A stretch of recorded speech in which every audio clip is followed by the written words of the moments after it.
Boston, 1765. Lately, life in the colonies has been relatively tranquil. Certainly it has for Thomas Hutchinson. A fifth-generation Bostonian, Hutchinson has enjoyed good fortune and political success. The king has appointed him Chief Justice and Lieutenant Governor of Massachusetts. For years, Thomas Hutchinson has been one of the colony's most admired citizens. Until now. Hutchinson's life is about to take a dramatic and ugly turn. An angry mob is surging through Boston. Hutchinson is about to find out that he's the man they're after. He's the man in charge of the intolerable new policies imposed on the colonies by their British rulers. Tax policies that have incited an increasingly violent rebellion among the people. A rebellion against a tax imposed not by their own local representatives, but by Parliament 3,000 miles away in England. Lieutenant Governor Hutchinson is duty-bound to enforce this controversial new tax. Though he personally opposes it, he is being denounced as a traitor.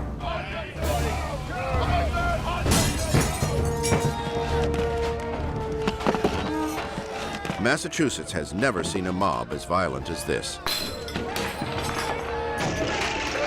They're not just angry about the money, they're angry at the assault on their autonomy by English rulers who neither know them nor represent them.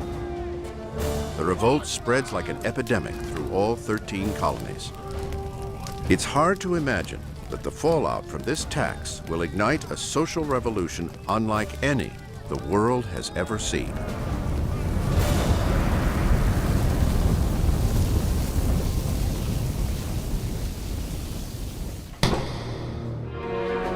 Across the Atlantic, England's King George III is losing his patience.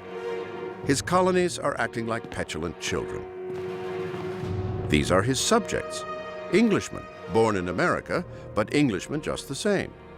He is their ruler, and it's because of them that his empire is going broke. A decade ago, he sent British troops across the ocean to defend the colonies against French settlers and their Indian allies. The war went on for 7 years, and it cost England £60 million, money it now desperately needs. There's a sense that after the 7 Years' War that America ought to pay its way a little bit. That expenses to protect North America should in part be raised in North America. Parliament's solution is unprecedented. The Stamp Act of 1765 directly taxes colonies by having them pay for stamps that must be affixed to virtually every piece of paper they touch. From official documents to playing cards. It goes badly from the start.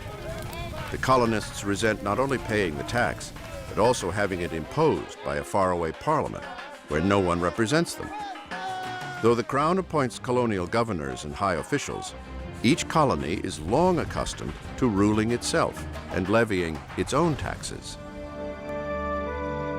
The Americans believed that over 150 years of being colonists, they had in a sense created a nation within the British Empire. They had free assemblies, democratically elected. They had free and independent and very good newspapers. They had their own tax system. It wasn't just paying a little bit of money. The notion was that other people were making them pay money. So it's an emotional issue. Who's in control here? We want to control our own lives, which includes, of course, our own pocketbooks. In 1765, a new generation of colonists is rushing headlong down an uncharted path to an unknown end, and the Stamp Act is what starts it. Much of the spirit, if not the exact words, is, don't you see what they're up to? Don't you see what's going on? There's a strategy at work here to gradually erode American liberties. If you let them do this, what will they try to do next? For the British, the tax isn't about eroding liberties. It's about money. Stoking the colonial reaction is a powerful underground movement known as the Sons of Liberty. They meet secretly in taverns across the colonies and come up with every tactic they can to keep government officials from collecting England's tax. People really started forming alliances between kind of street theater, street gangs, and merchants and artisans, and figuring out ways to all work towards the common cause, which is to repeal the Stamp Act. Soon enough, things begin to get ugly. Intimidation is a favorite weapon.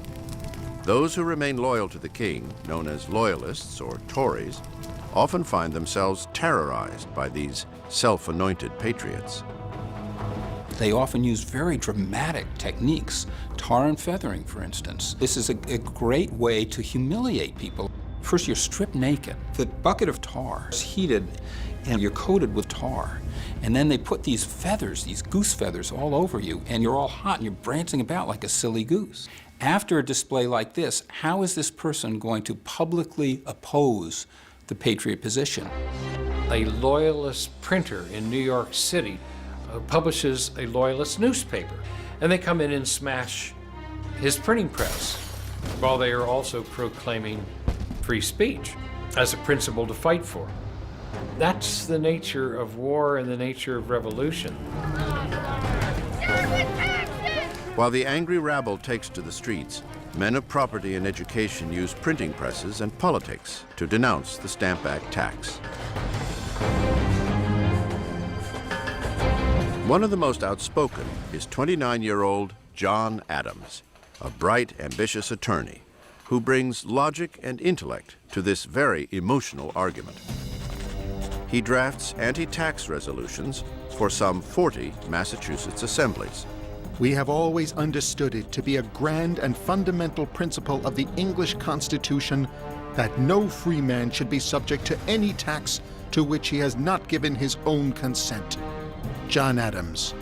Adams has always envisioned great things for himself, and the cause of liberty presents the opportunity of a lifetime. His wife, Abigail, is his trusted confidant and partner in all things, great and small. I think it's hard to overestimate the importance of Abigail Adams. I mean, not only is she more than an equal partner to her husband, but she comes to this contest with really perfectly formed ideas about which she feels passionately. She's an enormous influence on her husband. One day, these two will be counted among the founders of a new nation.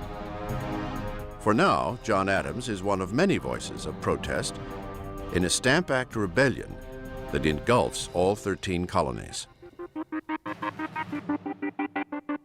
Down in Virginia, a fiery young legislator named Patrick Henry ups the ante. Resolved, that the inhabitants of this colony are not bound to yield obedience to any law or ordinance designed to impose any taxation whatsoever other than the laws of their own General Assembly. Patrick Henry. In other words, no taxation without representation. Henry's Virginia resolves become a radical touchstone for all the colonies.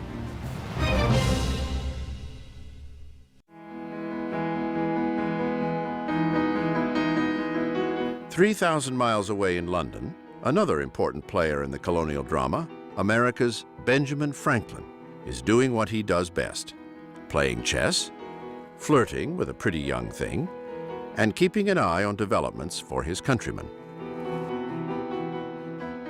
Franklin becomes the point man. He is the man in England who is there essentially trying to hammer out some kind of compromise on issues of taxation with the crown. At 59, Franklin is the most famous American in the world. He has spent the better part of 2 decades in England as a trade representative and the colony's unofficial ambassador, wooing and wowing a London society with his wit and wisdom. This is the Philadelphia printer and writer who created Poor Richard's Almanac, the colony's best-selling annual, rich with homespun advice.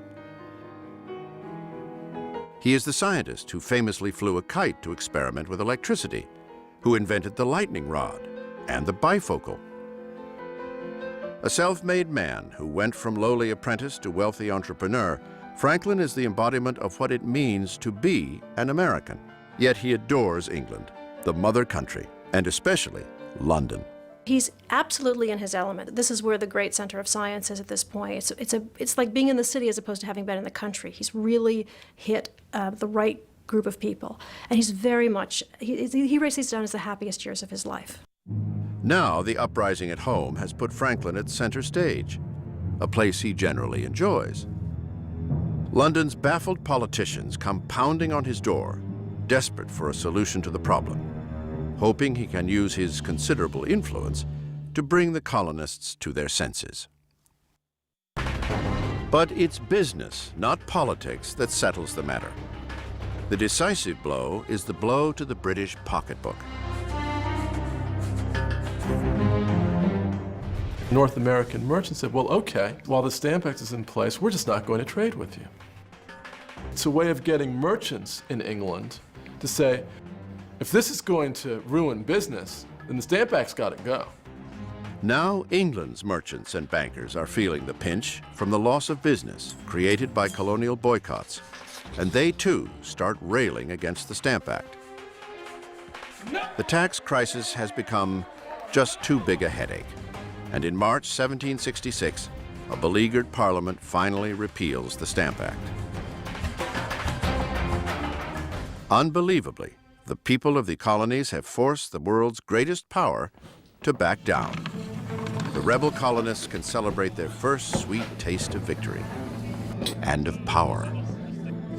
But the battles are far from over. England still needs the money and still needs to show who's boss. Over the next 4 years, Parliament devises new taxes, which trigger renewed upheaval and end up being repealed. As this seemingly endless cycle continues, England dispatches 2 military regiments to Massachusetts from New York to keep order, adding fuel to the fire. In 1768, 4 more regiments sailed from England on a collision course with America.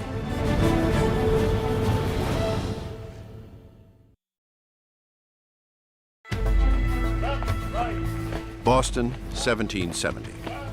1,000 British troops occupy this city of 15,000. It is a volatile brew. Boston is an accident waiting to happen, literally. Conditions are ripe. We've got an indigenous population that is very, very sensitive to having British soldiers quartered amongst them. You have all of these British regiments in Boston. This is something that the Bostonians simply chafe under.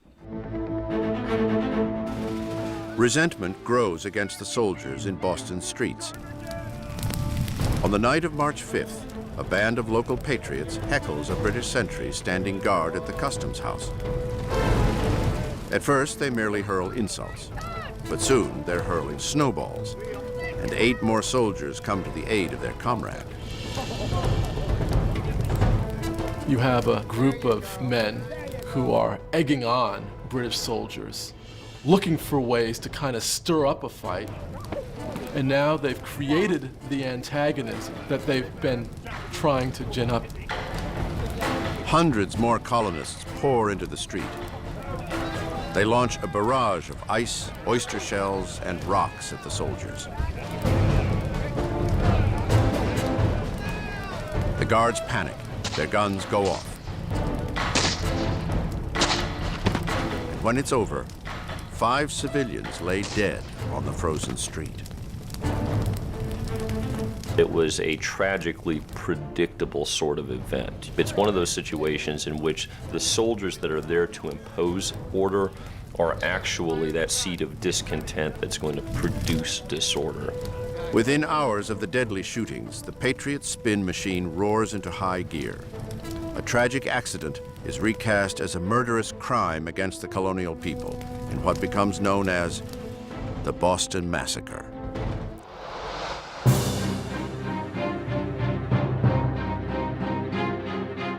This was not remotely a massacre. This was a case in which a mob assailed a small detachment of British soldiers, which may have panicked but had very legitimate cause to fear for their well-being. But that's not how it's portrayed to the outside world. A local silversmith and artisan named Paul Revere renders an exaggerated version of the event that makes it look like an unprovoked slaughter by the British soldiers. Boston papers are quick to print and distribute Revere's version. And this becomes the patriot image of the Boston Massacre, which shows the British lined up in a row, firing their muskets all at once, as if they got the command to fire, which didn't happen that way. The first to die in the gunfire is a black man, a sailor and runaway slave named Crispus Attucks. He is widely viewed as the first martyr of the American Revolution. In this explosive atmosphere, the public outcry pressures the British to pull their troops out of Boston. The soldiers responsible for the so-called massacre are put on trial for murder, and they are hard-pressed to find an attorney to take their case. Surprisingly, one of Boston's most vocal patriots steps forward, John Adams. Adams is willing to risk everything, his and his family's safety, and his reputation as an ardent advocate of colonial rights. But he believes passionately in the right to a fair trial. Without human rights, the patriot cause isn't worth fighting. It was one of the best pieces of service I ever rendered. Judgment of death against these soldiers would have been a foul stain upon this country. John Adams. Adams wins an acquittal for 7 of the soldiers and light sentences for the other 2. Only his unquestioned devotion to the patriot cause keeps him from being branded a traitor. The crisis is resolved, for now. Back in England, the colonial rebellion becomes a national preoccupation. Over the next 3 years, Parliament keeps trying to impose its authority with new laws and new taxes. As each new law inflames the rebellion, it ends up getting repealed. Except for one, a tax on tea. The principle involved is that Parliament is sovereign, it can pass laws on whatever it wants. So we're going to just keep this one in place, just because, to assert the fact that we can do this. The Tea Act puts only a 3-penny tax per pound on the drink of choice for most Americans. It's hardly a burden, but in the current climate, a 3-penny tax still equals oppression. It's all that militant patriots need to strike another blow against the empire. Feathers and coal dust are their weapons. On December 16th, 1773, the Sons of Liberty enlist 50 men to darken their faces, stick feathers in their hair, and arm themselves with hatchets in a bad impersonation of Mohawk Indians. 5,000 people follow them down to Boston Harbor and watch as they climb aboard a merchant ship loaded with tea from England. With British soldiers absent since the Boston Massacre, there is no one to stop them. 342 crates of tea worth 10,000 British pounds are cast overboard. This wanton act of sabotage, which becomes known as the Boston Tea Party, will soon push the two sides to the brink of war. The British reaction was disgust and outrage. From a British point of view, you had an entire colony running amok. And the British government, after the Tea Act, frankly said, we've had enough. We've had enough with Massachusetts. And we're going to clamp down on them. And we're going to make Massachusetts an example of what happens if you defy the authority of Parliament. At that very same time, the British discover yet another outrage committed by an American, someone they thought they could trust, Benjamin Franklin.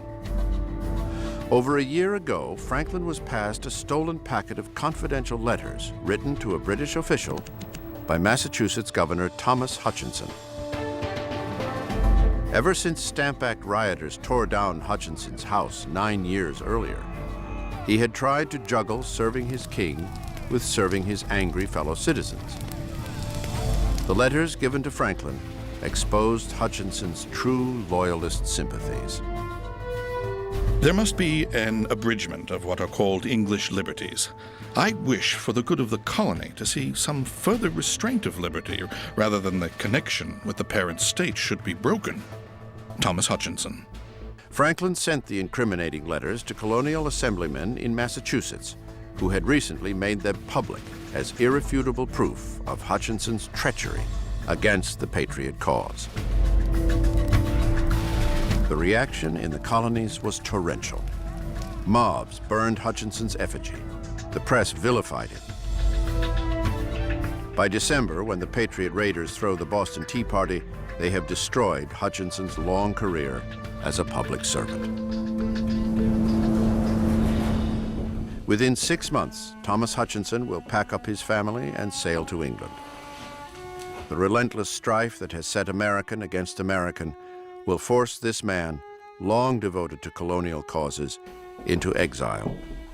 Heartbroken, he will never again set foot in his beloved homeland.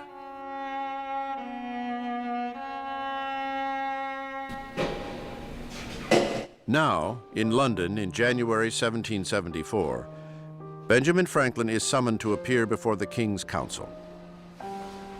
On the heels of the recent looting of the tea in Boston Harbor, Franklin's recently revealed role in the Hutchinson fiasco is more than British officials can tolerate. He must answer for his sins and the sins of his countrymen.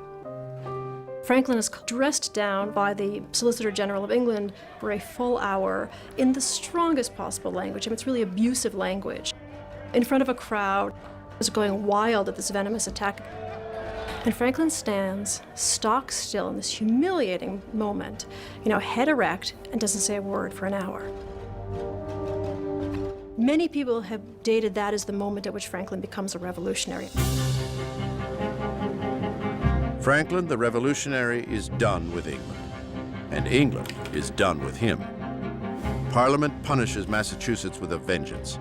It revokes the colony's 80-year-old charter, dissolves its local assemblies, and after a 4-year absence, sends 3,000 troops to reoccupy Boston.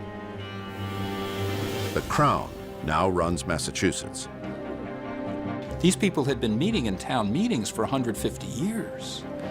When they can no longer decide their own fate, they said, this is the end. People throughout Massachusetts rose up as one and said, no way. There is no turning back for either side.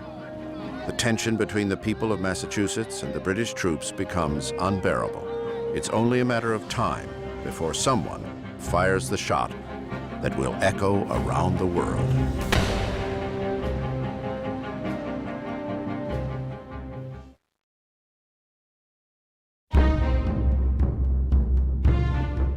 Boston, August 10th, 1774. John Adams is donning a new suit, and if he's not careful, the British will bury him in it. The Patriot leader is heading for a secret meeting in Philadelphia that will change the course of history and could cost him his life.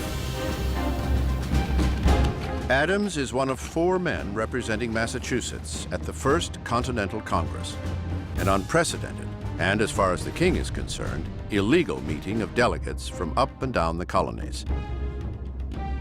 55 delegates of America's best and brightest who gather to come up with a unified strategy to oppose Britain's increasing encroachment on their liberties. If the king had his way, they would all hang for treason.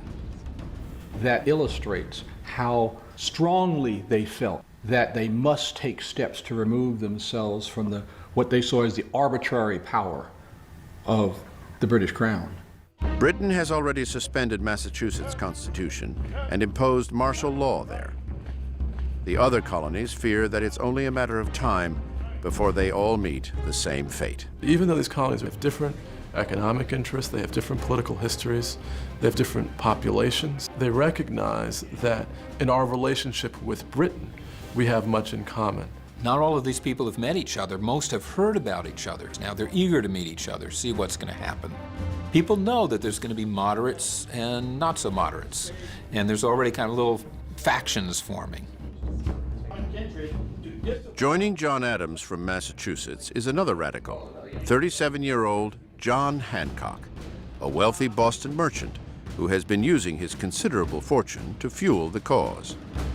Pennsylvania has sent a moderate lawyer, John Dickinson, 42, whose widely read essays back in the 60s helped launch the anti-tax movement.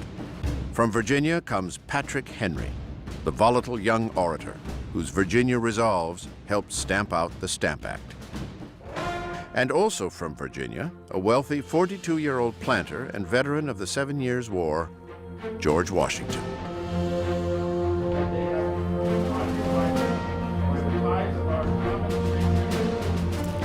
One of the problems is they all thought of themselves as Pennsylvanians, Rhode Islanders, South Carolinians, much more than they thought of themselves as Americans. Patrick Henry really just electrifies everyone when he says, "I am no longer a Virginian, I am now an American."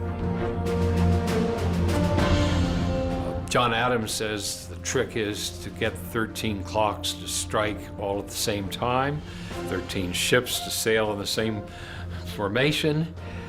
It's not easy. 13 conspirators against the crown.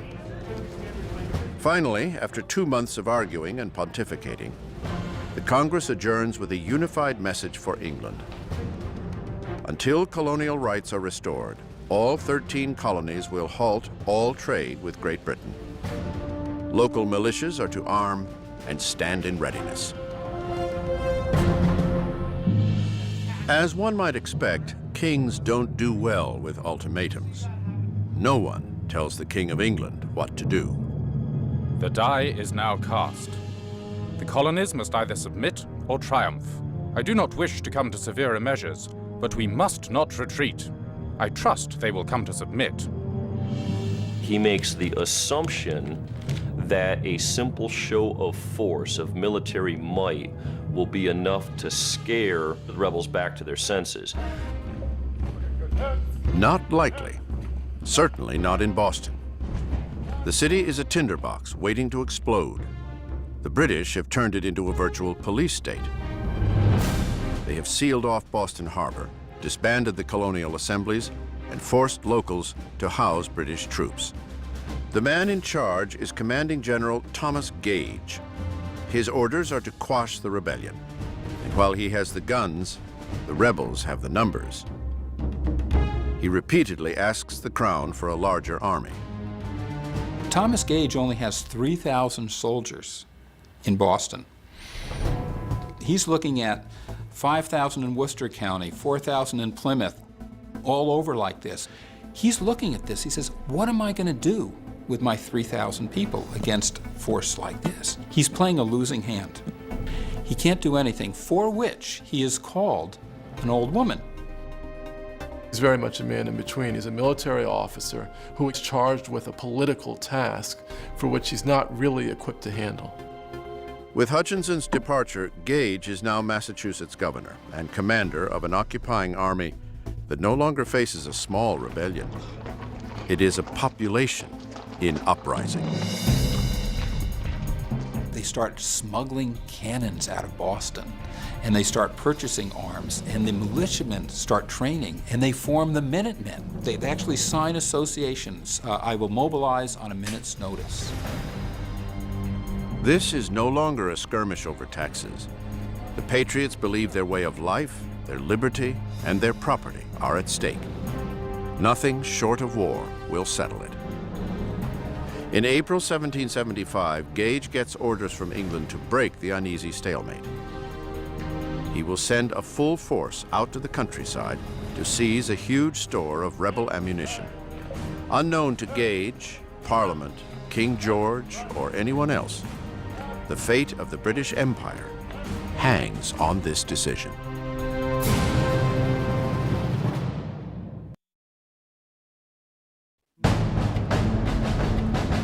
April 18th, 1775. British troops are on the march. Colonial militia are arming and stockpiling ammunition for what many fear is an inevitable showdown. British Commander General Thomas Gage has ordered his soldiers to capture a huge hidden store of gunpowder in Concord, a Massachusetts village 20 miles west of Boston. The British detachment that marches out of Boston, roughly 800 soldiers, march out knowing that the countryside is on the verge of armed action. Once Gage sends that mission out, he really has set into motion a chain of events that is beyond his ability to control. The British are indeed coming.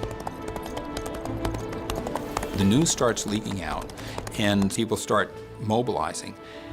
They're ready. Out into the countryside to spread the word goes Paul Revere, whose engraving of the Boston Massacre fanned the flames of outrage 5 years earlier.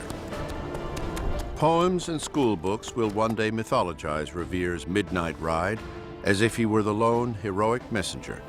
But in fact, he is just one part of a whole system of communication. Paul Revere is one of dozens, then scores, and literally hundreds of messengers going every which way.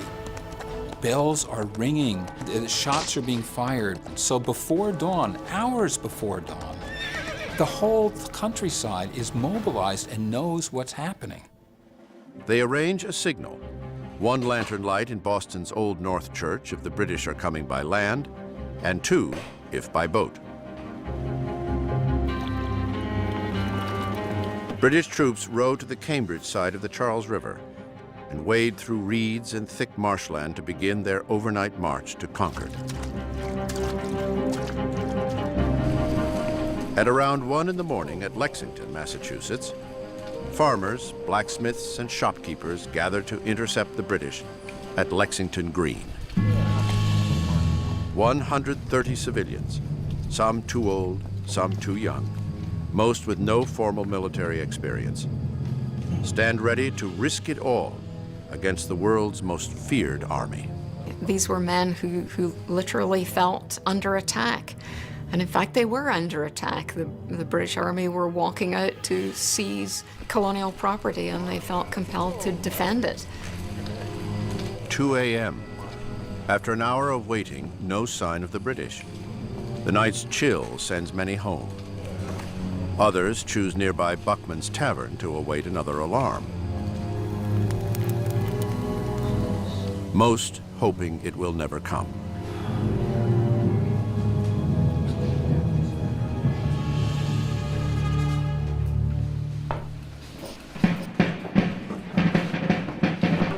At 4:30 a.m. Drums announce that the British are on their way.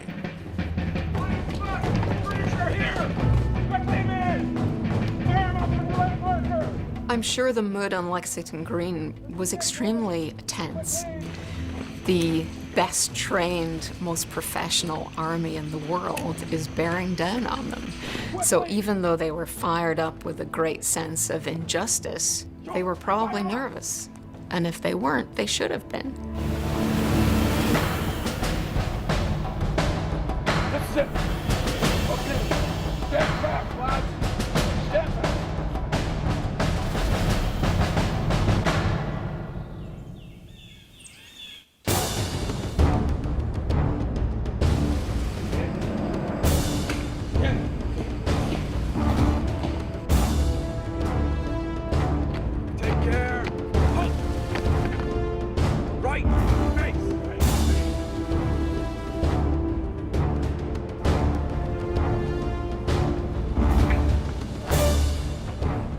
Both sides eye each other suspiciously, both sides not wanting to take a misstep. All of a sudden, a single shot is fired. Nobody knows who fired the shot. After the war and investigations, nobody ever found out. As soon as that shot was fired, both sides commenced firing at will, and the American Revolution was on. Country! Fire! Fire! Quickly! Treason! Fire!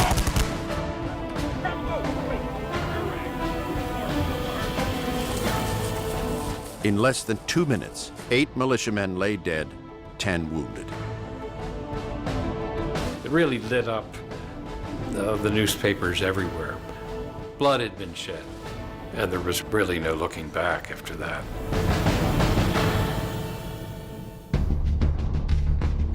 It will take 6 weeks for the news to reach London. By then, the course is set. I think there's a recognition in London after Lexington that the battle has been joined, that the chances for preventing this conflict from degenerating into war has just about passed. The conflict calls Benjamin Franklin home from London. After nearly 20 years in England, he is leaving for good, no longer loyal and no longer welcome. Branded a revolutionary traitor by the British, Franklin will set sail for his Philadelphia home to take a seat in the Continental Congress. A man of peace, he will now have to counsel war as he helps his fellow delegates navigate the new and bloody conflict that threatens to blow America apart.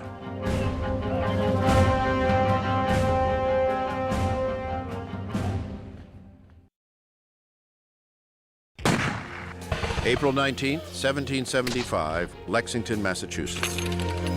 For the first time ever, British soldiers and colonial citizens have stood face to face and fired upon each other. 8 colonists lay dead. But it's not over. The British continue their advance to get what they came for, the colonial ammunition stored in nearby Concord. Along the way, detachments of redcoats storm into local homes and ransack for weapons.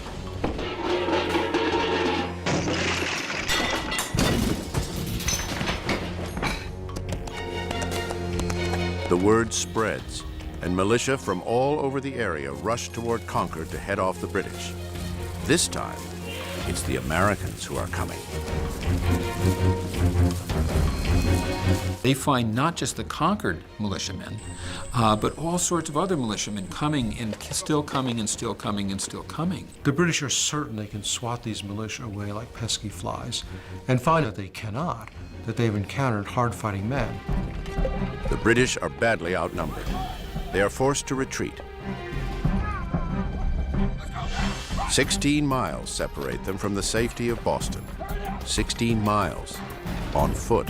They are sitting ducks for armed and angry colonials. It is a trauma they won't soon forget. All the hills on either side of us were covered with rebels, so that they kept the road always lined and a very hot fire on us without intermission. Henry de Bernier, British soldier.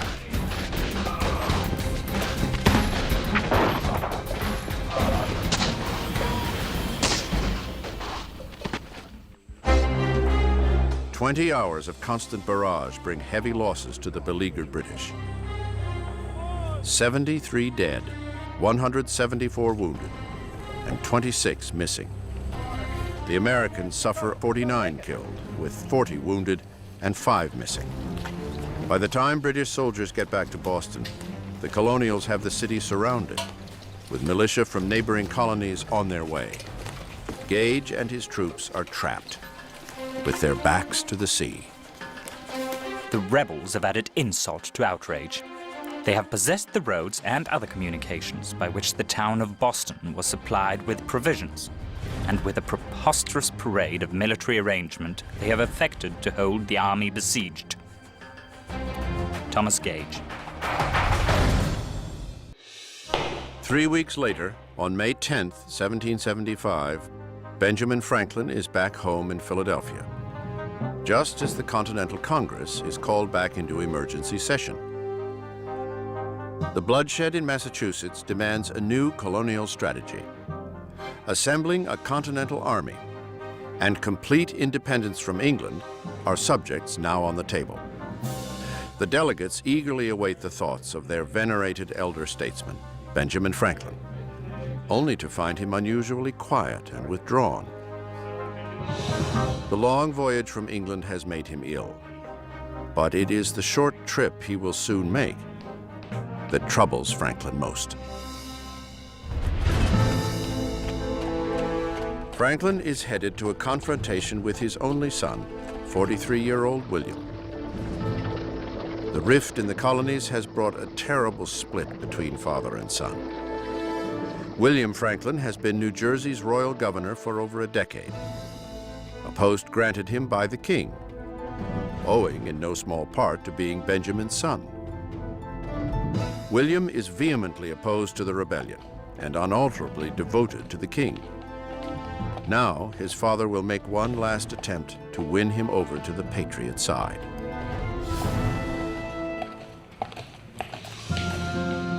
Once they were as close as a father and son could be. It was William who held the kite during his father's famous experiment with lightning. It was William who was his father's constant companion in the early days in England.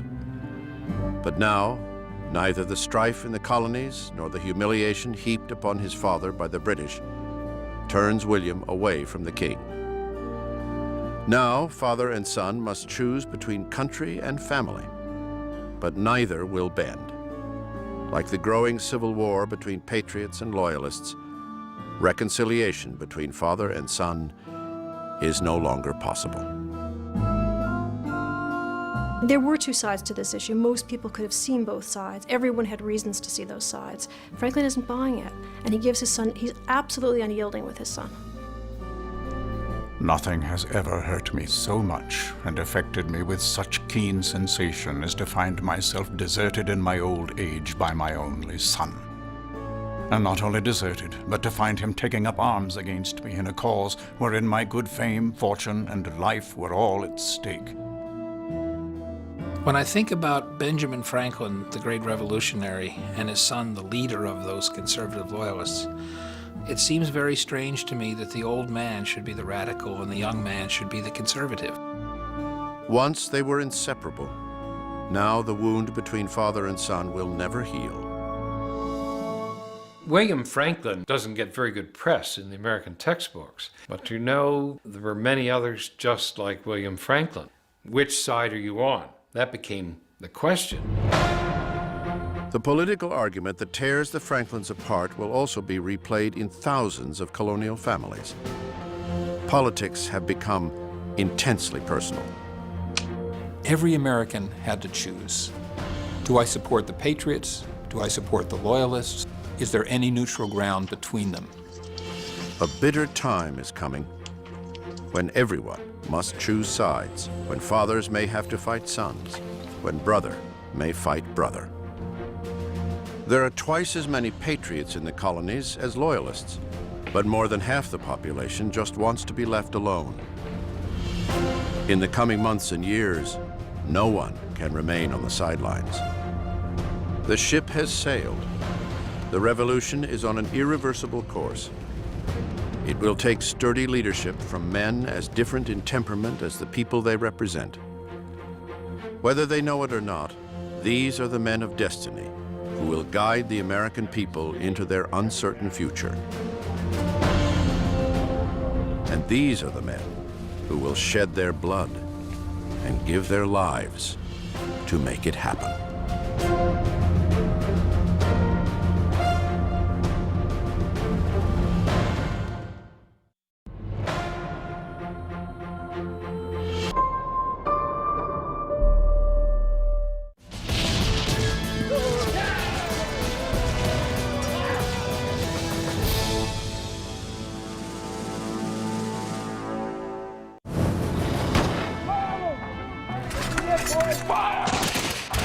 Spring 1775.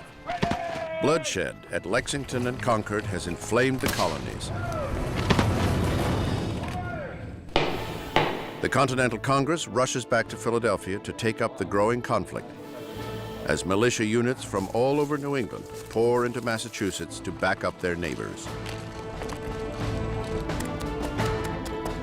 And the militias are certain that they can defeat the British Army because they have this revolutionary fire and spirit. And they argue that one man with that sort of spirit is worth 100 British regulars. One such man who comes to Massachusetts is a fearless officer from Connecticut. His name, Benedict Arnold, a man intent on doing great things in the coming war. Arnold has a bold military plan for the Patriot cause. When Benedict Arnold marched into the New England camp outside Boston right after Lexington had conquered, he was spit and polish. And he made such a physical impression when he sat on a fine horse. He was literally a commanding figure. Men looked up to him. Arnold has come by his regal bearing the hard way.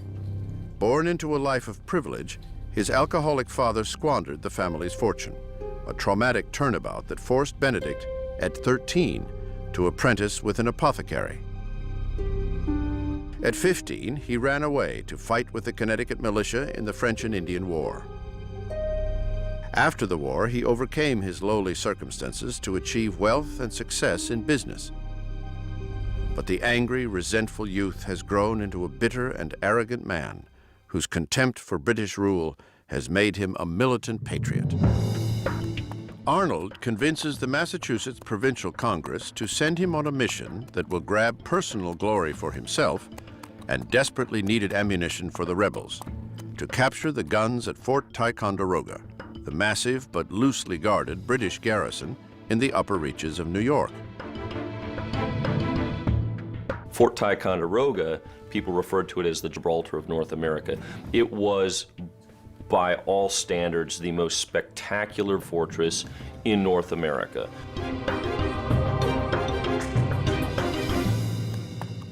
As Arnold sets out on his quest to capture the fort, he hears that another soon-to-be famous name is driven by the same idea. Ethan Allen, a hard-drinking, hard-living frontiersman from Connecticut, couldn't be more different from Benedict Arnold. Allen has been engaged by Connecticut's Congress to rally his personal militia for its own mission to Fort Ticonderoga. These are the notorious Green Mountain Boys, who have been fighting their own war of independence against New York settlers.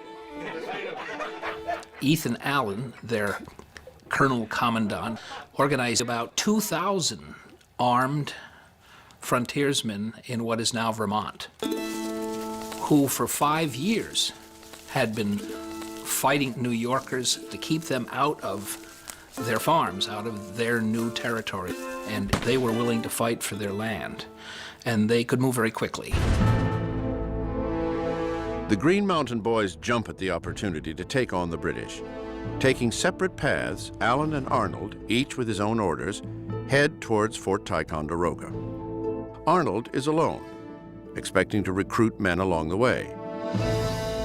Allen and his men are already preparing the attack. Their paths cross 30 miles from their target.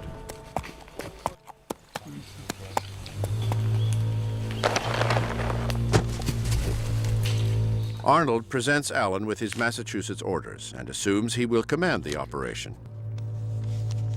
Allen, full of swagger as always, all but laughs in Arnold's face.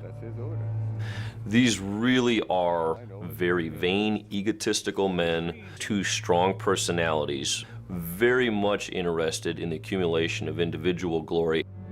The Green Mountain Boys were personally loyal to Allen, which Benedict Arnold found out to his chagrin when he arrived and tried to take over the attack on Ticonderoga.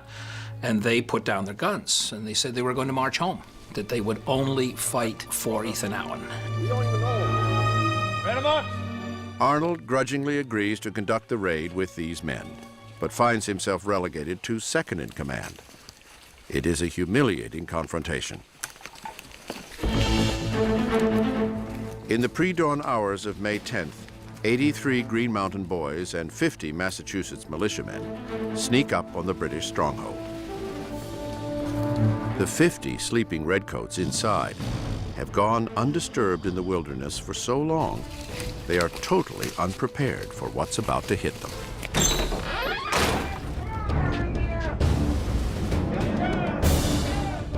It's over in minutes. The British soldiers surrender without a fight. The fort's valuable artillery stores now belong to the rebels.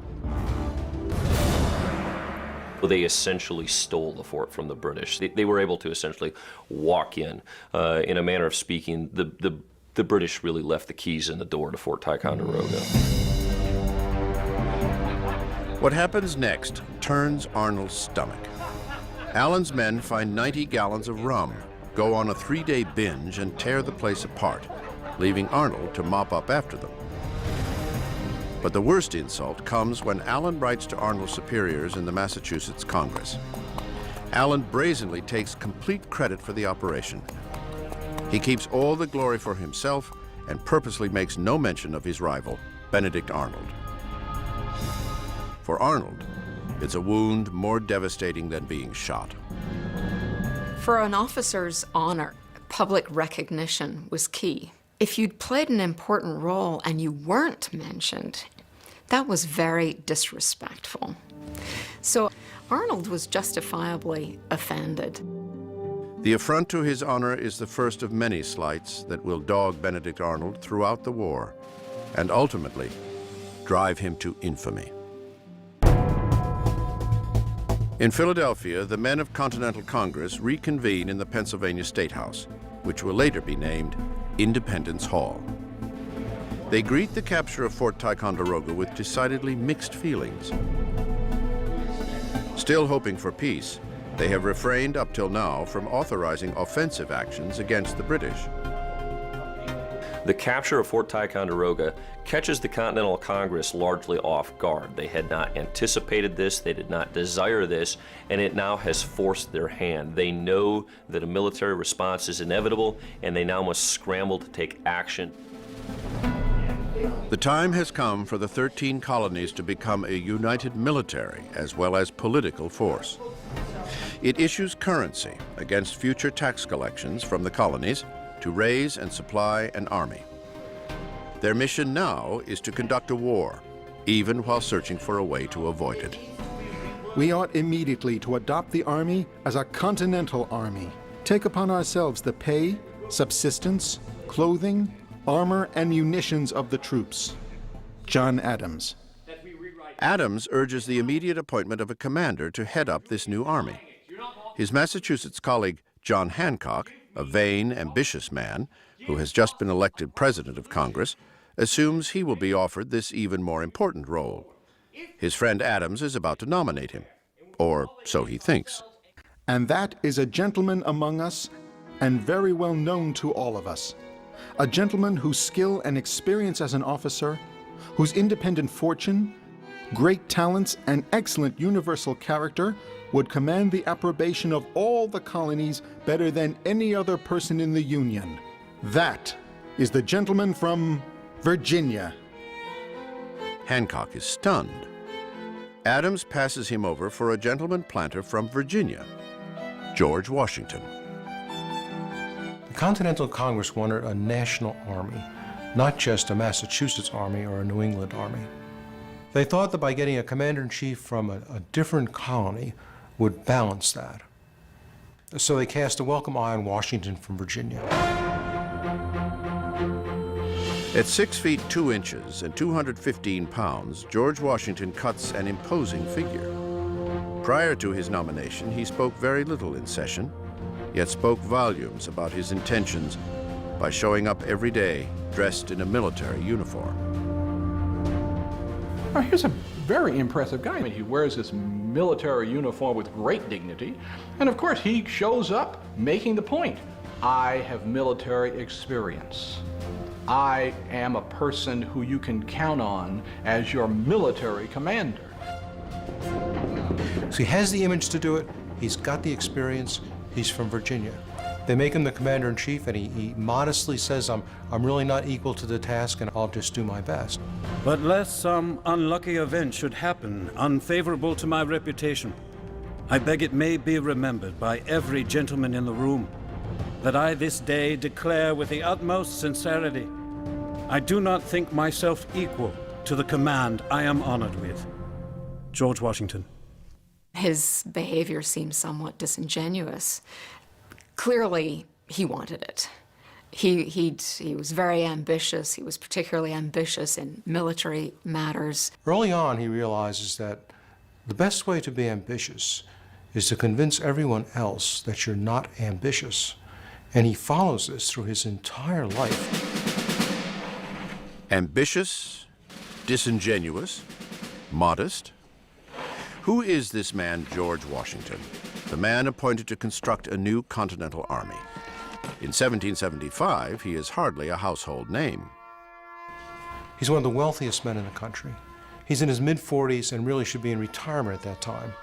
Washington is someone who has nothing to gain from participation in the Revolution and everything to lose. He wasn't born to wealth. Washington's father was a Virginia farmer who died in 1743 when George was only 11. Young George's circumstances were modest, but his dreams were big.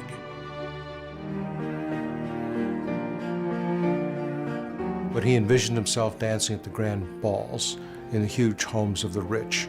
He envisioned himself being a great landowner, and these were dreams that he pursued constantly all of his young adult life. As a teenager, he immerses himself in the teachings of a book called The Rules of Civility and Decent Behavior, which instructs readers on proper manners, social behavior, and temperament. He commits them to memory. In the presence of others, sing not to yourself with a humming noise, nor drum with your fingers of feet. Lift not one eyebrow higher than the other, and bedew no man's face with your spittle by approaching too near him when you speak. George Washington himself was very anxious to have all the right moves. He's as anxious as anyone as a teenager to get them right. At 16, with only an elementary school education, he becomes a surveyor, where he learns how to navigate the wilderness, something that serves him well when he is appointed to the rank of major in the Virginia militia. In 1754, he leads a company of men into a territorial skirmish with French soldiers, where someone in his regiment, perhaps Washington himself, kills a French diplomat. Many believe his poor judgment starts a chain of events that leads to the French and Indian War.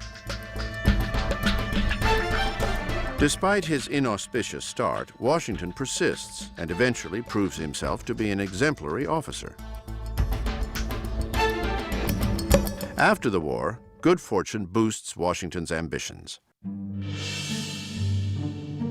He marries a wealthy widow named Martha Custis and inherits his half-brother's estate, Mount Vernon, which he goes on to build into a plantation with more than 100 slaves.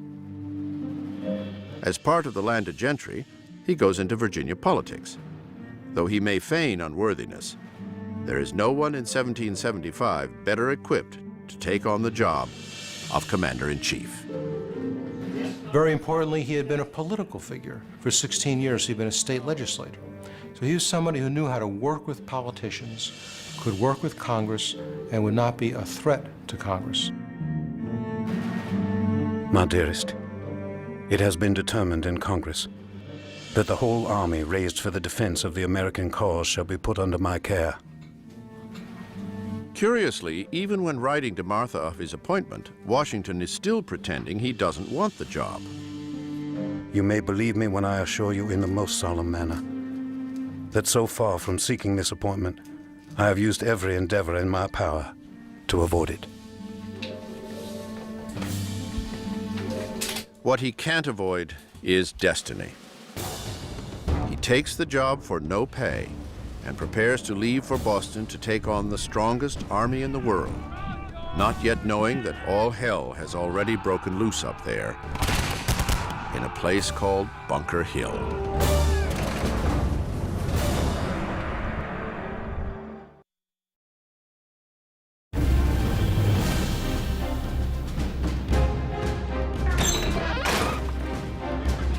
May 1775. The rebels' capture of Fort Ticonderoga turns up the pressure on the already beleaguered British commander Thomas Gage. Back in the French and Indian War, 2,000 British soldiers lost their lives seizing Fort Ticonderoga, and now Gage has lost it to the Americans. In London, King George is furious that Gage's superior forces have failed to control the colonists. I am of the opinion that when once these rebels have felt a smart blow, they will submit. And no situation can change my fixed resolution, either to bring the colonies to a due obedience or to cast them off. King George III. No more reasoning, no more legislating. The colonies will come to their senses or face a show of force unlike any they have ever seen. Gage is dismissed. He is too weak, too tolerant. To replace him, the British command sends its 3 best generals to bring the colonies to heel. These are England's best and brightest military men, who become known as the Triumvirate of Reputation. General Henry Clinton, American-born, a competent soldier, but socially inept, a man referred to even by himself as a shy bitch. General John Burgoyne, vain and ambitious. One popular English writer gives him the nickname Julius Caesar Burgonius. And General William Howe, an experienced military man who came to appreciate America's British colonials while fighting alongside them in the French and Indian War. These 3 supporting generals were brought in essentially to supplant Gage, and it became a kind of personal contest between these 3 men as to who would take Gage's position as commander-in-chief in America. Howe is the odds-on favorite, but an odd choice to take over the command in America. A political liberal, he opposes the king's policies in the colonies and had once vowed not to fight against his English countrymen there. General William Howe was opposed to the war. All they wanted was the Americans to submit to British laws and British taxes. They didn't want to go fight them.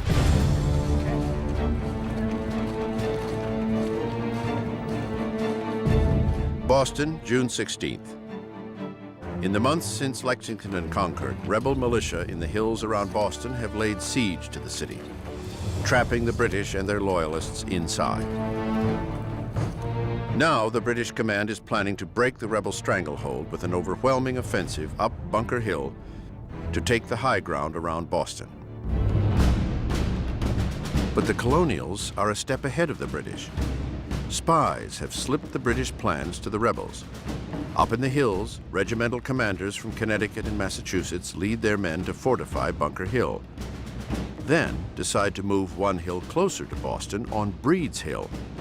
There, they dig in for a British attack.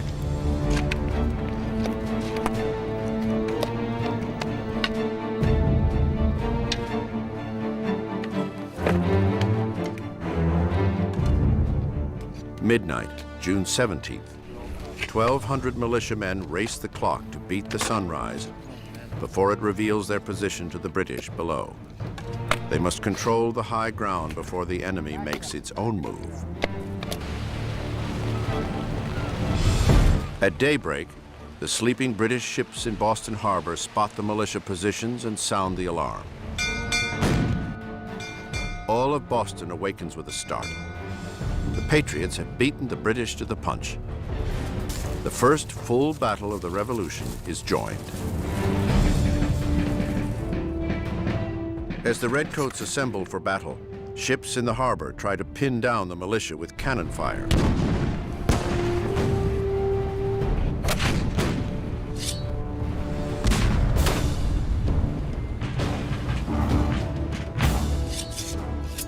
Under the command of General William Howe, lines of British soldiers, their bayonets at the ready, climb the hill without any cover.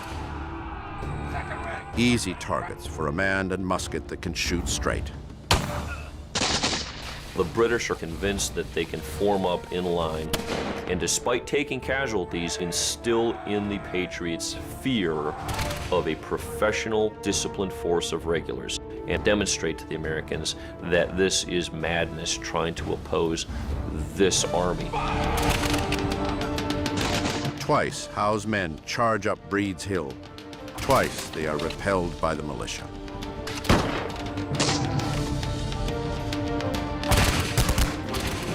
From roofs and hilltops, civilians come out to witness the bloodshed.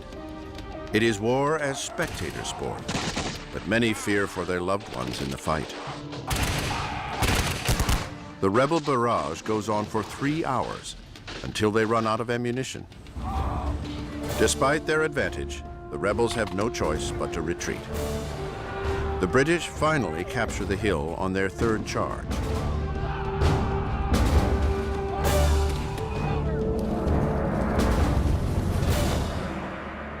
and the ground is strewn with red-coated bodies. The new commander now realizes what no one in faraway England could possibly understand. This is not a rebellion. This is war. When I look to the consequences of it, in the loss of so many brave officers, I do it with horror. The success is too dearly bought. British General William Howe. The British pay a horrendous price for their victory at Breed's Hill, which erroneously but permanently becomes known as the Battle of Bunker Hill, after the original target. 1,000 of the 2,300 British soldiers, nearly half, are dead or wounded. The Americans lose 271 men out of 1,600. In defeat, the colonists have won. A paradox that over the next 6 years will come to characterize the Americans' bloody war for independence. Bunker Hill was a defeat, of course, for these colonists. But they inflicted such heavy losses on the British that it makes them a little cocky.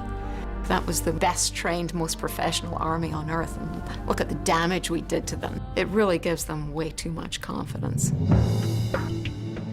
In the days following the Battle of Bunker Hill, even as Congress begins to provide for a continental army, the delegates make one last attempt at reconciliation with Britain. They send the king what they call the Olive Branch Petition, respectfully requesting that he grant the North American colonies autonomy within the British Empire. Like all communication that crosses the Atlantic, it will take months for an answer, and General George Washington can't afford to wait to build his army. He alone holds the keys to liberty or to death.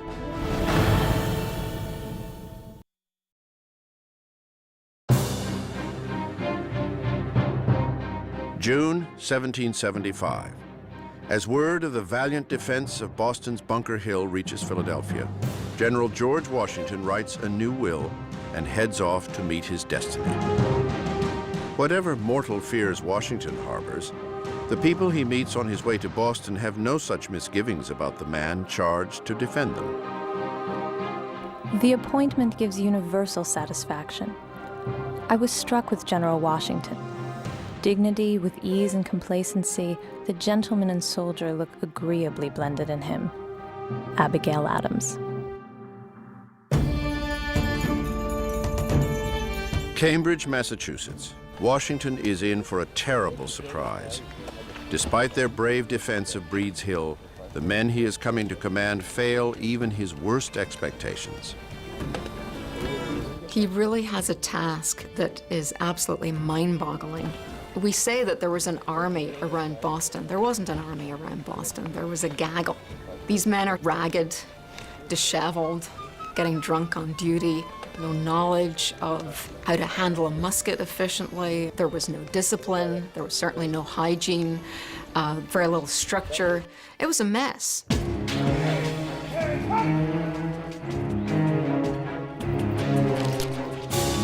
These are Washington's revolutionaries. This is the army he has to defend against the British Empire. Whatever Washington may think of his soldiers as men and as citizens, as soldiers, they're not much use to him. A dirty, mercenary spirit pervades the whole. Could I have foreseen what I have? No consideration upon earth should have induced me to accept this command. George Washington. The general must start from scratch and personally attend to even the lowliest, most rudimentary functions. His first tasks are fundamentally administrative tasks. His junior officers have to be taught how to fill out a report, how to count men, how to purchase supplies, how to buy tools, where to dig latrine, where to butcher meat, where to bury offal. These are all things that, amazingly enough, Washington has to concern himself with. So the task before him is immense, and it's going to require a tremendous amount of energy to literally whip this army into shape. And the whip will come down hard. Every man will learn discipline by Washington's very strict code. For disobedience of orders and damning his officer, to receive 30 lashes on his bare back. For expressing himself disrespectfully, to be stripped of his arms, put in a horse cart with rope round his neck, and drummed out of the army. General George Washington. The new army is stitched together with widely different militias from very different colonies. Each is accustomed to its own command and its own way of doing things. Establishing a common culture is yet another overwhelming challenge. There were so many different brands of fighting traditions, cultures, and people. Washington was very concerned that there were so many rivalries, so much friction between members of his army. One of the Army's most serious problems is the utter lack of ammunition and gunpowder. When Washington is told that they have only 9 rounds of gunpowder per man, he is inconsolable. Advertisements in colonial newspapers plead for local gunmakers to step up their production, but to little avail. Perhaps no commander in history has ever faced so many obstacles to putting together a fighting force. And even if Washington succeeds, the effort may still be doomed. Most men have signed up for just 1-year enlistments. These men are serving for very short terms. Most of them, their contracts expire either in November or December. They're only going to be around for a few months. So as soon as they become even remotely competent, they're going to go home and he's going to have a new group to train again. Against these odds, Washington has precious little time to turn this woefully undisciplined, underprepared, and undersupplied army into a force that will have to stand up against the strongest army in the world.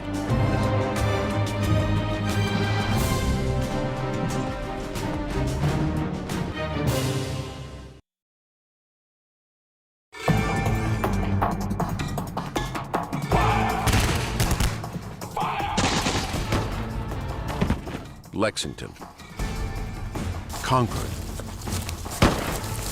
Bunker Hill. All the skill and experience in the world can't help British forces tame the chaos in the colonies. Thomas Gage now has only 7,000 soldiers, surrounded by Washington's 16,000. The loss we have sustained is greater than we can bear. Small armies can't afford such losses. The rebels' number is great, so many hands have been employed. I wish this cursed place was burned. Thomas Gage. October 11th, 1775. Without fanfare and without honors, General Thomas Gage is relieved of his command. Once Britain's most powerful man in America, he returns home alone and disgraced. General William Howe steps into Gage's boots and is already knee-deep in the American quagmire.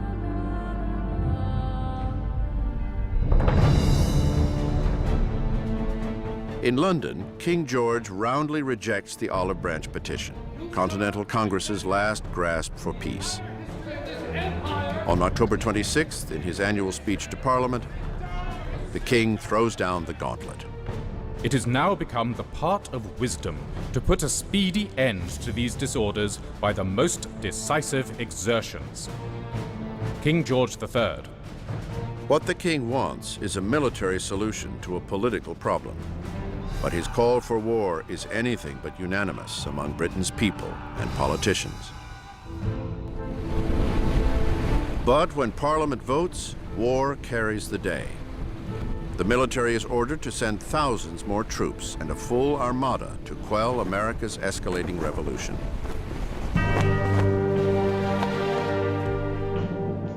Reinforcements can't come too soon for General William Howe. Hemmed in by the rebel siege, he and his army are virtual prisoners on the Boston Peninsula, along with 1,000 loyalists they're protecting.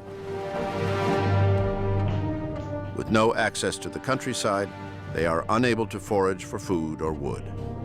Supply ships from England have yet to arrive. The people in Boston are running out of provisions, and fuel. Across the river in Cambridge, Washington is battling his own war of attrition. With the year about to come to an end, so will many enlistments, and short-timers will soon be leaving in droves. And now, Congress is pushing him to let go of some of his most loyal soldiers, African Americans. From the very beginning, free Northern blacks have been serving well the Patriot cause, with the same concerns as their white compatriots. There was no militia unit that didn't have black men. They were at Bunker Hill, they were at Concord and Lexington and everywhere else. But recruiting black soldiers, that he had trouble with because the Continental Congress had trouble with it. Now that the Army is a continental army, not just a local Northern one, armed blacks have created a loaded issue in Congress. Southern states are adamantly opposed to making soldiers out of them. Washington is no different from any other Southern planter regarding blacks. He sounds like the Southern slaveholder he is when he issues his order banning black recruits. The rights of mankind and the freedom of America will have numbers sufficient to support them without resorting to such wretched assistance. George Washington.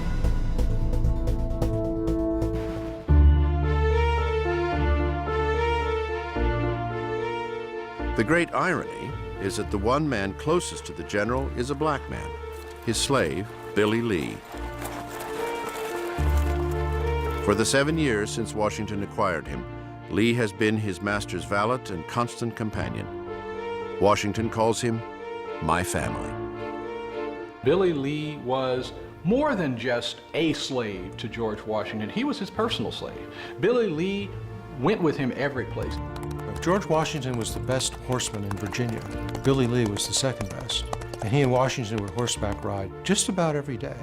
And so the two of them presented quite a picture that was noticed over and over by people at the time who wrote about Washington and his male servant, Billy Lee. You could say that Billy Lee, in fact, was a close friend of George Washington, even though he was a slave. Washington and Congress's decision to reject black soldiers plays perfectly into the enemy's hands. The Royal Governor of Virginia, Lord Dunmore, issues a proclamation that welcomes blacks to the British side. I do hereby declare all indentured servants, Negroes, or others that are able and willing to bear arms, free, they joining His Majesty's troops as soon as may be. Lord Dunmore. The Dunmore Proclamation wreaks havoc throughout Virginia. Thousands of slaves flee their masters for this chance at freedom. If you have the opportunity to throw in your lot with people who are promising you a much better situation than you have had, you'd be silly not to take that promise seriously. It was the best opportunity for freedom they had ever seen, and they never knew whether such an opportunity would ever present itself again. You know, Thomas Jefferson estimates that in Virginia alone, 30,000 African Americans walked off to plantations, and many of them became British soldiers. So for the British, this is wonderful. They're not only sapping the colonial economy by depriving it of slave labor, but they've added to their fighting force. Free blacks travel secretly from plantation to embolden slaves to escape. If they are caught, they risk death or torture. While the fight for liberty in the South threatens to blow the slave culture apart, the approaching new year threatens to dissolve Washington's Northern Army.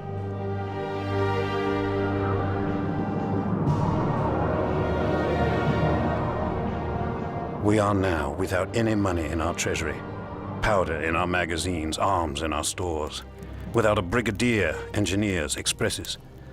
By and by, when we shall be called upon to take the field, we shall not have a tent to lie in. I have often thought how much happier I should have been if, instead of accepting a command under such circumstances, I had taken my musket upon my shoulders and entered the ranks, or had retired to the back country and lived in a wigwam. George Washington.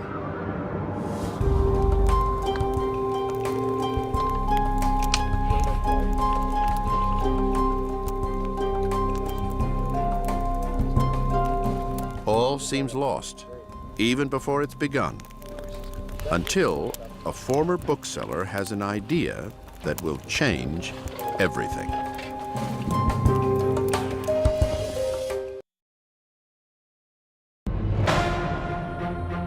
January 1st, 1776. It's a new year for a new army, and General Washington raises a new flag to commemorate it, the Grand Union, with 13 stripes representing both the differences and common cause of the 13 colonies, and with the British Union Jack in the upper left to acknowledge those colonial leaders hoping to salvage a relationship with England. That same day, the colonies get the news of the King's October Proclamation to crush the rebellion by any means necessary. It's a stunning declaration by the King that rouses rebel ire more than ever. But an army needs more than anger to fight a war. With the onset of winter, neither side has the supplies necessary to brave the cold and snow. The British hole up in Boston, waiting for reinforcements and supplies from England, while Washington uses the time to piece together an army short on everything from manpower to gunpowder. But help is on the way. Henry Knox, a 25-year-old colonel and former Boston bookseller, is leading a trek from Cambridge to Fort Ticonderoga on a quest for arms. Knox has taken it upon himself to recover the artillery captured from the British at Fort Ticonderoga. For 2 months, in the cold and wet, he, his men, and teams of oxen haul 120,000 pounds of artillery across 300 miles of muddy woods, frozen rivers, and steep, icy slopes back to headquarters in Cambridge.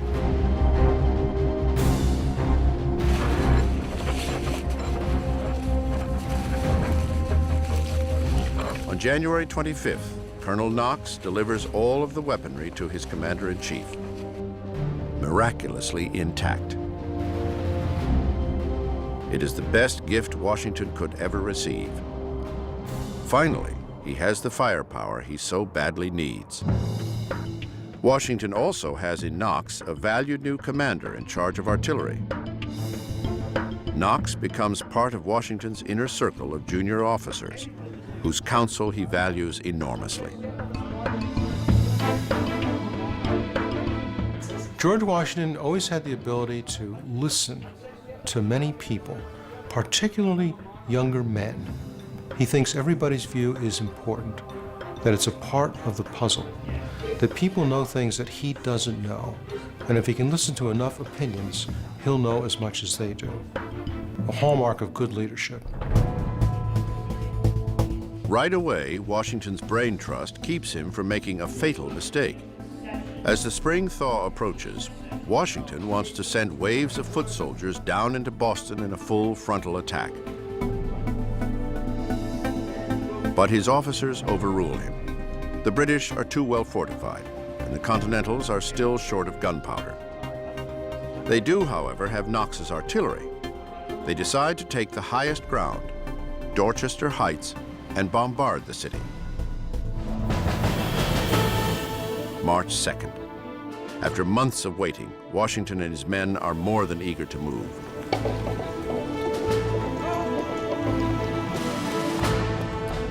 The general is about to launch the first offensive of his command. He sends a stern warning to his troops. Our posterity depends upon the vigor of our exertions. If any man in action shall presume to skulk, hide himself, or retreat from the enemy without the orders of his commanding officer, he will be instantly shot down as an example of cowardice. General Washington. The night of March 4th. Surprise will be the key. From 3 points outside the city, Cobble Hill, Lechmere, and Roxbury, the army rains light cannon fire down on Boston. A decoy to misdirect the British, while the rest of the army hauls Knox's artillery over to Dorchester Heights. Through the night, Washington's men build fortifications and drag cannon up the steep, frozen slope.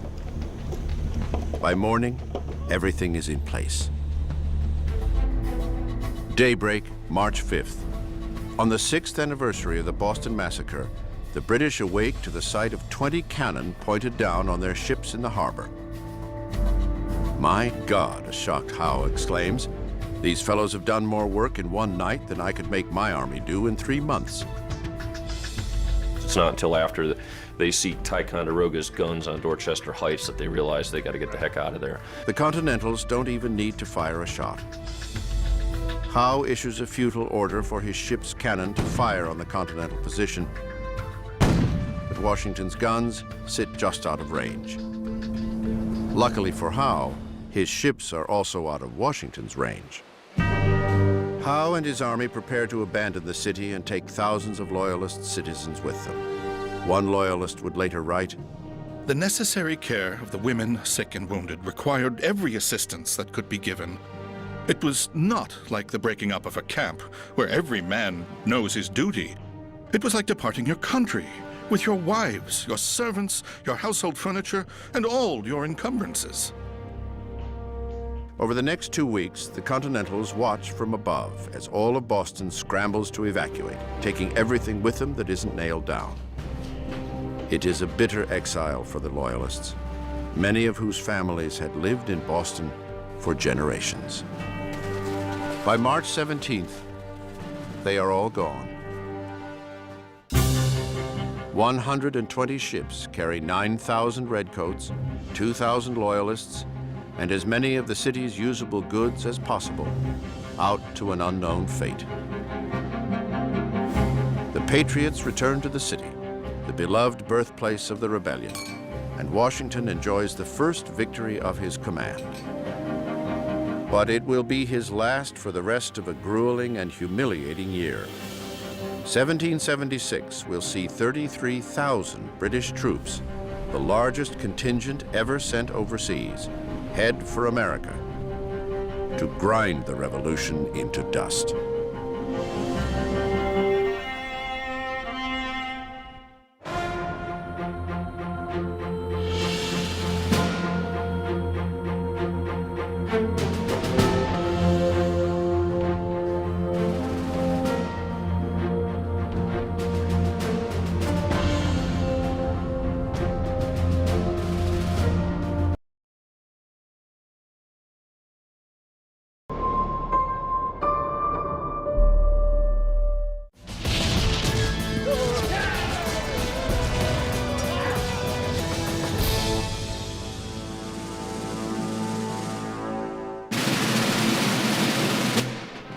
April 1776.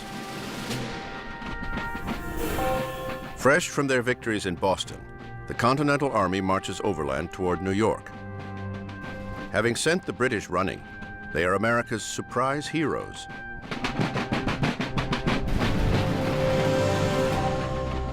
Now 10,000 strong, a new notion gathers around them.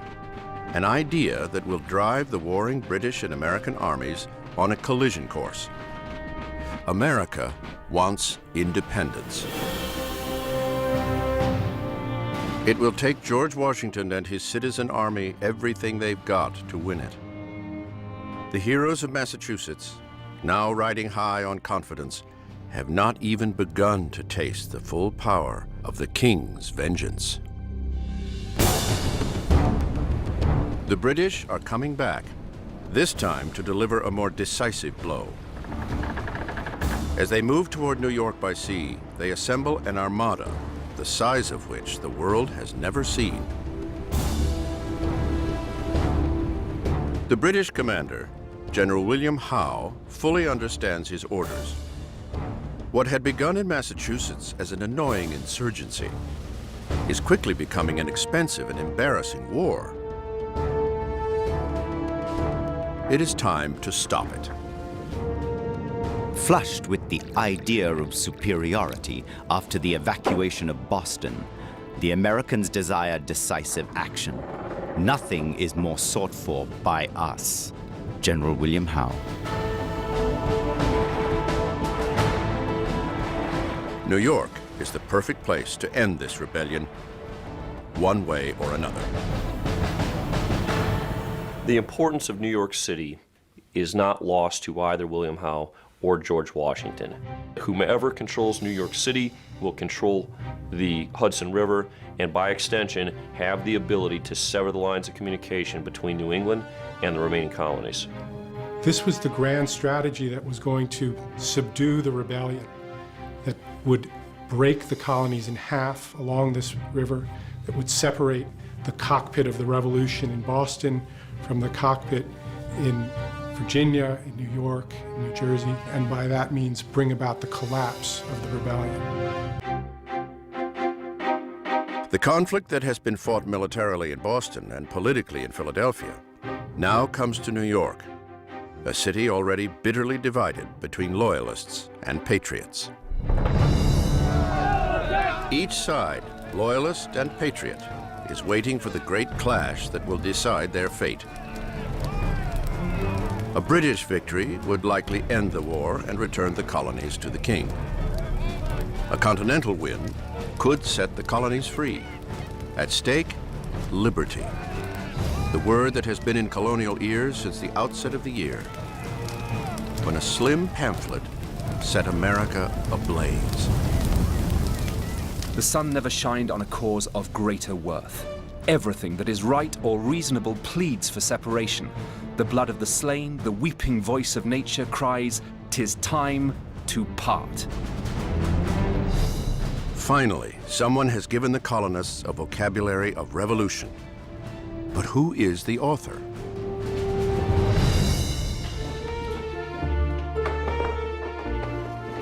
The words come anonymously from the most unlikely source. Not a leading American, but a young immigrant starting his life over in the New World. He comes from England with little money, scant education, and few prospects. But he carries powerful ideas from the European Enlightenment. Ideas that, when planted in American soil, will grow into a revolution that will change the world. The author of this incendiary manifesto, Thomas Paine.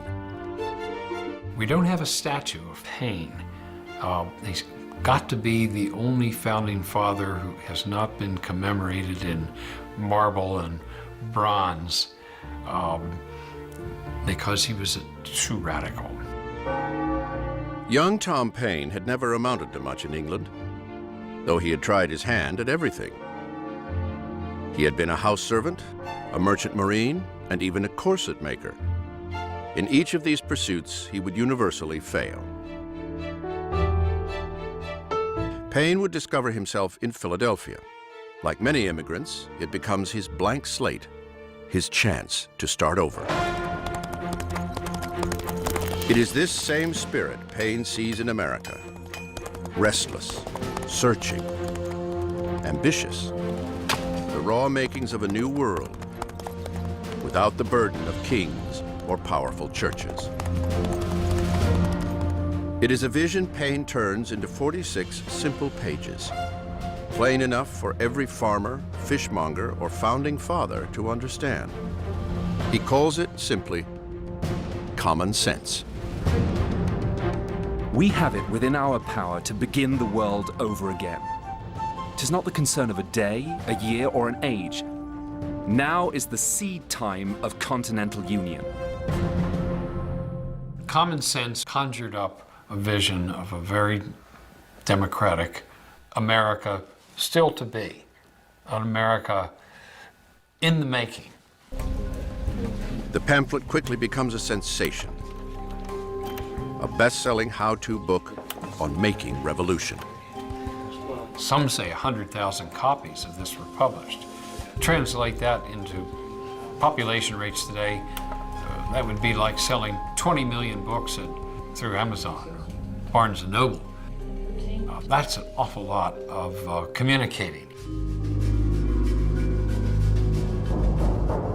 Colonists now contemplate the once unthinkable, breaking with the King of England. Thomas Paine has finally told them what to do. Begin a new world. Begin America.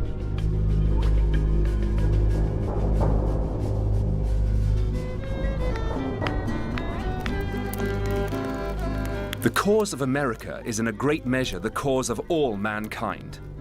O ye that love mankind, ye that dare oppose not only tyranny but the tyrant, stand forth. The army now swells with citizen soldiers ready to fight for Paine's ideals of a new world. Soldiers like Lieutenant Joseph Hodgkins. My dearest Sarah, I hope Providence will provide for us and carry me through all the troubles we have to meet in the way of our duty and while we are absent from each other. A New England cobbler, 32-year-old Hodgkins had joined the army to protest colonial rule in his town of Ipswich, Massachusetts. Now he is pushing farther from his home, his tiny shoe shop, and his wife, Sarah. I would not have you be uneasy about me. As I'm engaged in this glorious cause, I am willing to go where I am called. Yet these citizen soldiers like Hodgkins present their own problem to General George Washington. Full of ideals, they lack training and experience. New York will be a battle on a scale none yet know against the full force of the greatest army in the world. Washington harbors doubts. He had very rational fears. Any man of military experience would look at the task before them and realize this is not a foregone conclusion that we can achieve victory. Victory or defeat will soon mean the future of America. The rebellion begun in Massachusetts over taxes is about to become a revolution for independence.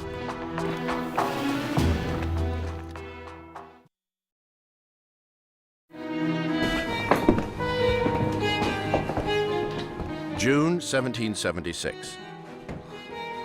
The debate over America's political future has been pushed to the forefront. What once was considered an act of mutiny and treason now becomes a real possibility, even a destiny.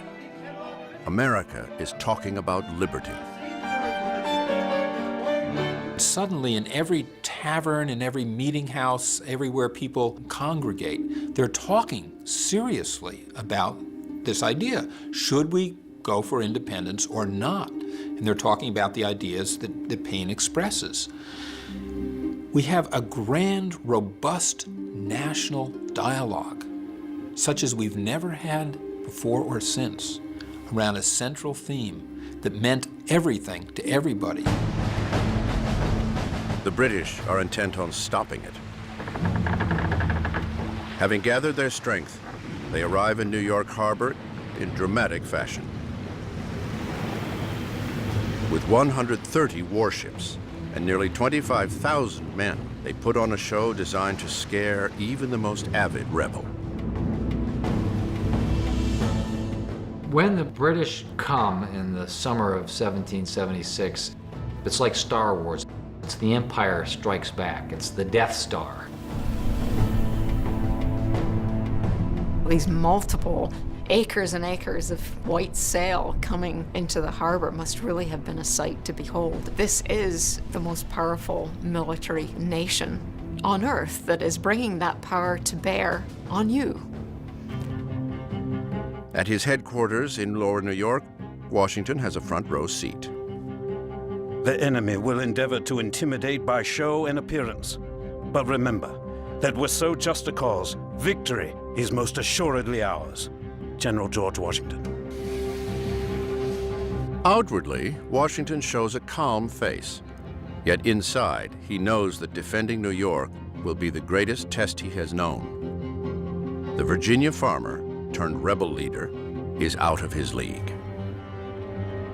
Washington was faced with a tremendous task. He had no navy to speak of, and he was trying to protect a group of islands with hundreds of miles of shoreline against the world's most powerful naval force. Miles away in Philadelphia, the reality of the situation is harder to take in. The great leaders of the Revolution, Ben Franklin, John Adams, John Hancock, see what they want to see. an army that has already stood up to the British. It pushes them to take the next step, the ultimate step, toward independence. A Virginia delegate, Richard Henry Lee, throws down the gauntlet.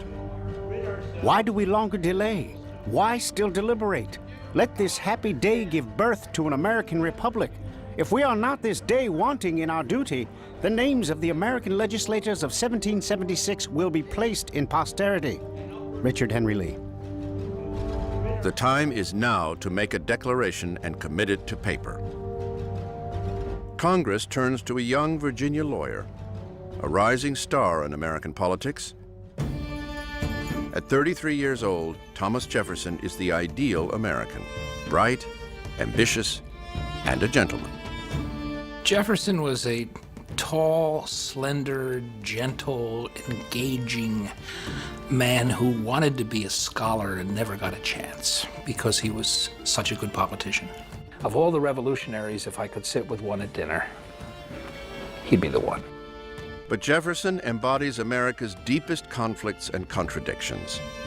Having grown up on a wealthy Virginia plantation, he inherited aristocratic credentials and the 200 slaves to prove it.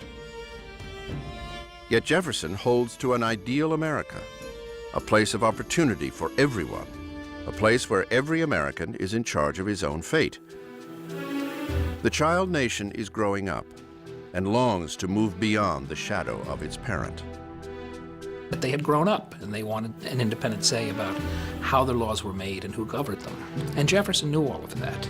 He knew that he wasn't writing anything that was revolutionary in the eyes of his own people, only in the rest of the world. Mid-June 1776. Armed with these notions and a deadline of 2 weeks, Jefferson locks himself into a Philadelphia boarding house. He sat in one room in the July sweltering heat of Philadelphia with the flies buzzing all about him, and he forgot all of that, and he just sat down and he wrote and he wrote and he wrote out of his head. When, in the course of human events, it becomes necessary for a people to advance from that subordination in which they have hitherto remained, the opinions of mankind impelled him to the change. Thomas Jefferson. It is a heady task for a fairly young mind. Every word must contain a reason to die for. Every sentence an urgent cause to justify rising up against a king. Think about it, the Declaration of Independence is a terribly radical document. That document says that if the government isn't treating you the way you think it should, and if you suffer this mistreatment over a period of time, you've got the right to rise up and destroy that government, to change it. That's a radical thing to say. But Jefferson soon stumbles over the central question of the Revolution. It hangs in the hot air. Who will become a free American? In Britain, the elite legislated. Now, Jefferson's pen could reinvent all that. Would the new America mean rights for every man, woman, child, and even slave? Who's in and who's out? Who's included? Does this mean everybody? Does this mean only the rich? Does this mean property holders? How far do we go? Who's included in this new nation? We hold these truths to be self-evident, that all men are created equal, that they are endowed by their Creator with certain inalienable rights, that among these are life, liberty, and the pursuit of happiness. Jefferson reaches for the highest ideals, but the contradictions of his words come back to haunt him.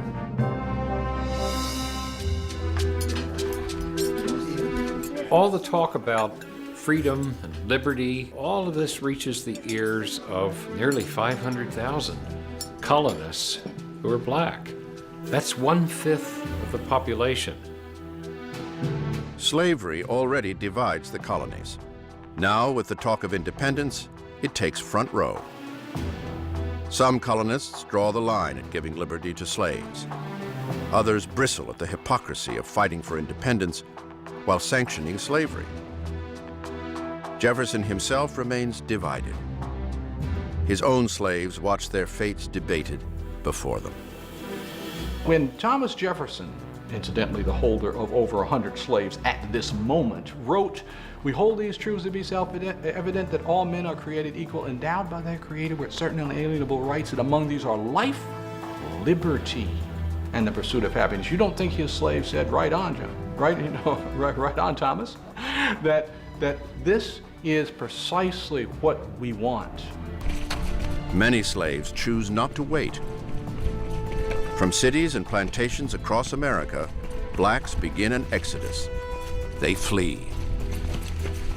On Washington's plantation, we know that 17 slaves ran. Stephen, 20 years old, a cooper by trade. Deborah, a 16-year-old woman. Peter, an old man. 23 fled from Jefferson. These people had made decisions. What's best for them? Patriot or loyalist didn't really matter. What's my best bet? What does a man like Jefferson make of this? When the slaves flee? Well, it throws in his face the notion of the enlightened slave master. And it comes upon him with great force, I think, if it hadn't before. That there's a fundamental contradiction in this whole revolution project between fighting for unalienable rights and holding slaves. He knew that. Jefferson takes aim at slavery with scathing indictments of its wrongfulness. He puts them in his draft, yet falls short of calling for the end of slaveholding. Major battles are looming. Compromises must be made. In Philadelphia, his draft will soon be thrown to the varied interests in Congress. They will tear it apart. While in New York, the Continental Army prepares to put its life on the line for the dream of independence.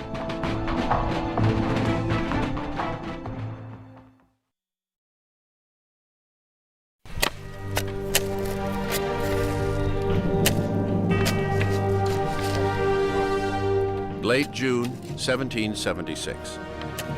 While Congress works on independence in Philadelphia, 100 miles north on the bluffs of Brooklyn Heights, the Continental Army faces more urgent realities.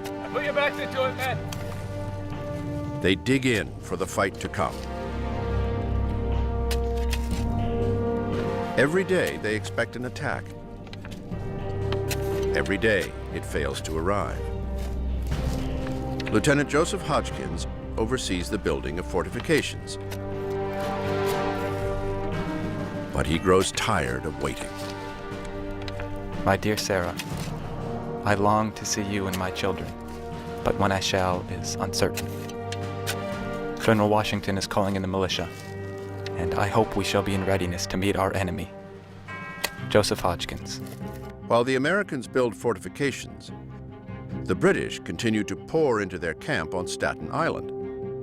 Throughout the summer, their force swells as the king sends more ships with more troops. Washington watches and waits.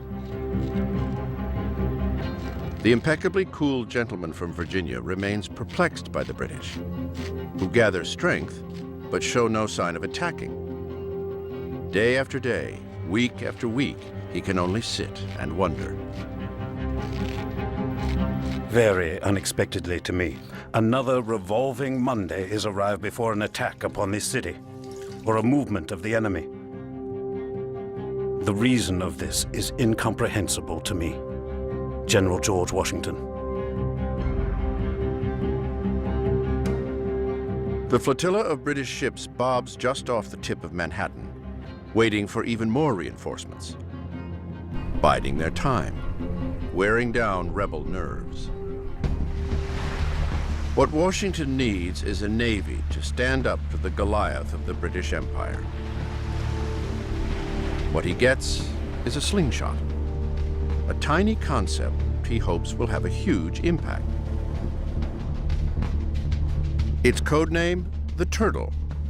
It's the world's first combat submarine, designed to harass the world's mightiest navy. Made of oak, covered in tar, the tiny craft fits just one person. With a bicycle-like method, the engineer propels the vessel underwater. With a drill, he will fasten kegs of gunpowder and a fuse to his victim's hull. But the simple weapon is not simple enough. The Turtle will be used only once during the Battle of New York. At night, she sneaks up on the British flagship, the Eagle. But fastening the explosives to the hull proves too difficult. The Turtle is forced to make a hasty retreat, spotted and pursued by British longboats. The keg of gunpowder, the erstwhile torpedo, floats down the Hudson River, where it goes off by itself, harmlessly. A giant column of water shot up as the bomb went off, and people on the shores were looking on in astonishment. But that was the end of the experiment. It will be words, not bombs, that deliver Britain the strongest blows. July 1st, 1776. A draft of the Declaration is delivered to Congress. The delegates immediately tear into it.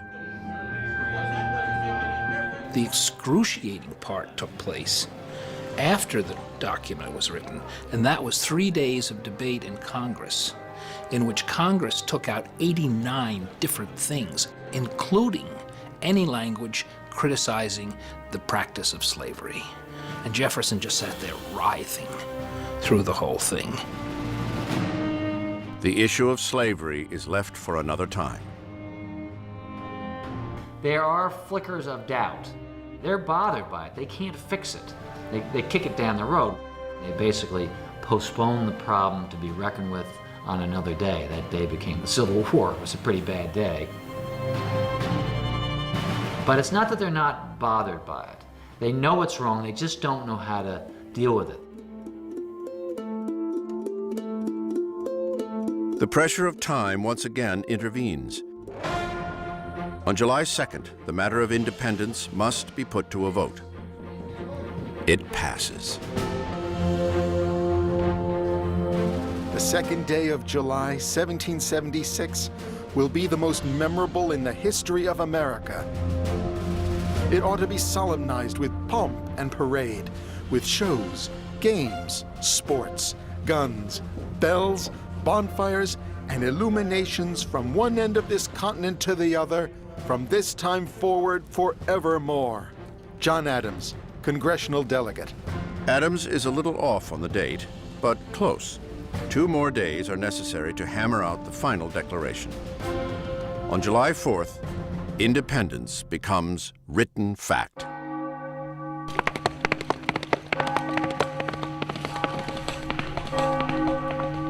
Within days, copies travel by horseback throughout the colonies. No one had set out to create a war of independence, yet they had delivered one. In the town squares all over the country, church bells were ringing and people were huzzahing. The crowd was applauding. People really did believe the birthday of a new world is at hand. These united colonies are, and of right ought to be, free and independent states, absolved from all allegiance to the British Crown.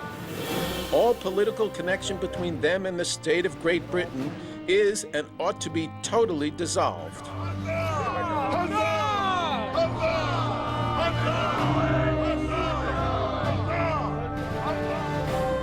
For those who had only imagined such a document, its realization is inspiring and sobering.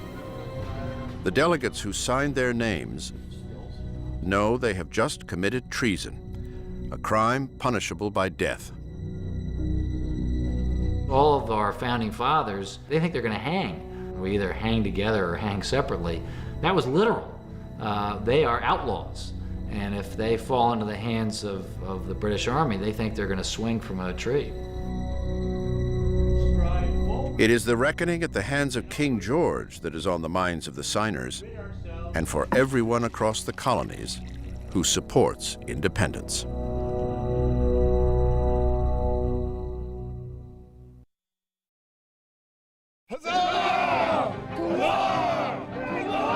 July 1776. Across the colonies, the reaction to the Declaration of Independence is deafening. For it or against it, it's clear that there is no turning back. It is a war that will make or unmake America. The Declaration of Independence does change what the war is about. Up until that moment, the war had just been about forcing the British into a point where they'd be prepared to renegotiate the terms of membership in the empire. But after that moment, it's about getting the British to acknowledge independence. In New York, patriots pulled down a statue of King George. It is a symbolic deed, but a useful one too. The lead is immediately sent off and melted down to make musket balls.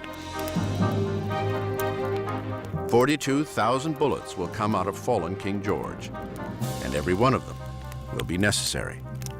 The battle they have been waiting for has arrived.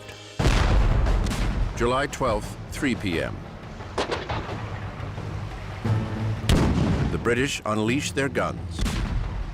Only 8 days after the Declaration of Independence, the British answer with a barrage only the world's most powerful empire could muster.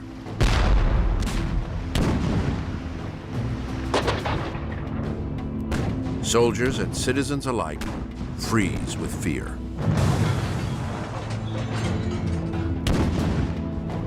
A lot of these soldiers were 16, 17 years old, fresh off the farm. Some of these American soldiers were drunk, in their cups, as the expression was. And so it was really kind of a disaster and a really inauspicious beginning to the battle for New York for the Americans.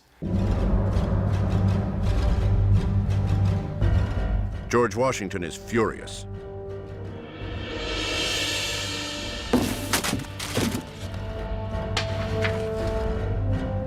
The British have made clear their power. Now, inexplicably, they stop the attack.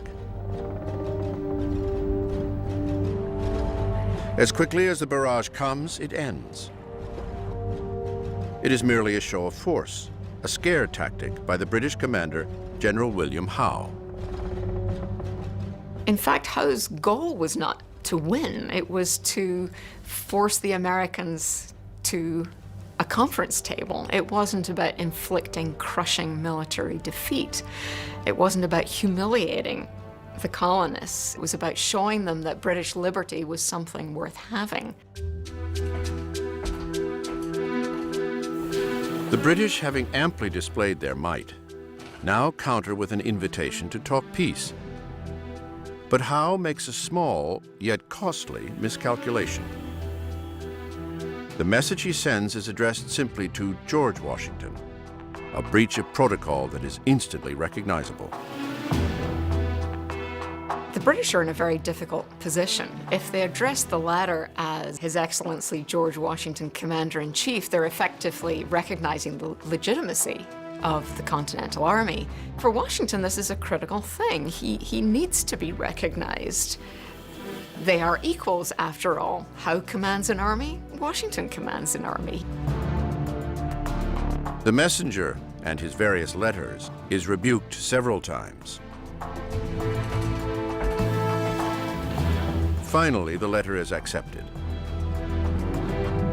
But by then, Washington wants no part of it. He sets aside the letter without opening it. The Americans will not consider negotiating. So high is the vanity and the insolence of these men. Their leaders seem to risk everything, so that blows and war seem inevitable. Ambrose Searle, British Secretary.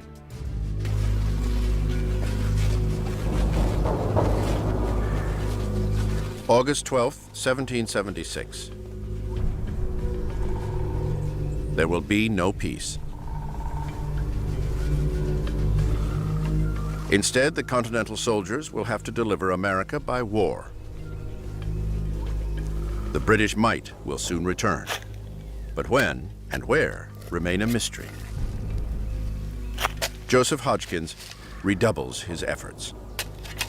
My dear Sarah, the posts are not going as quickly as I expected. It is thought this fleet will get all the strength they can before they make an attack on us. But we are awaiting and expecting them every day. Joseph Hodgkins.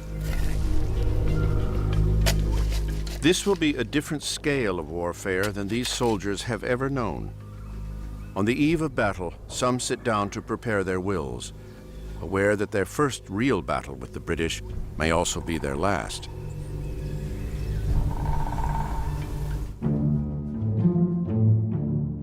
At their camp on Staten Island, the British are not nearly so nervous.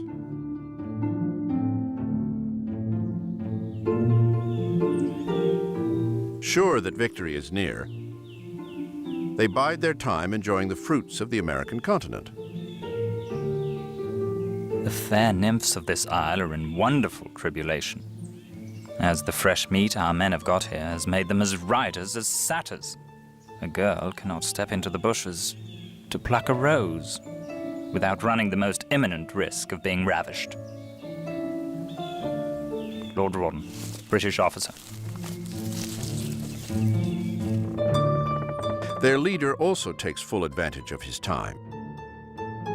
Having taken one of his officers' wives for a lover, General William Howe lets the days slip by in his private conquests.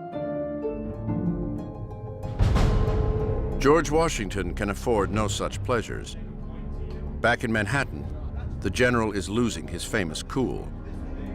As he waits, he guesses and second guesses every plan and every defense.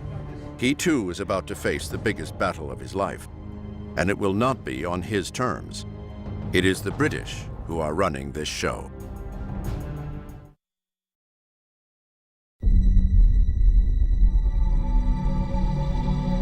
Late August, Long Island, D-Day. On a warm August morning, Howe moves his army. More than 15,000 British soldiers now march toward the American positions. For the first time in the brand new War of Independence, the British will test the strength of the American army head on.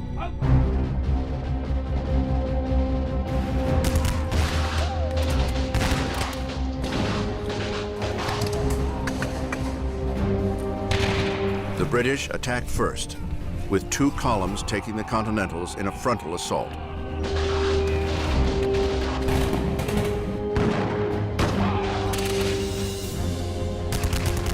The two sides face each other in massive lines, often a mere 100 yards apart.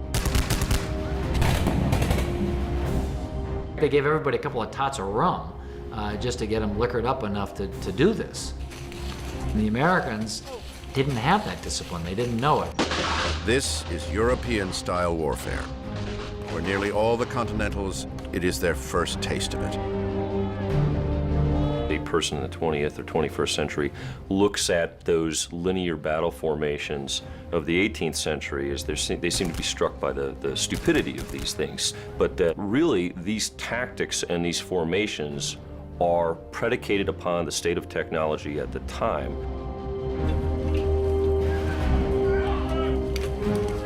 In open field battles and in smaller forest skirmishes, the Americans struggle to hold their own.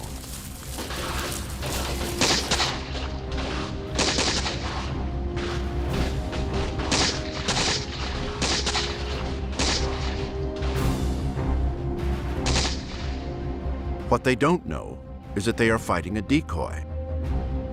The bulk of Howe's army is actually a third flank, marching out and around the American forces.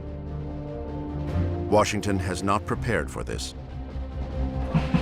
By 10 a.m., the British break through the rear ranks and devastate the lines of the Continental Army. The worst possible thing that can happen in those situations is to have a complete rupturing of your line, a complete break in which men panic and everybody flees basically for themselves. It is, without a doubt, the most demoralizing, disheartening sort of experience that these soldiers could have possibly felt. The rebel army, in a state of panic, flees. Among them, the young Lieutenant Joseph Hodgkins. He watches his soldiers break, a sight he will never forget. Loving wife, in the woods and in the night, the enemy marched out 2 different ways. We were obliged to go through fire and water. It seems the day is come that in all probability depends the salvation of this country. Joseph Hodgkins.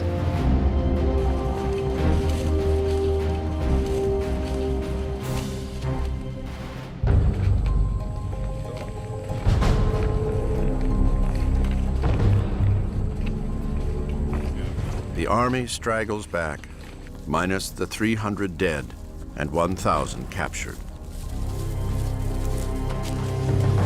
George Washington watches in shock. His army had not withstood the battle.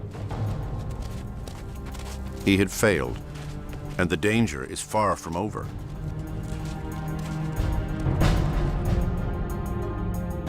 At Brooklyn Heights, the army is trapped on all sides. The British Navy commands the waterways to the west. From the east and south, Howe's army closes in on the shattered continental defenses. All looks lost, but the end would not come just yet. In a last effort to save his army, Washington orders an immediate retreat to start at nightfall.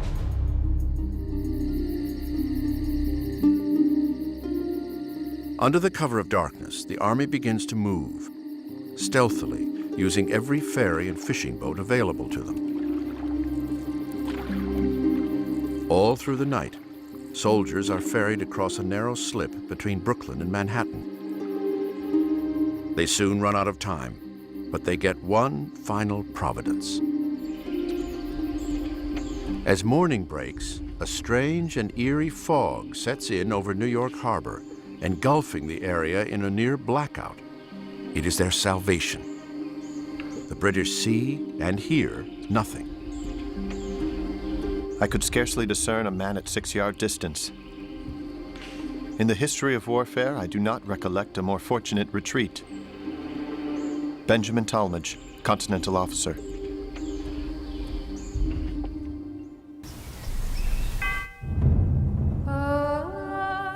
When the fog lifts, the British are met with an empty camp. The Continental Army, just hours before on the verge of defeat, has vanished overnight. The failure to capture them and to really put a stop to the war by rounding up the rebel forces really was perhaps one of the greatest blunders of the war, because it was in New York with the greatest armada, the greatest number of men that they had at any time during those 8 years. The British lost their best opportunity to win the war at a stroke.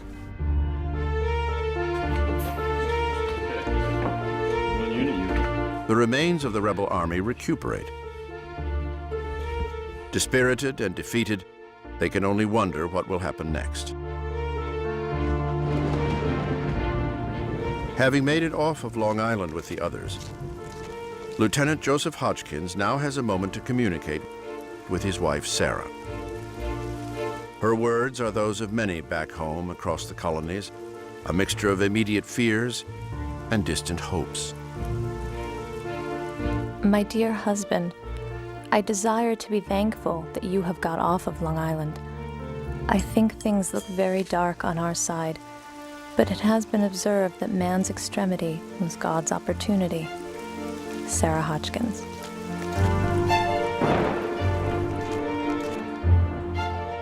George Washington is wrecked. He has come within inches of losing his entire army, and along with it, the cause of independence. Now he knows he must abandon New York City. The Continental Army is in no shape to fight again. They leave the city and go north along Manhattan Island. A few months ago, they were being treated as heroes. Now they are in full retreat.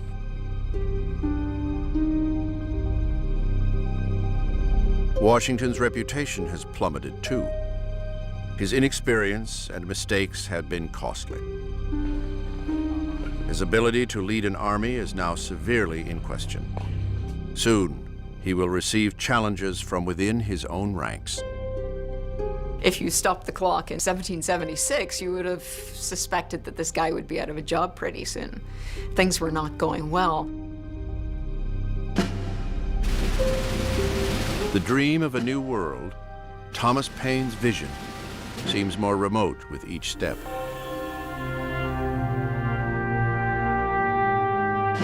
Across America, spirits are depleted. Many soldiers up and leave the army. Others, like Joseph Hodgkins, face the choice: stay and fight, or return to their homes, perhaps as British subjects evermore. My dear Joseph, I hope if we live to see this campaign out, we shall have the happiness of living together. It will trouble me very much if you should engage again. Your most affectionate companion until death, Sarah. Hodgkins will stay and retreat with the remains of the army toward an uncertain future for himself, for the army, and for the cause of independence.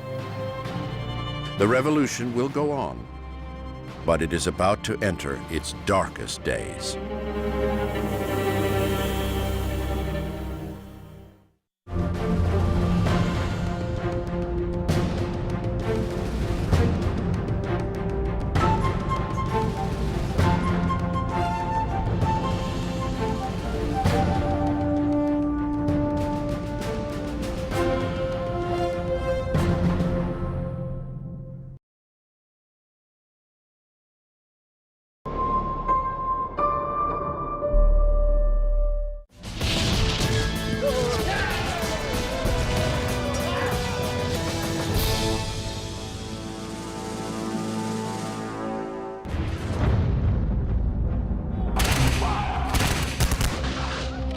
September 1776, New York. The rebel army is in retreat, pursued by the British up the Isle of Manhattan. In battle after battle, the colonial army is sent running, overwhelmed by the British forces and their superior power.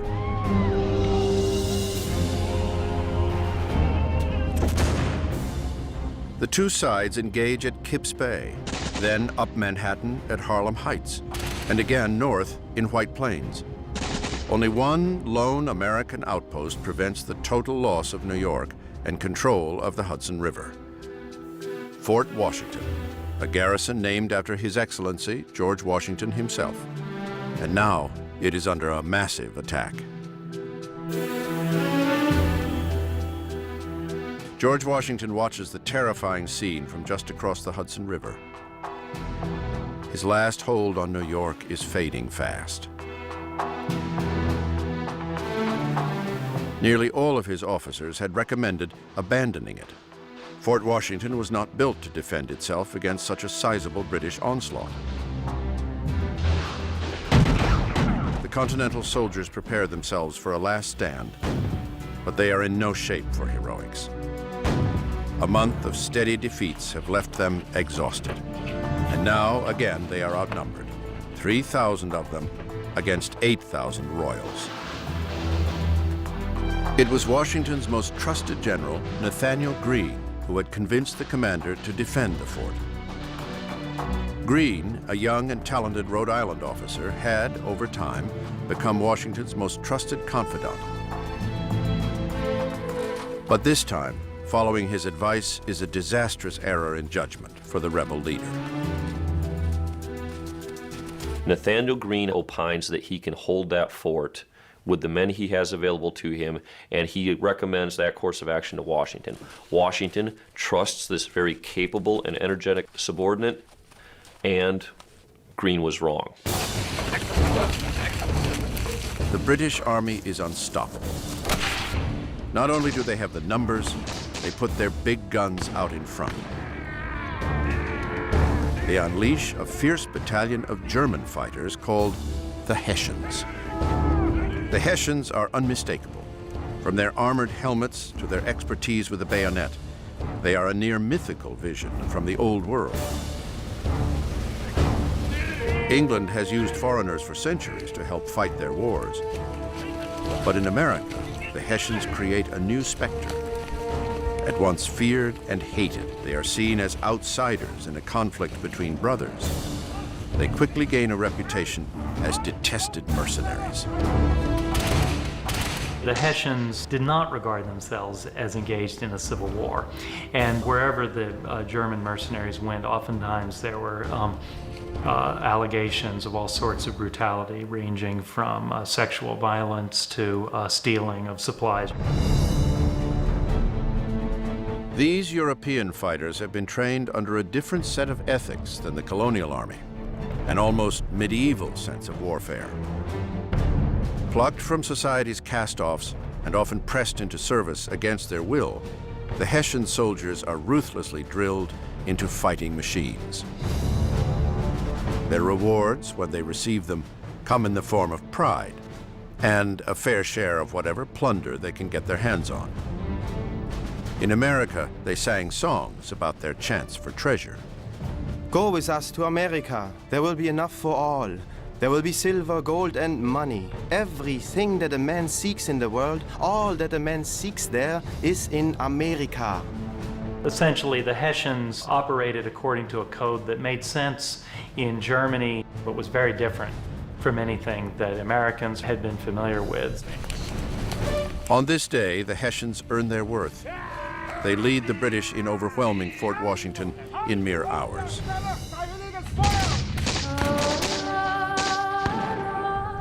By afternoon, the rebels lay down their weapons. Fort Washington is surrendered, and along with it, New York. The two sides now face each other up close. The King's Army and their hired warriors get their first chance to gaze upon the faces of the exhausted rebel army they have pursued for months. It is a sight that leaves them shocked.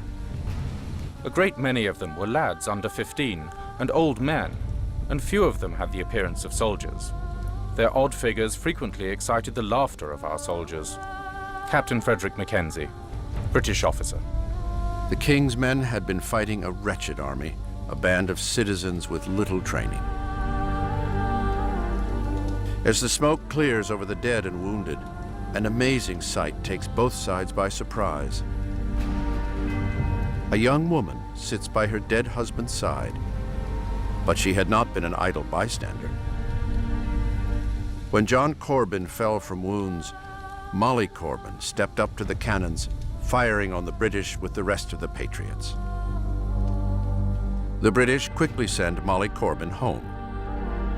There, after the war, she will die in obscurity. But on this day, the rebels will not forget the woman who evoked their cause. If this war is to persist, every citizen, man, woman, and child, will be called upon. I feel mad, vexed, sick, and sorry. This is a most terrible event. Its consequences are justly to be dreaded. General Nathanael Greene. Half the army is captured at Fort Washington. New York and control of the mighty Hudson falls squarely into British hands. Some begin to wonder whether the rebels can actually deliver an independent America. I was never in such an unhappy, divided state since I was born. I am wearied to death. General George Washington. The Americans in 1776 have encountered nothing but reverses. It's defeat followed by defeat, withdrawal followed by withdrawal. This really negatively affects the morale of his force, and perhaps more importantly, affects the morale of some of his subordinate commanders, who really now question whether or not Washington is the right man for this job. Between us, a certain great man is most damnably deficient. He has thrown me into a situation where I have my choice of difficulties. General Charles Lee. Some of Washington's own generals now take their aim at his reputation. Washington and the Army, at their weakest and most vulnerable, will soon have to face another battle. A power struggle at the very top. The revolution is about to stumble.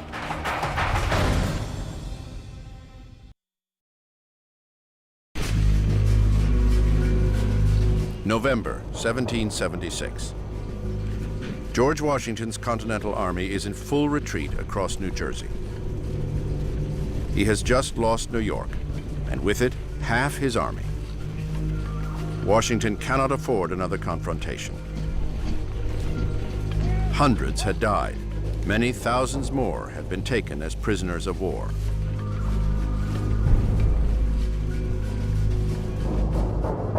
Enemy captives are not something the British had planned for in this rebellion. Now they are forced to confront the problem. After the defeat in New York, the British find themselves holding more American prisoners than they know what to do with. And so they're going to use the Sugar Hut and a number of other large structures that can quickly be made secure. They're also going to use prison ships. Of all the places of internment, the ships quickly become the most notorious. Thousands are thrown into the holds of decommissioned warships. There, with inadequate food, hygiene, and air, disease runs rampant. Starvation is common. Being here is almost worse than a quick death on the battlefield. Some of these ships would have 1,000 men, 1,000 prisoners, and perhaps a dozen a day would be taken out dead and buried in the shallow graves on the sandy shores of Brooklyn. I now found myself among a collection of the most wretched and disgusting-looking objects that I ever beheld in human form, now shriveled and surrounded with the horrors of sickness and death. Here, thought I, must I linger till death should terminate my sufferings. Ebenezer Fox, prisoner. To the British, these men are not just prisoners of war, they are traitors. Yet their punishment will not be swift. Instead of an executioner's hand, these rebels will be left to rot.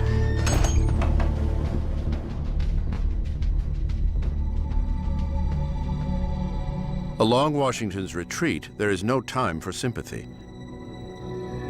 No one knows what lies ahead for them. It is a minor consolation that they have become experts in at least one aspect of the military. I can only say that no lads ever showed greater activity in retreating than we have. Our soldiers are the best fellows in the world at this business. Colonel Samuel Webb, Continental Officer. With retreat comes more recrimination, this time from within Washington's own ranks. General Charles Lee is among those who revel in Washington's failures and secretly scheme against him. In late November of 1776, Lee steps up his campaign for the commander's job. Like Washington, Lee is ambitious for glory, but their similarities end there. Where George Washington has a famous grace, Charles Lee has an infamous coarseness. He was a slob. He didn't wash. He always had a pack of dogs going everywhere with him. He consorted with low women. He was not a gentleman. A corporal's wife would be his preference. Yet as a general, his prowess is undeniable, even intimidating. He had, after all, learned his skills in the best army in the world, the British. Lee is arguably the most qualified general officer in the American Army in a strictly military sense. He fought in the French and Indian War, he fought in continental Europe during the 7 Years' War, he fought from Russia to Poland. He's exceptionally experienced, but this experience breeds some hubris. He thinks that he knows better. Passed over for promotion in England, Lee jumped ship for America, only to find himself subordinate to George Washington. Now, Lee's sense of self-worth pushes him toward betrayal once again. This time, he wants what he deserves: command of the Continental Army. I foresaw all that has happened. Had I the powers, I could do much good. Confidence in General George Washington is at an all-time low. Lee's chance is at hand. Late November 1776. The two generals now lead regiments in separate retreats.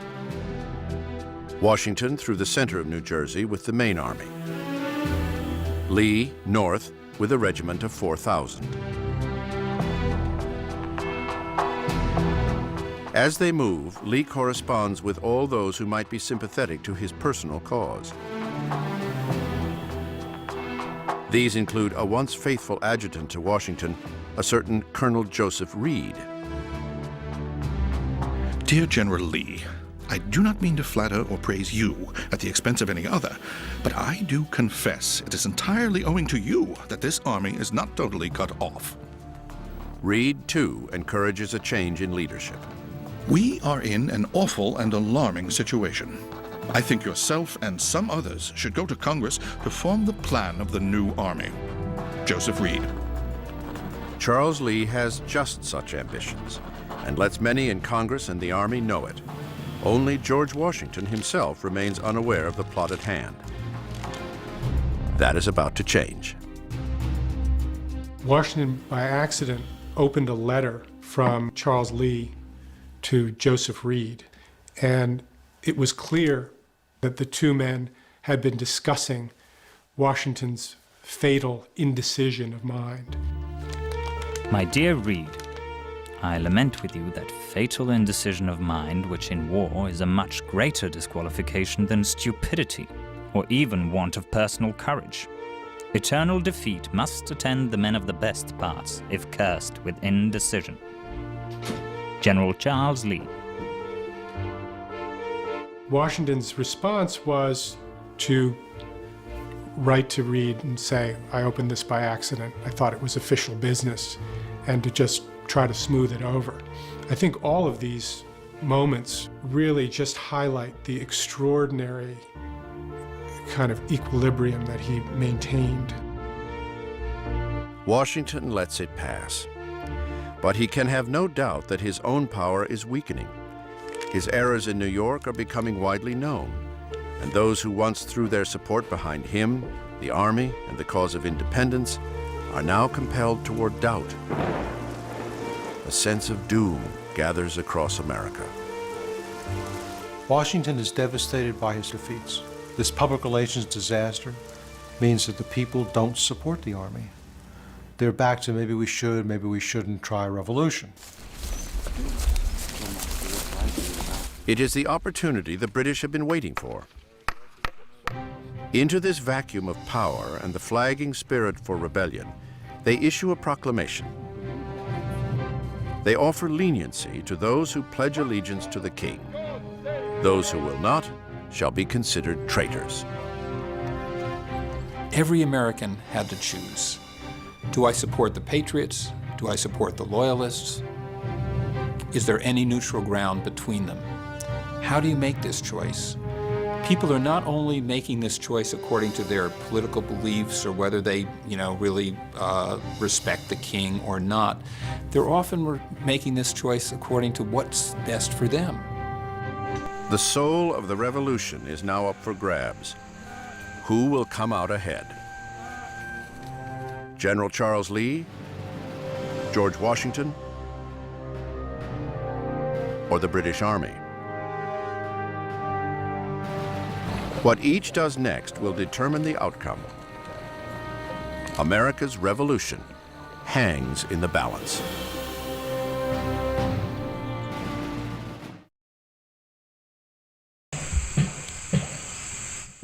December 1776. British are gaining control of New Jersey, yet they find a populace unwilling to support them. With their massive army, food and supplies are critical to their efforts.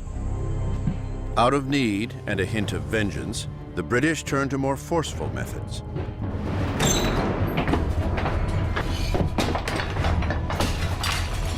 They take what they need by whatever means necessary.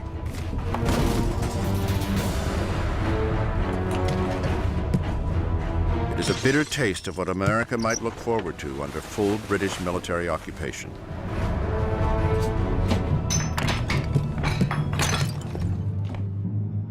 They have taken hogs, sheep, horses, and cows everywhere. Even children have been stripped of their clothes. In short, the abuse of the inhabitants is beyond description. Charles Wilson Peel, American soldier. Soon, the Hessian mercenaries join the fury, cutting their own path of plunder across the colony.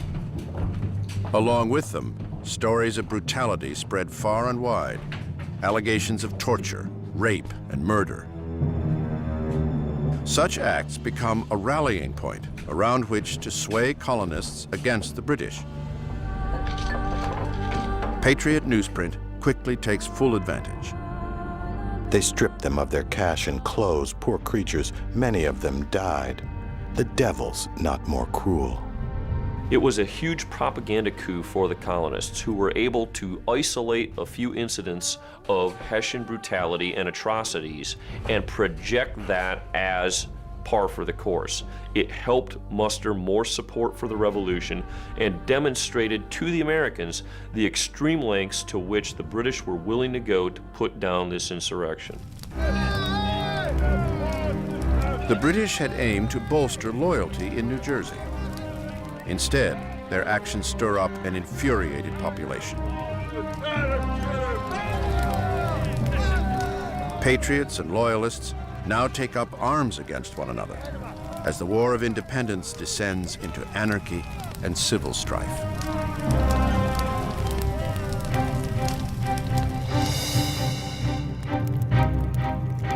Washington can sense the mounting chaos. Both sides, loyalist and patriot, seem to have given up on the cause of the revolution. As Washington flees across New Jersey and people are unwilling to help him, he fully realizes that this revolution might be over. He's a commander-in-chief of an army that has shrunk drastically. He's on the run with the enemy on his heels. Congressmen write their wives and their friends letters saying that the game is just about up. They're fearful that this war is shortly going to be over. Washington turns his focus toward Philadelphia, around which he will try to build a defense. But General Charles Lee's troops are still 50 miles north. Without them, Washington's numbers are inadequate. Like it or not, he needs Lee. Lee has other plans, and they don't include helping Washington. He ignores the commander's almost daily pleas to rejoin the main army. December 1. Dear Sir, the enemy are advancing, and from information not to be doubted, mean to push to Philadelphia. I must entreat you to hasten your march as much as possible, or your arrival may be too late to answer any valuable purpose. General George Washington. Technically, Washington could have ordered Charles Lee to do what he wanted. Dear Sir, having wrote you fully both yesterday and today of my situation, you will readily agree that I have sufficient cause for my anxiety and to wish for your arrival as early as possible. Perhaps Washington thought that with a loose cannon like Lee, perhaps the best way was not force, but to cajole him into seeing things the same way. Friday the 13th, 1776. General Charles Lee has no intention of coming to Washington's aid. Instead, he stops his retreat and takes residence in a comfortable tavern. There, Lee makes his final move. It won't be a good one. Lee works over his correspondences denigrating George Washington. Yet he remains unaware of the scene just outside his window. British scouts have tracked Lee to the tavern and will take him by surprise. The scene was almost comical if it hadn't been so tragic. Lee was surrounded by a British cavalry in his dressing gown, slippers basically. Lee puts up no fight. In one brazen and sloppy moment, his campaign for leadership of the Continental Army comes to an abrupt halt.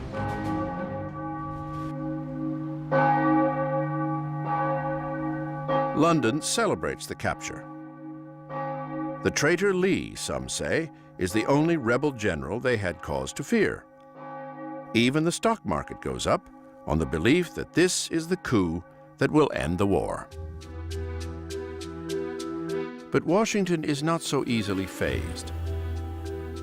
A political rival out of the way, and his absent troops now marching toward him, Washington regains his sense of mission.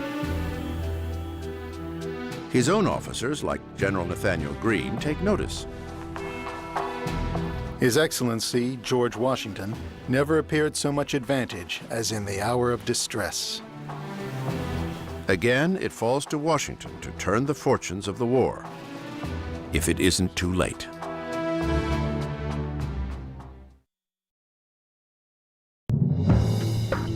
New Jersey is now a battlefield, not only for the two armies, but for the colonists themselves. Amidst the tension, citizens weigh their loyalties. Should they side with the fleeing Continentals or with the British occupiers, whose very presence has created fresh hostility in the colony? And this is what happens, right, when you put military men in the charge of what is also a delicate political operation. And in this respect, I think one has to be a little sympathetic to the British government. Putting down an anti-imperial, anti-colonial uprising is not something anyone had much experience with in the 18th century. As winter sets in, both sides retrench. The British occupy more of New Jersey by spreading smaller units throughout the territory. Washington, meanwhile, escapes into Pennsylvania, where he hopes to prevent an attack on Philadelphia, the seat of Congress. Mid-December 1776. The mood of despair has crept into his own soldiers as well. Many simply decide it is time to go home. Faith in the revolution is falling as fast as the temperature. It's been a wretched year for them. Conditions have been harsh.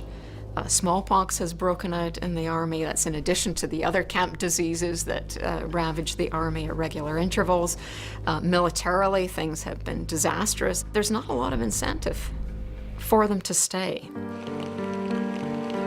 One man watches in horror.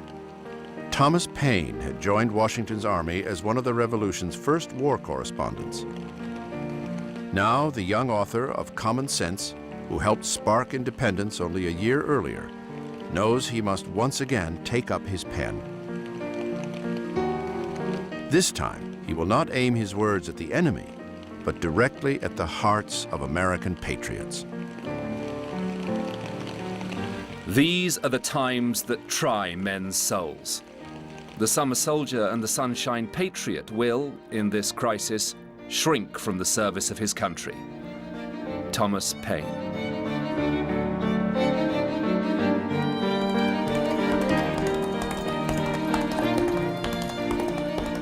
With a sense that the war rides as much on his words as on the musket ball, Paine rushes to Philadelphia to print his new manifesto.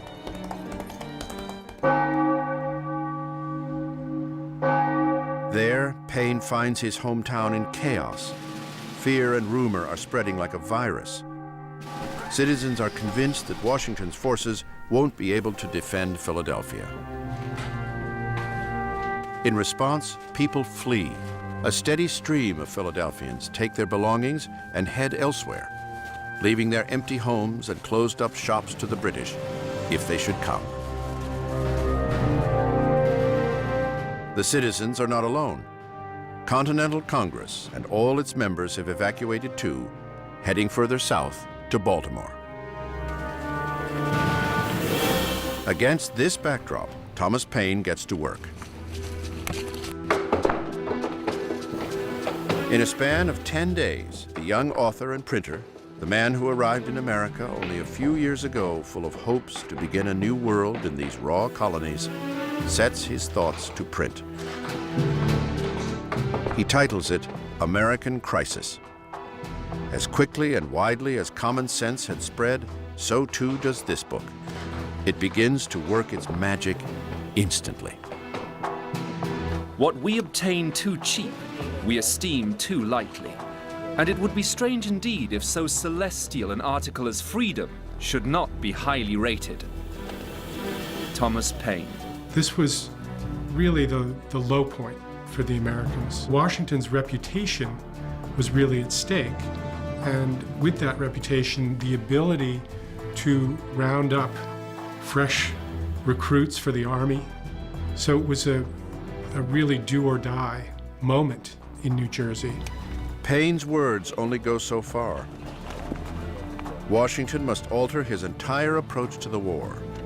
He must make some bold move that will restore faith in him and in the durability of the revolution. He makes up his mind, I've got to shift tactics. He thinks that it isn't necessary to win the war on the battlefield. He just can't lose it. The most important thing is to keep the army together.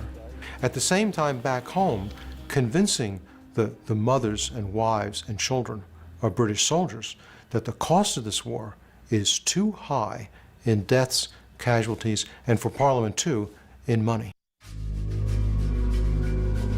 For the British commander, William Howe, things are not going as planned. The occupation of New Jersey has spread his forces thin. In London, people are asking why the war is not yet won. He needs time to think. Howe has his army dig in for the winter. To guard against rebel attacks, he places Hessian forces at key junctions along the Delaware River, places like Burlington and Trenton. As the cold sets in, the British expect to catch their breath before the next season of fighting begins. Howe's command along the Delaware River falls to Hessian Colonel Johann Rall. Rall has been on constant alert, but now, holed up in Trenton, he is finally beginning to relax. An attack is unlikely as the weather turns grim, and a blizzard blows outside his window. Rall lets his guard down and waits for reinforcements, due any moment.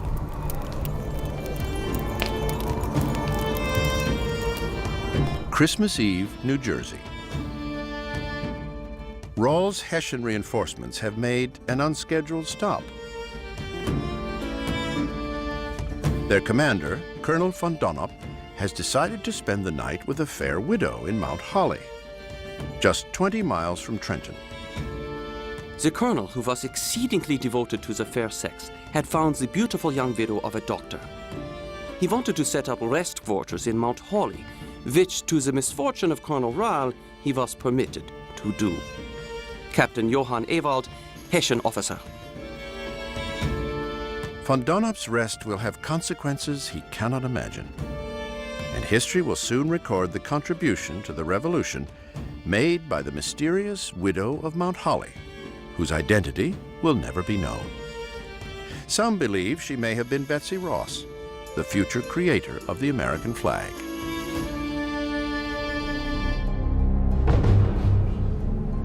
Scouts soon report to Washington that the Hessian army has left its defenses down.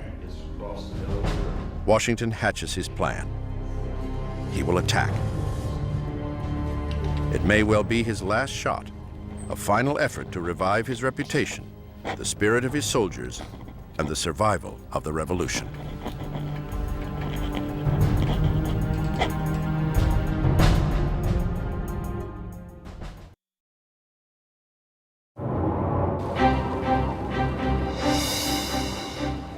In the last cold days of 1776, Washington prepares his army for what may be the final gambit in the War of Independence. Few believe he can still be victorious. His own soldiers regularly leave the army as their commissions come up. An urgency creeps into everything and everyone. We are all of the opinion, my dear General, that delay is now equal to a total defeat. Some enterprise must be undertaken in our present circumstances, or we must give up the cause. Joseph Reed, Continental Officer. By the time Christmas of 1776 approaches, everything has bottomed out. His army has shrunk to only about 5,000 men. He's lost the support of a lot of the people, and it all appears to be lost. It truly is a do-or-die situation. Washington makes a bold decision. He will strike the enemy at Trenton. On Christmas Day, Washington tells his army to prepare. After months of defeat and loss, they understand his purpose. The army will now take the offensive. They will be crossing the Delaware back to New Jersey. Shortly before departing, Washington has American Crisis read aloud. Let it be told to the future world that in the depth of winter, when nothing but hope and virtue could survive, that the city and the country, alarmed at one common danger, came forth to meet and to repulse it. Time hath found us. Thomas Paine. It will be a monumental task. Washington's men must ford a near-frozen river in a blizzard and get across fast enough to take the enemy before dawn by surprise.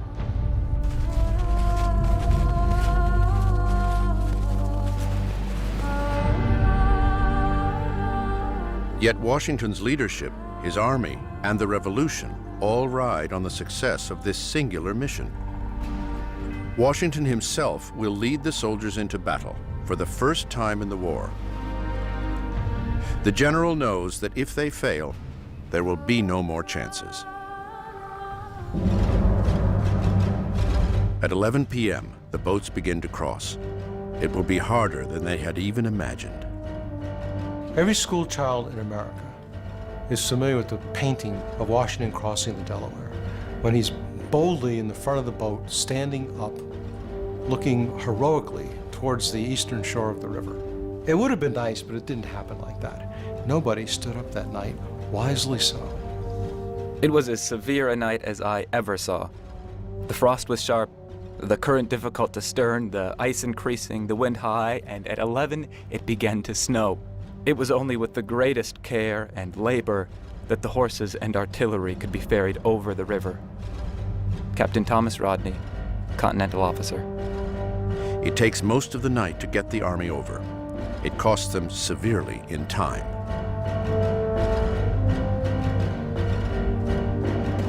As dawn approaches, this surprise attack on the Hessian forces at Trenton grows nearly impossible.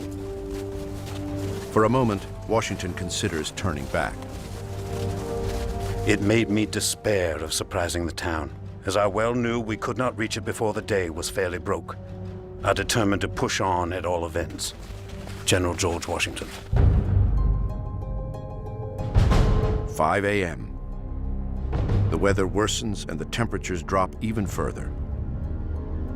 The soldiers, some with only rags on their feet, begin to succumb to the elements.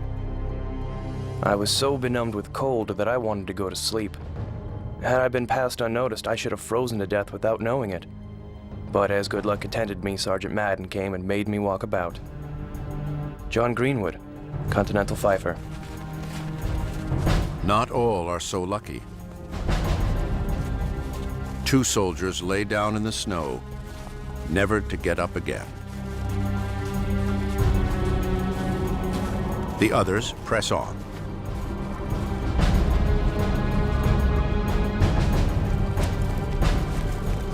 Everything now depends on speed and stealth. It is Washington's new way of waging war. If he's victorious, fine. If he's defeated, escape as fast as you can and keep your army together. Move fast. Sneak attacks, surprises, midnight escapes, any trick a magician could pull out of his hat. That's how he's got to fight. Washington had learned his lessons the hard way. Now he will change the rules.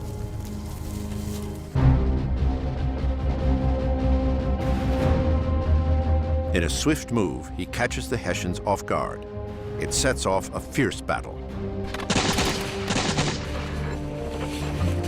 Hessian soldiers scrambled to grab their muskets and meet the enemy.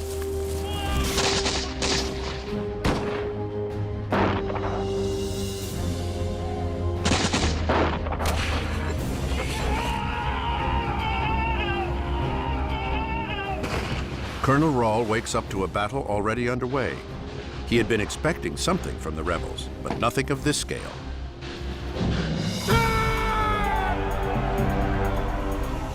Nor is this the same army the Hessians once met in New York.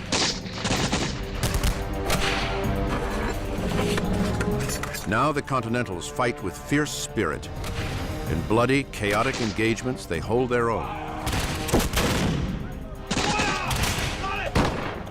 Trenton is a small battle in numbers, but it is a vicious and closely fought one. Battle of Trenton is a brutal encounter. The Americans surprise the Hessians, who tumble out of their barracks, grab their muskets, and attempt to defend themselves. The battle lasts less than an hour, though. The Hessians don't have a chance because they're surprised. Here conceived a scene of war of which I had often conceived but never saw before. The hurry, the fright, and confusion of the enemy was not unlike that which will be when the last trump shall sound. Colonel Henry Knox, Continental officer. In the midst of the fighting, the Hessian Colonel Rahl is shot twice. As he dies in bed, the leaderless Hessians lose their will to go on. The path that had taken them from victory in New York ends with defeat at Trenton. 1,000 Hessians are captured or killed out of only 1,500 present.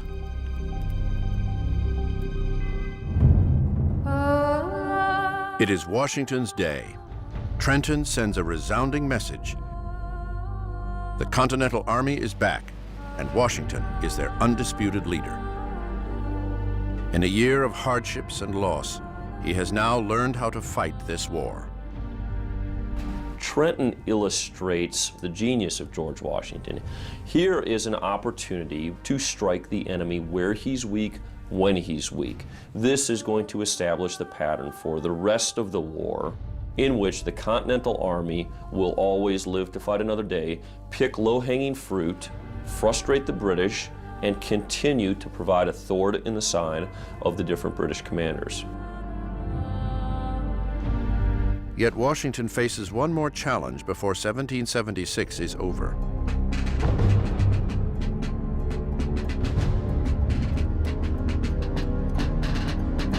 December 31st marks the last day of many soldiers' commissions. Many, if not all, are eager to return to their citizen lives. At the end of December, a lot of enlistment terms run out. Those men want to go home. He goes back onto the field, and he tells them, as heartfelt as he can, that you've done everything that America could ask of you. You've risked your lives, you've been in fierce encounters, and now I'm asking you to do it just one more time. And he waits, and nobody moves. The men have given all they can. Now it is Washington's turn. To anyone who will re-enlist, Washington makes an offer of an additional $10 pay, more than a month's salary. My brave fellows, you have done all I have asked you to do, and more than could be reasonably expected. But your country is at stake. We know not how to spare you. General George Washington. And then one soldier grumbles, well, I might as well keep fighting. He steps forward. Then others follow him. And eventually, a little bit more than half the men in the army stay for the $10. But he doesn't have the $10. Washington writes to Congress to request the emergency funds. For this trifling sum, the army holds together and grows as news of Trenton brings new recruits. At the very end of this dark year, Washington has revived the revolution. Through most of the fall, There have been a number of officers who thought they could do his job better than he could, and a number of members of Congress who thought the same. That changes after Trenton, that criticism evaporates, at least for a while. And it seems that the tide has turned. At least the army is going to continue to exist. And the army is the revolution. 1776, the year America is born, and a grueling test for the new nation. Liberty is embraced, and then very nearly lost. Washington has saved the revolution, but the biggest battles still lie ahead. With cautious optimism, a friend of George Washington writes him a New Year's card. The year 1776 is over. I am heartily glad of it, and hope neither you nor America will be plagued with such another.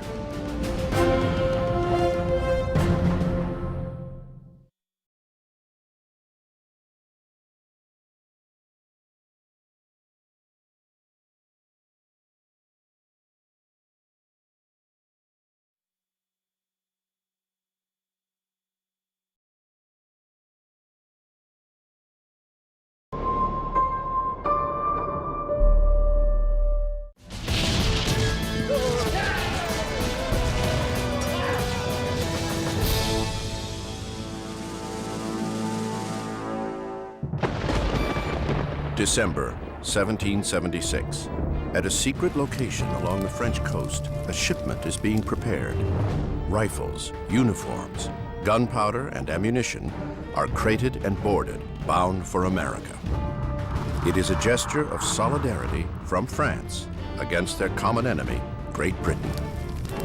The weapons will aid Washington's notoriously undersupplied army, which has just unleashed a Christmas surprise on the British. The Battle of Trenton has bolstered the rebels. But America needs more than supplies to turn the tide of war. What General George Washington really needs is money and a navy. In pursuit of this goal, the Americans have sent their own secret weapon to France. He arrives on a crisp December morning along the French coast. He is old and frail, with a variety of ailments. But Benjamin Franklin is also the most famous revolutionary leader in Europe. Franklin is the man who tamed lightning, a renowned scientist, inventor, and writer who brought the simple wisdom of Poor Richard to the world. When Franklin gets to France, there's an enormous sense of consternation. What is this figurehead? What is this great celebrity doing here? And remember, given the way the media worked in those days, he washes up on the shores of Brittany with no announcement, and there are all sorts of wonderful rumors afoot as to what he's doing in France. He's come to buy himself a chateau with his immense fortune. He's come to educate his grandsons in Europe because the schools are better. Every possible idea is put forth. The idea that he's actually there to enlist the French in this cause is not the obvious conclusion. And he doesn't feel he has to illuminate anyone. Franklin arrives into a deeply divided nation, no place more so than Paris itself. The wealthy live in opulence, while the poor walk on city streets ankle deep in waste and excrement. This dichotomy has produced new thinking about Europe's age-old system of class. The French read Thomas Paine and cheer America's revolution. As one Frenchman noted, there is 100 times more enthusiasm for this revolution in the Paris cafes than in the colonies.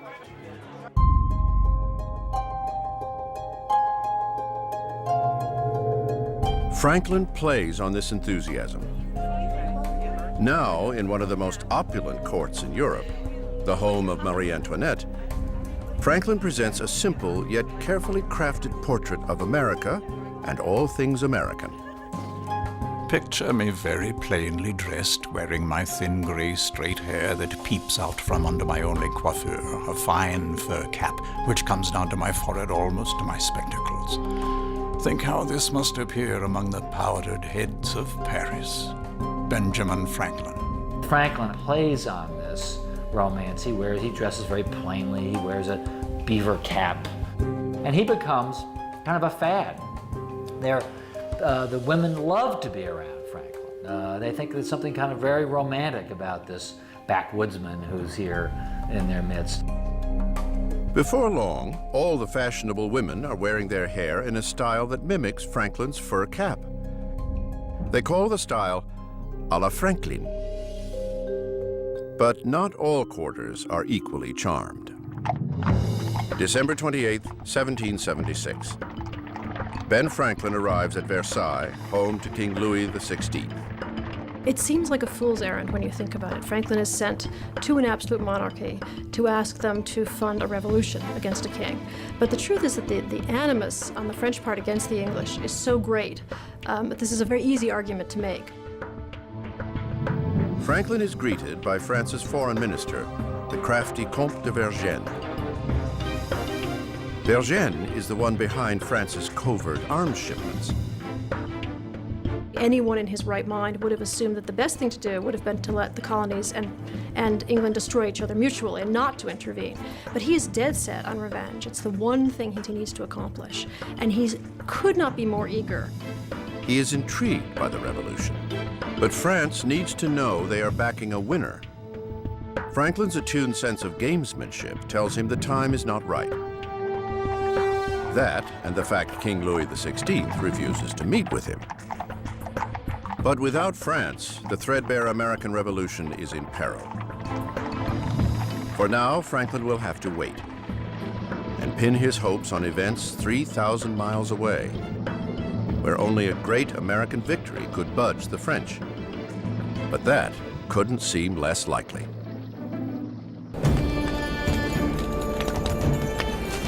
Back in New Jersey, the Continental Army is in bad shape. The Americans have not yet figured out how to feed and supply the army. John Adams, the always outspoken member of Congress, complains, "Our army is an object of wretchedness enough to fill a human mind with horror. Disgraced, defeated, discontented, dispirited, diseased, naked, undisciplined, eaten up with vermin. No clothes, beds, or blankets. No medicines, no victuals but salt pork and flour." And as winter turns to spring, the problems only worsen. No one is joining the army. And officers sent on recruiting missions must dig deeper to fill the quotas for new recruits. The colonists, like every generation before or after, seem convinced that the war is going to be over by Christmas. When the war isn't over by Christmas, Washington has a hard time recruiting soldiers. And it's in 1777 that we see many states beginning to offer significantly increased bounties. That's a cash payment for enlistment. Service in the Continental Army is now offered as an alternative to corporal punishment when you're brought into court. Service in the Continental Army is encouraged for vagrants. The shortages of trained soldiers hits the Army hard. No place more than the northern American outpost of Fort Ticonderoga, where America's inexperienced recruits are about to become the target of a major British attack.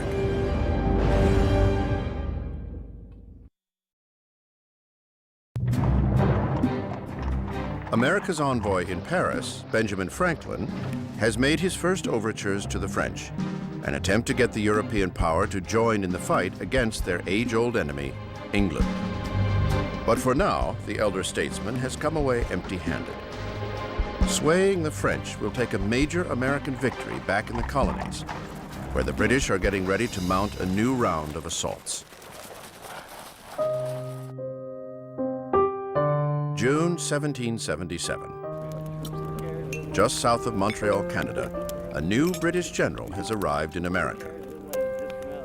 General John Burgoyne surrounds himself with all the trappings that wealth and status afford. He has recently returned to the colonies, where he witnessed the British loss of Boston just 2 years earlier.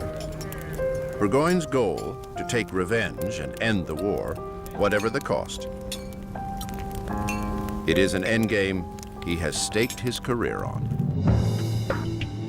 John Burgoyne has always led the good life, a gambler, A military man by career, a playwright by hobby, a social climber by marriage, Gentleman Johnny, as his soldiers call him, leans towards the dramatic. Before his return to America in June, the cocky Burgoyne wagers that he will have the war won by Christmas. Charles Fox, a member of Parliament who stood in opposition to the war, takes the bet with a warning. Be not over-sanguine. I believe when you return to England, you will be a prisoner on parole. Charles Fox. As commander of Britain's northern forces, Burgoyne aims to take the Hudson River, the vital waterway that separates the northern colonies from the southern colonies. It's important to realize that in the 18th century, there are no bridges across this river. There are only a limited number of crossing points. If you control those points, you control key terrain, and you are able to sever the lines of communication that the colonists are able to use to coordinate their actions between Boston and Philadelphia, and certainly prohibit the transfer of troops from one side of the river to the other. The British plan requires precise coordination across great distances. Burgoyne's force will move south down the Hudson to meet up with the man in charge for the British, General William Howe, whose forces will march north from New York City. Burgoyne's first target is a remote northern outpost, the mighty Fort Ticonderoga. People referred to it as the Gibraltar of the North or the Gibraltar of North America. It was, by all standards, the most spectacular fortress in North America. Angled bastions, very defensible, and it sits astride this very, very strategic water corridor.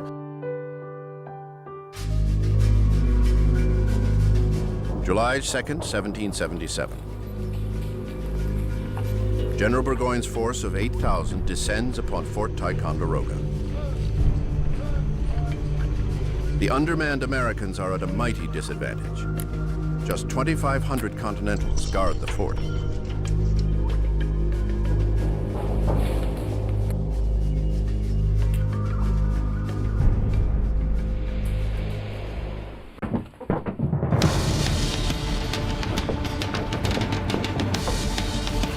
Skirmishes break out around the stronghold as British soldiers snipe at the Americans.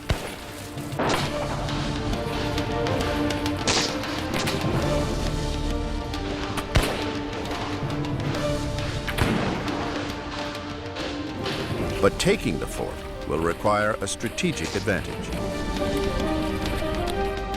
Fort Ticonderoga sits on a peninsula surrounded by 3 mountains, but the lean American forces can only defend 2 of them.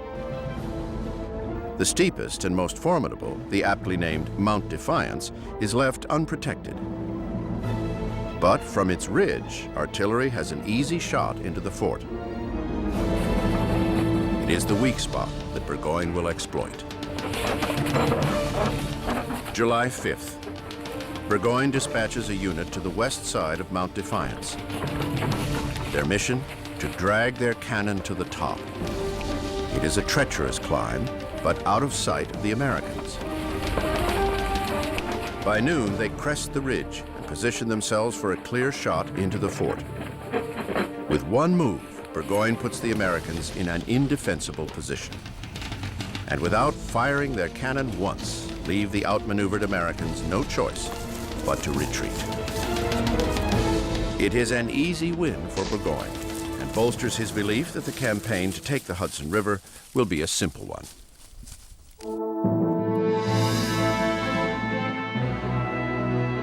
News of the fall of Fort Ticonderoga reaches Paris, where Benjamin Franklin has been closely monitoring the war.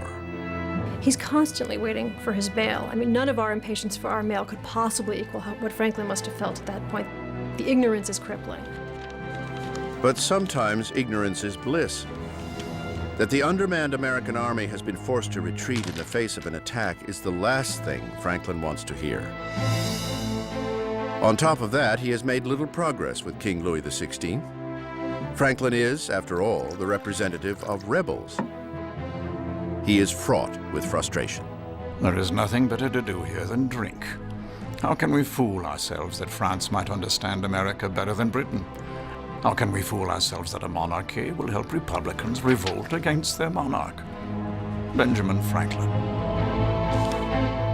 The fall of Fort Ty hits General Washington's desk with a thud. His soldiers lost it without so much as a fight. And now the British Army is on the move. 7,000 soldiers are heading down the Hudson. The rest are stationed in New York City. Washington flounders and begins moving his troops up and down the river, hedging his bet against where the Redcoats might attack next. General Washington may be conflicted, but so too are the British. Their commander, William Howe, has gathered up his 13,000 troops and set sail from New York City. Destination unknown. Howe is torn. He is expected to move up the Hudson to aid Burgoyne, but he can't escape his own designs, a fixation on conquering Philadelphia, the rebel capital. His decision, when it comes, will change the course of the war.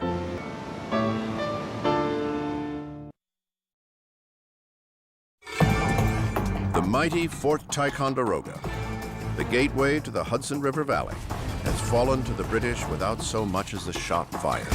It is another defeat for the undermanned Continental Army and is an ominous start to the summer of 1777. Across the ocean in France, Benjamin Franklin's waiting game continues. Franklin is biding his time, looking for news from America, some victory that would open the gates to Versailles, would convince the French to join the war. But he keeps his intentions to himself. It is a secrecy that breeds intrigue.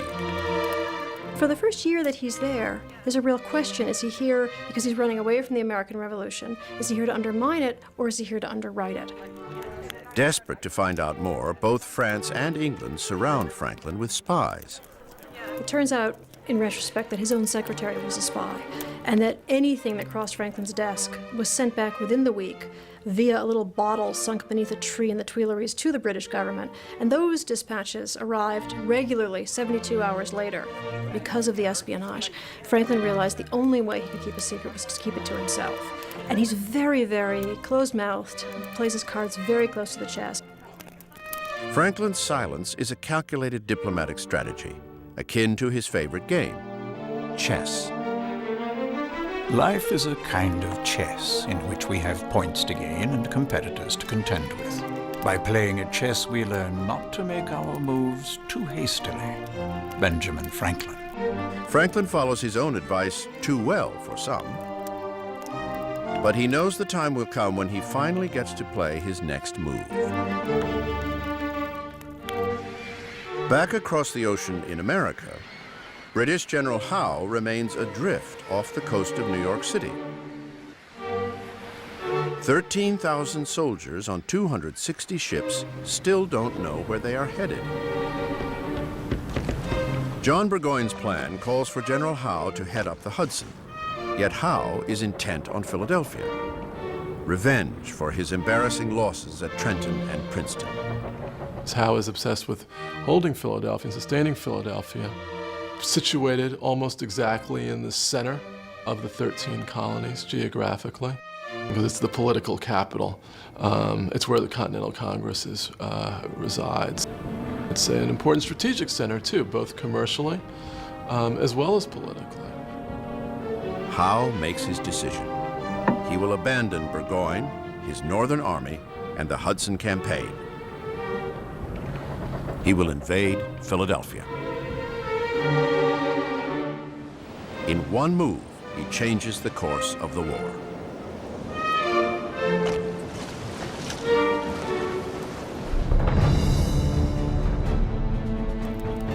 August 22nd, 1777, Hartsville, Pennsylvania.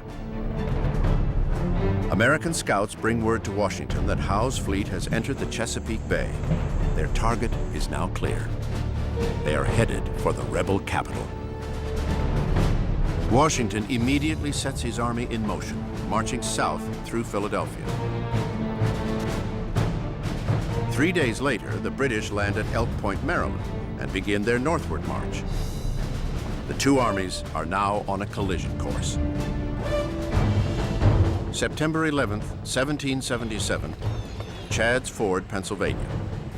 Washington positions his forces along the banks of a tributary called Brandywine Creek.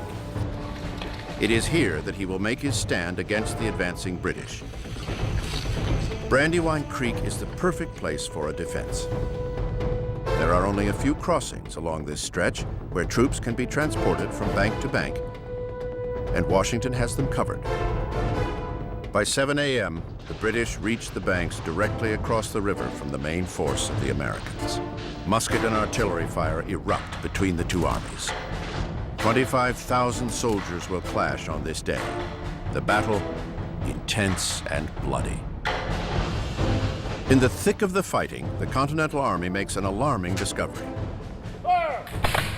The weapons sent secretly by France months earlier have only now arrived, and many of them aren't working. Some of the muskets are fitted with the wrong cartridges. Others have shot of the wrong size. It renders them unusable. On the opposing side, the British are trying out a new and improved rifle. Captain Patrick Ferguson, a skilled marksman, is the inventor. The new weapon is lighter, has a longer range, and in Ferguson's expert hands is deadly accurate. During the fighting, the captain gets a high-ranking officer in his sights. But killing involves more than aim. On the 18th century field of battle, there is also the matter of honor. The American Revolution occurs during what some historians term the Age of Limited Warfare.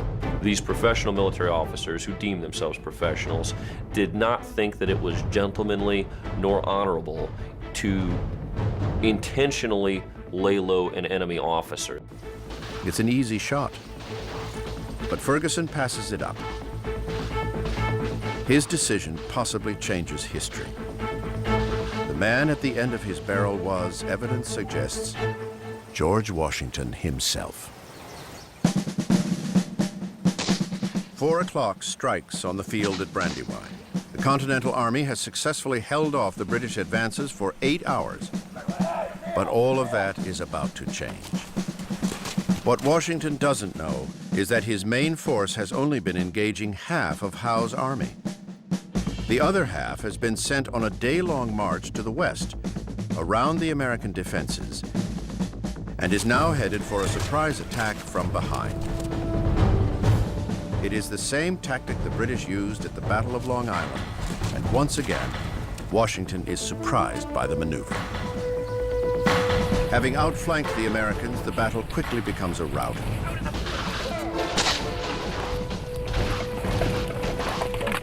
"1,000 American soldiers are wounded or killed. Washington is forced to retreat north, giving up the fight and giving up Philadelphia.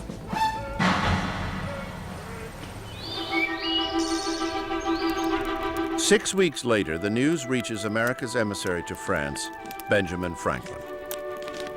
His hometown, the rebel capital, Philadelphia, has fallen to the British. In response, the sage statesman makes an unlikely quip. Instead of Howe taking Philadelphia, Philadelphia has taken Howe. This is not only spin of the finest kind, from a man who, remember, made his name writing hoaxes and dispensing misinformation in his own papers.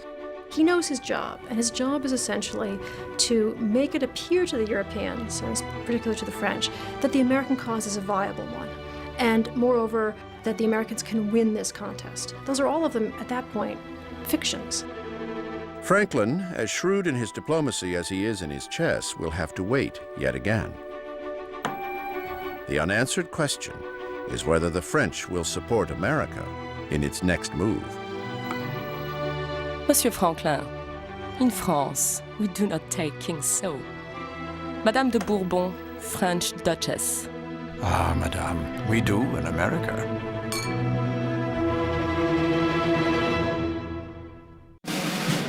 Back in the colonies, America's Northern Army, is getting ready for a battle that will turn the tide of the war.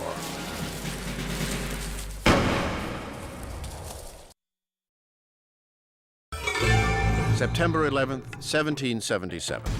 Washington's army takes on the British at Brandywine Creek. 25,000 soldiers clash, but the Americans are outflanked by their enemy. It is another rout for the British, as the rebel capital Philadelphia falls into enemy hands. But British General Howe's decision to take Philadelphia has meant abandoning his northern army.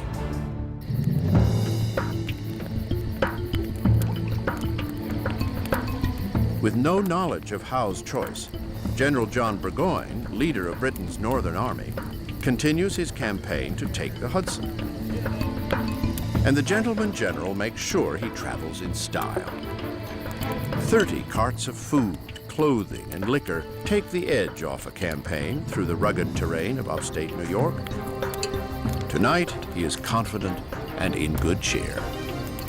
Burgoyne has enlisted help in his campaign, a secret weapon that he believes will give him the upper hand.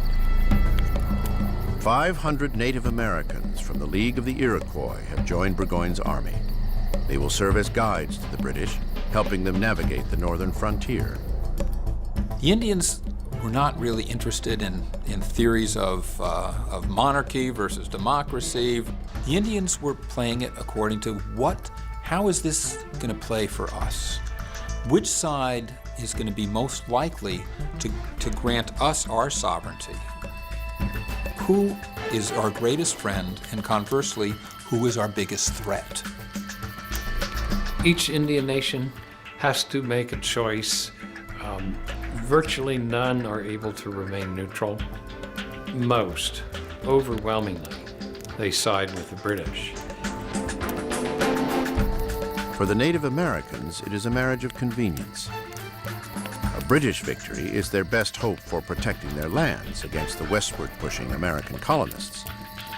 Burgoyne partakes in the ancient practice of sharing a peace pipe, but he wants the Indians to attack the Americans without mercy, and wastes no time broadcasting his objective, issuing a proclamation to the inhabitants of New England, a warning to all who stand in his way. I have but give stretch to the Indian forces under my direction, and they amount to thousands to overtake the hardened enemies of Great Britain wherever they may lurk. The messengers of justice and of wrath await them. General John Burgoyne. Burgoyne's proclamation is a fateful decision. July 27th, 1777, Western Vermont. Two braves capture a woman by the name of Jane McCrae. There is a struggle, a fight. A shot is fired. Jane McCrae dies, but it is unclear who killed her. There are varying versions of this story, and some contend that in fact she was killed by militiamen firing on the Indians in an attempt to rescue her. However she actually met her fate, this is one of those sort of events that's prone to being manipulated for propaganda purposes. The story spreads through the colonies with lightning speed and becomes fodder for brutal anti-Indian propaganda of the highest order. It is written that bloodthirsty Indians have killed a white woman, and Burgoyne is held accountable. Back in the British camp, the scalp of Jane McCrae is presented to Burgoyne, who receives it with disgust, even though he is the one who ordered the raids. The savages, having scalped a young lady, their prisoner, fills me with horror. I would rather put my commission in the fire than serve a day if I could suppose government would blame me for such strong acts, such unheard barbarities. But Burgoyne's reaction is too little, too late. The killing of McCrae becomes a call to arms. Militia grab their muskets and head to the Hudson Valley and begin to pour into Continental camps. For General Horatio Gates, who arrived on Washington's orders in August to take over as leader of America's Northern Army, it is the boost he has been waiting for. Gates is a proud, albeit disheveled man who comes from a clouded past. Born in Britain to a servant mother, he is rumored to be a bastard son. America has given him an escape from the rigid class structure of Europe. War, a chance to gain glory against his former home. But he harbors even greater ambitions. Horatio Gates wanted to be commander-in-chief of the American Army. And it goes much beyond that. Whoever was the victorious leader of the revolutionaries would emerge as the leader of a new nation. There had to be a new ruler, some new kind of ruler. No one had decided what yet. I think he might have been that ambitious and that foolish. Gates adds fuel to the furor over the killing of Jane McCrae, writing an open letter directly to his adversary. That the famous Lieutenant General Burgoyne should hire the savages of America to scalp Europeans and the descendants of Europeans is more than will be believed in Europe. They are harsh words to an old friend. Gates knows his rival John Burgoyne well. In the 7 Years' War, they were comrades in arms, registered one after the other in the British military ledger as gentleman to be lieutenant. Now Gates sees his chance for glory. In beating his old country and gentleman Johnny Burgoyne, he will prove himself to Congress, which, to him, still doesn't recognize his worth. Gates orders his army to a position where he knows the British will have to pass, just south of a region of New York called Saratoga. Gentleman Johnny Burgoyne continues his southward march, but there is no sign of reinforcements. Burgoyne has made a fateful decision to press forward rather than wait for news from Howe. Clues as to what lies ahead are all around him.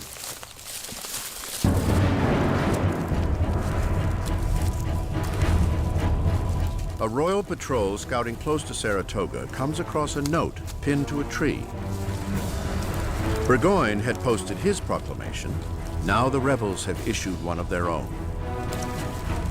Thus far shalt thou go, and no further. September 19th, 1777. With numbers swelled by anti-Burgoyne sentiment, the rebel army is ready for a fight. Horatio Gates sees an opportunity to test the British just south of Saratoga on a piece of land called Freeman's Farm.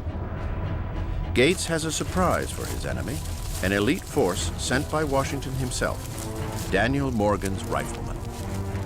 Morgan, a Virginia officer, fought in the 7 Years' War, witnessing firsthand the fighting style of the Native Americans. Inspired by what he saw, he has created guerrilla tactics that are new to the battlefields of the 18th century. Rather than attack in columns head-on, Morgan's men fire from cover. Noon. After a tough morning march through heavily thicketed woods, a forward picket of Burgoyne's army finally reaches a clearing. A moment to rest, they think.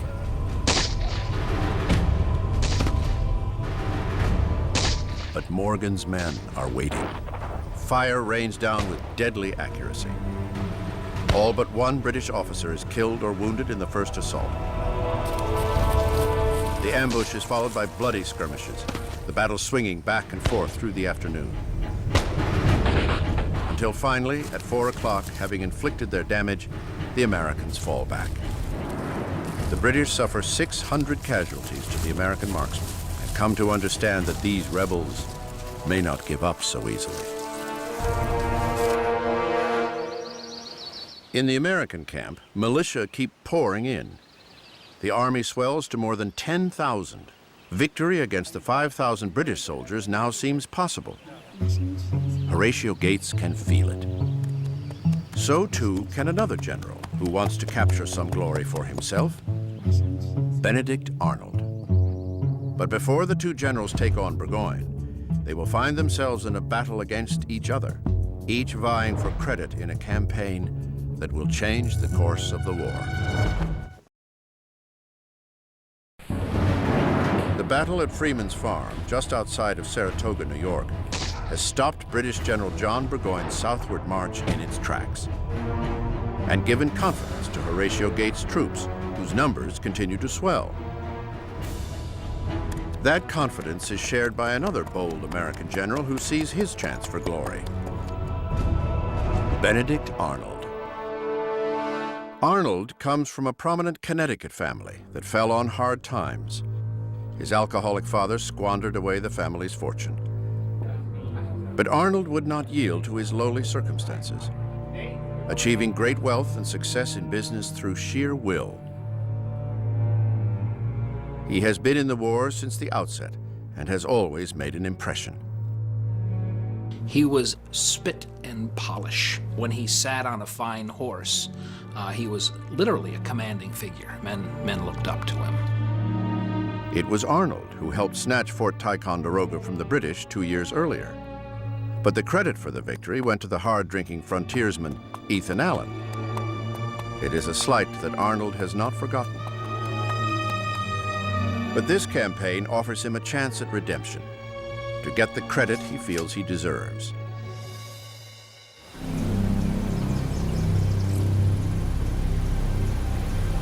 Meanwhile, around Saratoga, New York, the two armies wait, just miles away from each other.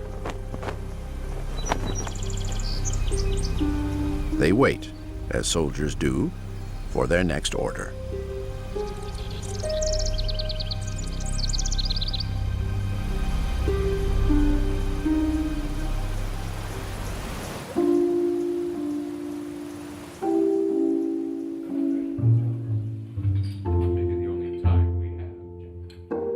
In the American camp, Gates and Arnold talk strategy over a meal of ox heart.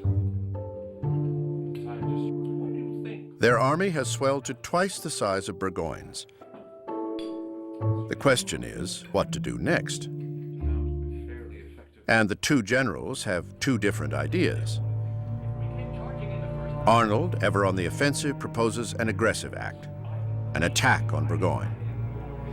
Gates, however, is characteristically circumspect. Let Burgoyne come to them. The conversation turns heated. Tempers flare. Horatio Gates couldn't stand Benedict Arnold, considered him an upstart, an arrogant upstart. And Benedict Arnold, like many of the revolutionary soldiers, called Gates Granny Gates, a fussy old woman. But the headstrong Arnold takes his argument one step too far. Gates, in no uncertain terms, reminds Arnold that it is he who is the ranking officer. And Gates banished his best general from the dinner table, insulted him, wouldn't let him come to meetings, told him basically stay in your quarters, which were a little hut on the edge of the battlefield.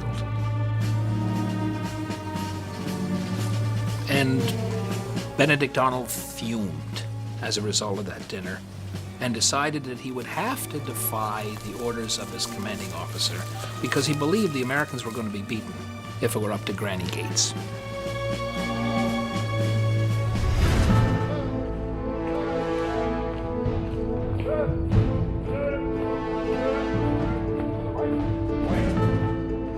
In the British camp, General John Burgoyne is filled with frustration. News has finally arrived from Howe. There will be no reinforcements coming from the south. But Gentleman Johnny Burgoyne refuses to retreat. Burgoyne is exceptionally ambitious. He is definitely a glory hunter. But his greatest failing was that, like many officers of his time, he placed a premium on individual martial glory. He wanted to gain fame for himself.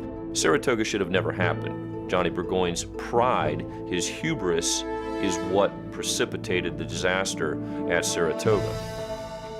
With his supplies dwindling, Burgoyne decides to make one last push. An assault on the Americans just to the south of Saratoga on a rise of land called Bemis Heights. October 7, 1777. Burgoyne sends a reconnaissance force of 1,500 towards the American lines. Gates sets 2,400 of his men out to meet the British. It is the final engagement of the Battle of Saratoga. On the field, Benedict Arnold, in defiance of Gates' orders, leads the charge against the Royals. Arnold employed snipers. He got riflemen, highly accurate, put them up in trees like snipers, not down in red uniforms with white stripes that you could sight. Arnold fought like an Indian, from cover with camouflage, surprise attacks. It was a new kind of warfare, and the British didn't adapt to it. Through the smoke of battle, Arnold spots an opportunity he can't ignore. British General Simon Fraser seems to be single-handedly rallying the troops. Arnold makes a snap decision that changes the course of the fight. He orders his men to target the British officer. 1 month earlier, George Washington may have been spared assassination at the Battle of Brandywine. But at Saratoga, British officers are offered no such favor. It takes 3 shots. 3 shots that take down his adversary. With Fraser removed from the battle, the life seems to disappear from the British soldiers, who begin to retreat under the pressure of Arnold's advance. But not before taking a well-placed shot of their own. Benedict Arnold takes a bullet to the leg and barely survives being crushed by his horse. When the battle was over, his second-in-command said, "Sir, where are you hit?" And Arnold said, "It's my leg. I wish it had been my heart." And I do too. I wish it had been in his heart, because if he had died at that moment, he would have been the great hero of the Revolution.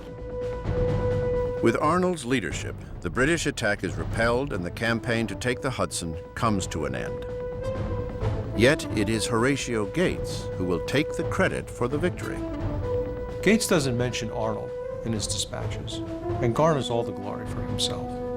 The people and the press hail Gates as the new American hero. In fact, the hero of the battle was Benedict Arnold.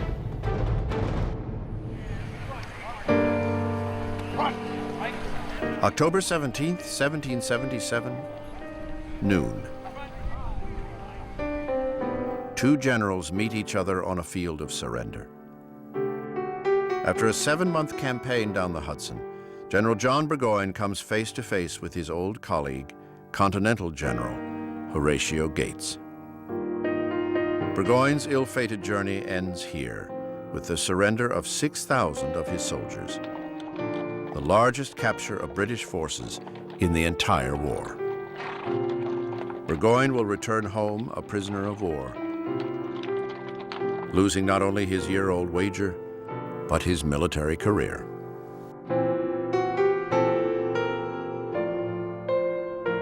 General William Howe, who delivered Philadelphia to the British with the best of intentions, has had enough. No one in Britain is celebrating the capture of Philadelphia. Instead, they blame Howe for not coming to Burgoyne's aid. Just 5 days after the surrender at Saratoga, Howe prepares his resignation to return home, leaving behind the rebels and the war that should have ended long ago. Across the Atlantic, America's envoy to France, Benjamin Franklin, receives the news. The victory at Saratoga has changed the war and changed the world. I don't think anyone was as surprised by the news of Saratoga as Franklin. There had been nothing but bad news from the colonies. It's fair to say certainly that he is waiting for something like this. Saratoga is certainly the thing which finally puts him in a position to be able to sign the deal with the French. Benjamin Franklin has played his game perfectly. Now, the next move is his. He dons his old blue velvet suit, the same one he wore 3 years ago on the fateful day the British ministry all but accused him of treason. He wears it again, at last, to Versailles and a meeting with the French leadership. The news of victory at Saratoga is exactly what France's King Louis XVI wants to hear. He pledges his army, and more importantly, his navy, to the American cause. It amounts to a declaration of war between France and England.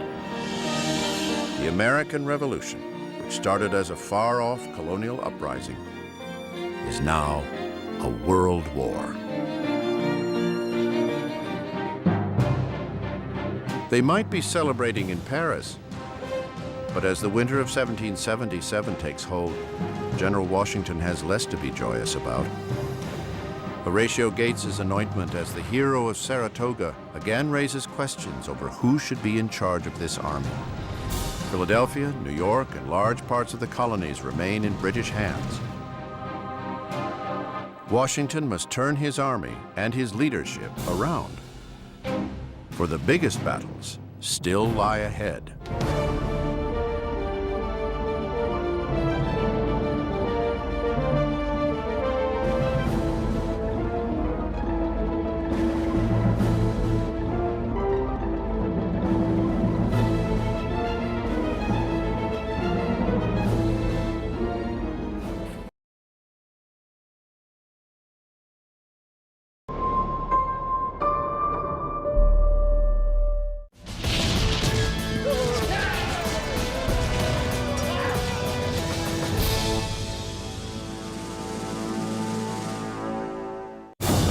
December 17th, 1777, White Marsh, Pennsylvania. A battered Continental Army, or what remains of it, marches north through the driving snow in search of winter quarters. The year's campaigns have taken a heavy toll on the soldiers. Their clothes are tattered, their spirits down. The Commander-in-Chief, George Washington, is feeling the strain as well.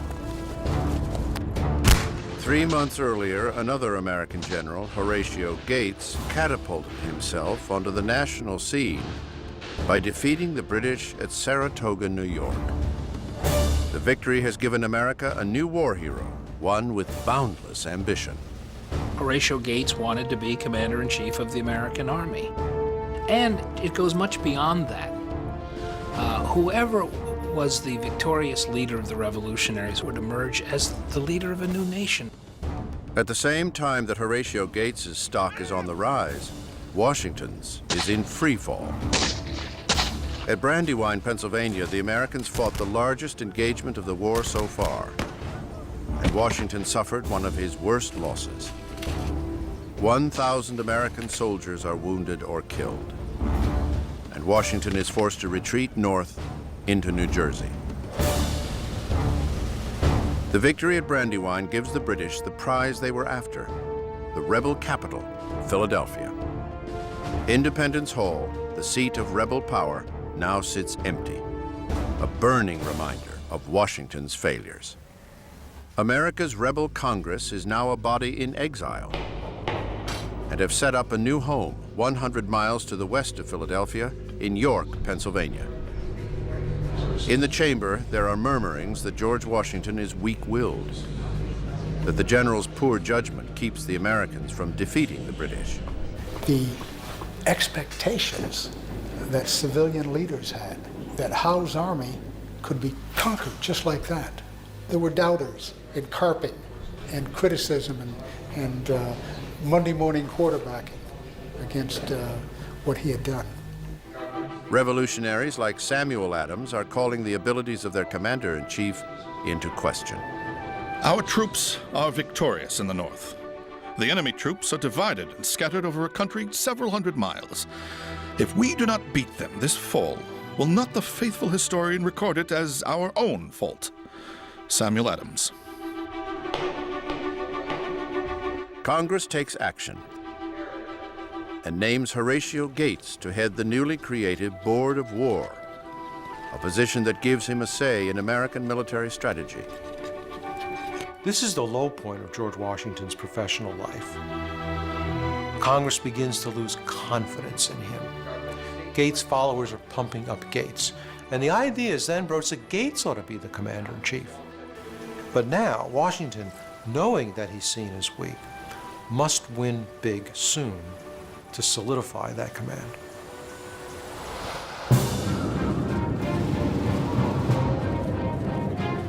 But the Continental Army is in no shape for a fight. And in 18th century warfare, winter is the time to rest, to train, to resupply. For Washington, now is the time to rebuild his army and his reputation, and do it before the winter is over. It will be an uphill battle at the soon-to-be storied Valley Forge. It is a strategic location. Just 23 miles north of Philadelphia, Valley Forge is an ideal place from which to keep a close eye on the movements of the British Army and stop the enemy from pillaging the fertile countryside. Sitting on a plateau, the camp is easily defensible. Creeks and the Schuylkill River provide a natural fortification to the camp. But building and running a city a third the size of Philadelphia is a mammoth undertaking. Washington throws himself into the work. He designs the camp himself, down to the last detail. The layout of the barracks, the placement of roads, the location of its defenses. Washington enacts strict rules to fight typhus and dysentery. Soldiers who do not use proper privies face 5 lashes to be administered on the spot. Soldiers who contract venereal disease from prostitutes selling their services on the peripheries of the camp pay for their own treatment, $4 for the rank and file and $10 for the officers. These seemingly mundane tasks consume all of Washington's time. We might accuse him of being a micromanager, but in fact this was a situation that needed micromanaging. He has to really pay attention to the minutiae because it's the minutiae that's going to kill off his army.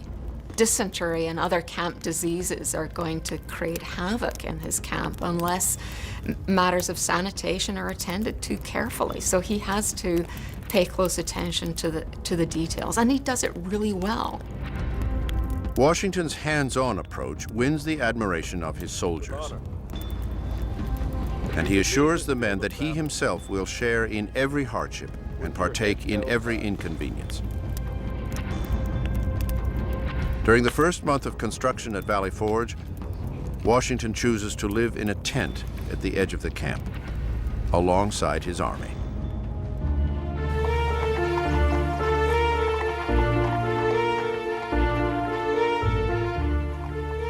Life in Philadelphia, however, stands in stark contrast. For the British, the winter break from the war brings a return to the creature comforts that status affords. The British Army is very warm and comfortable wherever they want to be, whether it's New York or Philadelphia. They have no problems. Their problem is deciding which tavern to drink at night. The British may have lost at Saratoga, but they hold the rebel capital and are savoring it for all it is worth. Evenings are filled by social gatherings, and each Thursday there is a ball where Philadelphia's high society loyalists mingle with the British officer class. Back at Valley Forge, the temperature hovers around freezing, and many of the soldiers are forced to wrap their feet in rags for lack of shoes. But the men make do, fighting off the cold by playing cards, mending their clothes, and learning new drills. For soldiers like Joseph Hodgkins, a 34-year-old cobbler from Massachusetts, letters from home are a bittersweet reminder of what has been left behind. My dear, I have looked for you till I know not how to look any longer. Monday afternoon I was very low in spirits, almost despair of your coming home. Brother Perkins and sister send their love to you. Your most affectionate companion till death, Sarah.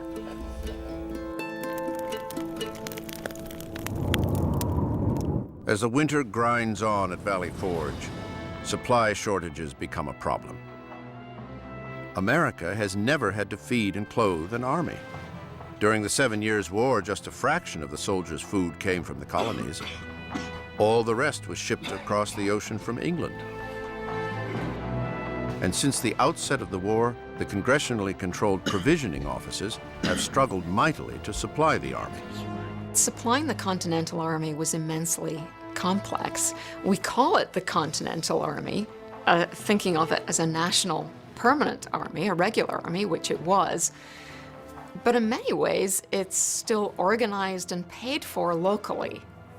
Each state was responsible for supplying its own troops, and this creates enormous confusion. In February, the Army supply lines grind to a halt. The staple diet for the soldiers becomes fire cakes, a meager meal made of flour mixed with water into an unappetizing paste that is cooked over an open fire. It is a far cry from the promised daily ration of a pound of beef and a pound of bread. Washington is all too aware of the hardships faced by his soldiers. With his army facing starvation, he throws himself into a writing frenzy, petitioning the states for more food and clothing, pleading to Congress for more power to oversee the supply offices, and imploring local officials to send more aid. But for all his efforts, relief is slow in coming. Washington will need help to turn his army back into a fighting force, and it will come from a most unlikely source. A new arrival in camp, a Prussian who goes by the name of Frederick William Augustus Heinrich Ferdinand, Baron von Steuben.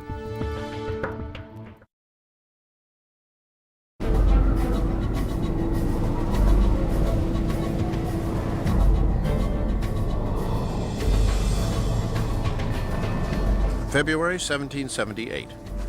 The winter at Valley Forge is taking a heavy toll on the Continental Army. 2,500 soldiers die from disease, more than have been killed in battle in the entire war.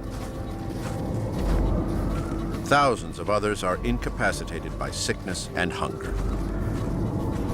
Washington has done his best to hold his army together, but is still under pressure from Congress to mount a successful spring campaign and take back Philadelphia from the British. But to achieve that goal, he will have to enlist the help of others. On February 17th, a new recruit arrives in camp, sent by the American Congress to aid in the cause. He calls himself Frederick William Augustus Heinrich Ferdinand, Baron von Steuben, and wears the bejeweled cross of the Order of de la Fidélité, denoting an honorary knighthood from Prussia. Von Steuben carries letters of introduction, but no papers confirming his achievements, an omission that should be a clue, for the Baron is stretching his story, just as he's stretched his name. He has never risen higher than the rank of captain, and he has been turned down for service by the French, Spanish, and German armies. Amidst rumors, he has taken familiarities with young boys, which the law forbids and severely punishes. In short, von Steuben has come to the only army in the world that will have him, the Americans. The Baron's past may be shrouded in mystery, but Washington is desperate for leadership, for officers with European training. He puts von Steuben right to work. The task, to create a single method of training, a critical step towards a more professional army. And to do it before the winter is over. Von Steuben embraces the opportunity. The Baron starts small, spending hours each day working directly with a model unit that will be used to train the rest of the army. Baron von Steuben is a remarkable figure. Von Steuben's genius was the ability to distill the complexity of state-of-the-art European drill tactics into a digestible form to this raw material that was the American soldier. They are tactics that are new to Washington and his army, tactics learned during the Baron's service in the Prussian army. But he makes an important adjustment in the way he teaches them. Von Steuben recognized that he was not dealing with Prussian conscripts. He recognized the individuality and the Republican notions of the population of troops that he dealt with, and he was able to take principles and tactics and give them to this force in such a manner that they were willing to receive it and that they were able to transform themselves from virtuous Republicans into soldiers in a professional army. Under von Steuben's tutelage, the soldiers learn how to form solid, orderly columns, how to properly load and fire a weapon in formation, and the proper use of a bayonet. The army that comes out of Valley Forge is in many ways much more sophisticated one than the one that goes in there. Von Steuben brings a new level of professionalism to the army, And that by itself creates its own sense of professionalism. It creates its own sense of belonging. They're belonging to something larger than themselves. In a matter of weeks, the ragtag unit is marching in lockstep. Soon, every soldier is taught the von Steuben technique. It becomes the foundation for the Army's first training manual. Washington's army is slowly remade. It is nearly battle ready.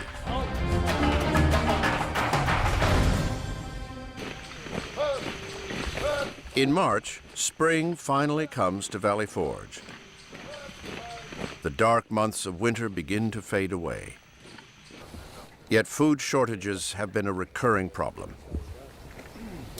For the young General Nathaniel Greene, watching his army go hungry is more than he can bear.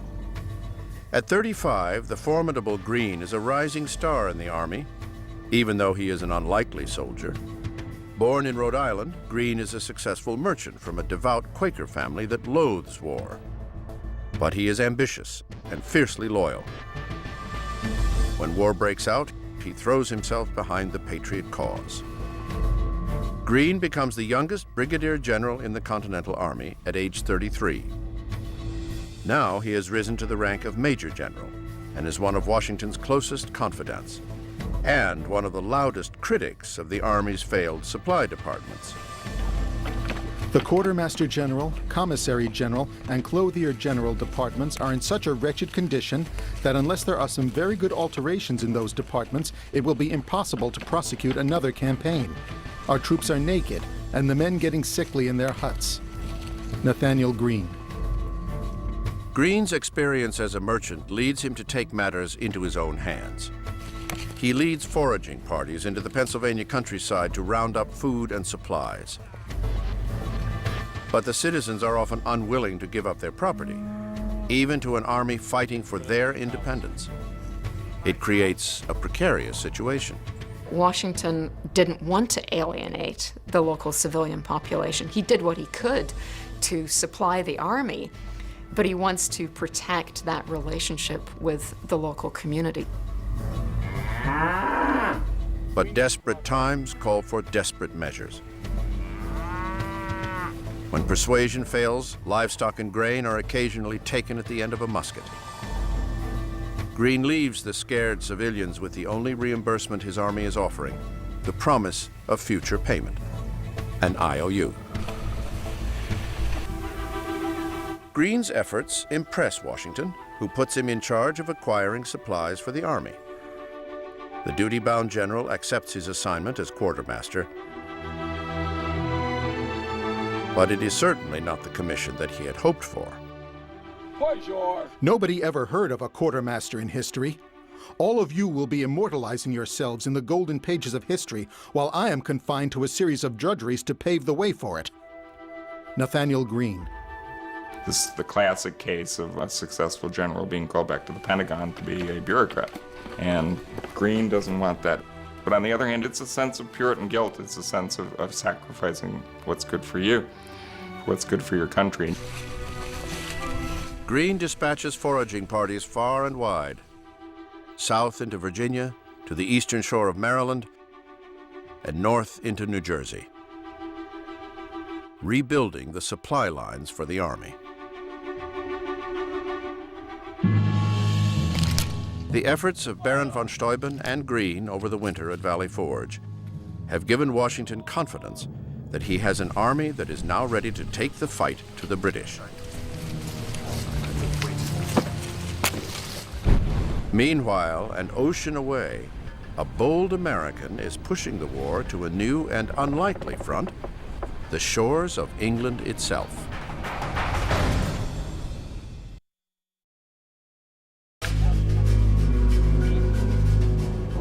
April 1778. The long winter at Valley Forge has finally come to an end. The Continental Army continues to train in preparation for the summer campaign, one that Washington hopes will bring a much-needed military victory and vindication for his previous losses. But the fighting season is still months away. For now, all the general can do is ready his troops. Unbeknownst to Washington, though, the war for independence is spreading to a new and unexpected front, across the ocean.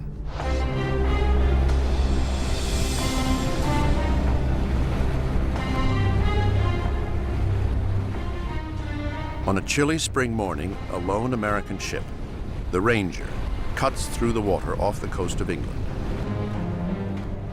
Their target, the port towns along the western coast of Britain. It has been 700 years since anyone has raided these shores. 700 years since a foreigner has rained terror on the inhabitants of the British mainland. The architect of this bold plan, John Paul Jones. At first sight, the 31-year-old Jones is an unlikely captain. He is short in stature and soft in his speech. But the Scottish-born Jones is already a veteran sailor. Jones is a proud man. He's a very handsome man, almost beautiful to look at. He's wearing a British naval uniform. Now you may wonder, why would an American naval officer wear a British Navy uniform? Because he thought it was better looking. Jones is the son of a gardener who set out for the open sea at the age of 13 to make a name for himself working on merchant and slave ships. Jones casts himself in his own play, and it's a play of upward mobility. This is a notion that's very 20th century, but in the 18th century, it was unusual. In the 18th century, your place in society is defined. That's not the way John Paul Jones wants to see the world. He wants to be a rising figure. He wants to overcome his modest origins and become a gentleman. It takes him just 8 years to reach the rank of captain. But shipboard life is a dangerous business, and at 28 he is forced to flee to Virginia to escape charges of murdering a mutinous crew member. He starts life anew in America, adding the last name Jones to avoid being found, and joins the fledgling Continental Navy in 1775. But what America calls a navy is little more than an awkward flotilla of mismatched merchant ships clumsily converted for battle, a fighting force that could never stand up to the superior power of the British Navy. So the ambitious Jones sets out on his own course. Jones is a military genius, and he has a fundamental insight, which is that we're never going to beat the British by playing some defensive game. The British Navy at this time has more than 100 men of war. The American Navy has none. So they're not going to win some mass naval battle. They have to go guerrilla. John Paul Jones returns to the waters of his youth and in surprise attacks shocks the enemy. Raiding British merchant ships along the Irish coast, burning supply ships along the west coast of Britain, and leading an attack on the port of Whitehaven, the very town Jones set sail from as a young boy. The idea is to terrorize the British people, to show them that the cost of suppressing the American Revolution is going to be high, to take the fight home to the Brits. It is a strategy that has an immediate effect. News of the raids hits London like a thunderclap.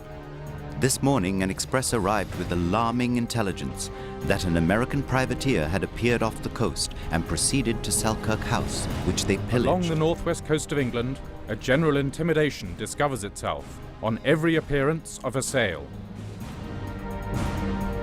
But for his tactics, raiding towns and taking merchant ships, Jones becomes known as the Pirate Jones. It is a label that plagues him. John Paul Jones wants to be seen as an officer and a gentleman, not as a pirate, and it hurts him. In an attempt to prove that he is more than just a pirate, Jones sets his eye on one last goal: taking a British warship. He finds the perfect target anchored off the Irish coast, the Drake. With 20 guns, all 4-pounders, she is a relatively even match to Jones's Ranger. As is his custom, Jones flies the British naval ensign, which allows him to slide close to the enemy ship. And at the last minute, Jones gives the order to fire. The battle is on. The two ships exchange broadsides at close range. 18th century warfare was supposed to be gentlemanly, at least for the gentlemen who fought it. It was almost like a formal dance. At sea, ships, like a minuet and a ball. Jones didn't believe in all that. Jones believed in what today we would call total war.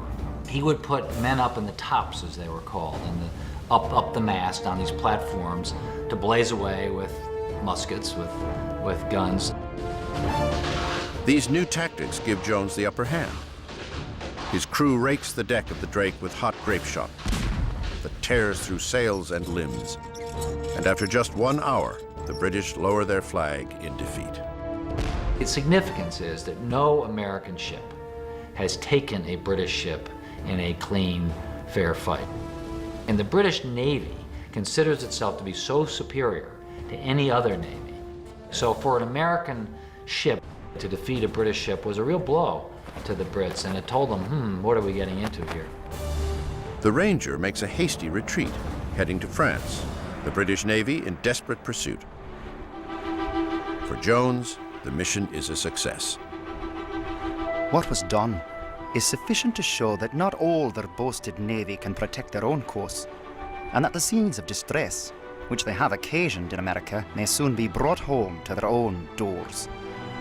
John Paul Jones. Jones has brought the revolution right to the doorstep of the British. Arriving in France, he becomes the toast of Paris, the ideal of American heroism. Jones's war will continue. The following year, he will lead a modest fleet aboard his new ship, the Bonhomme Richard, winning the greatest American naval battle of the time against the British warship, the Serapis. And years later, for his daring missions, John Paul Jones will become known as the father of the American Navy. Back in America, George Washington prepares to take the fight to the British Army, looking for the battle that will restore his reputation once and for all.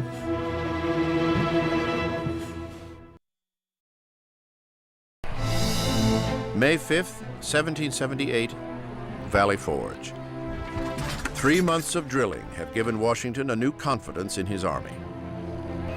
The efforts of Washington, Nathanael Greene, and Baron von Steuben, whose service has now earned him the position of Inspector General of the Army, have emboldened a force that is now 13,000 strong. Washington's perseverance through the hardship of the winter has held his army together. He is now eager to test the mettle of his soldiers, and the British are about to provide the perfect opportunity.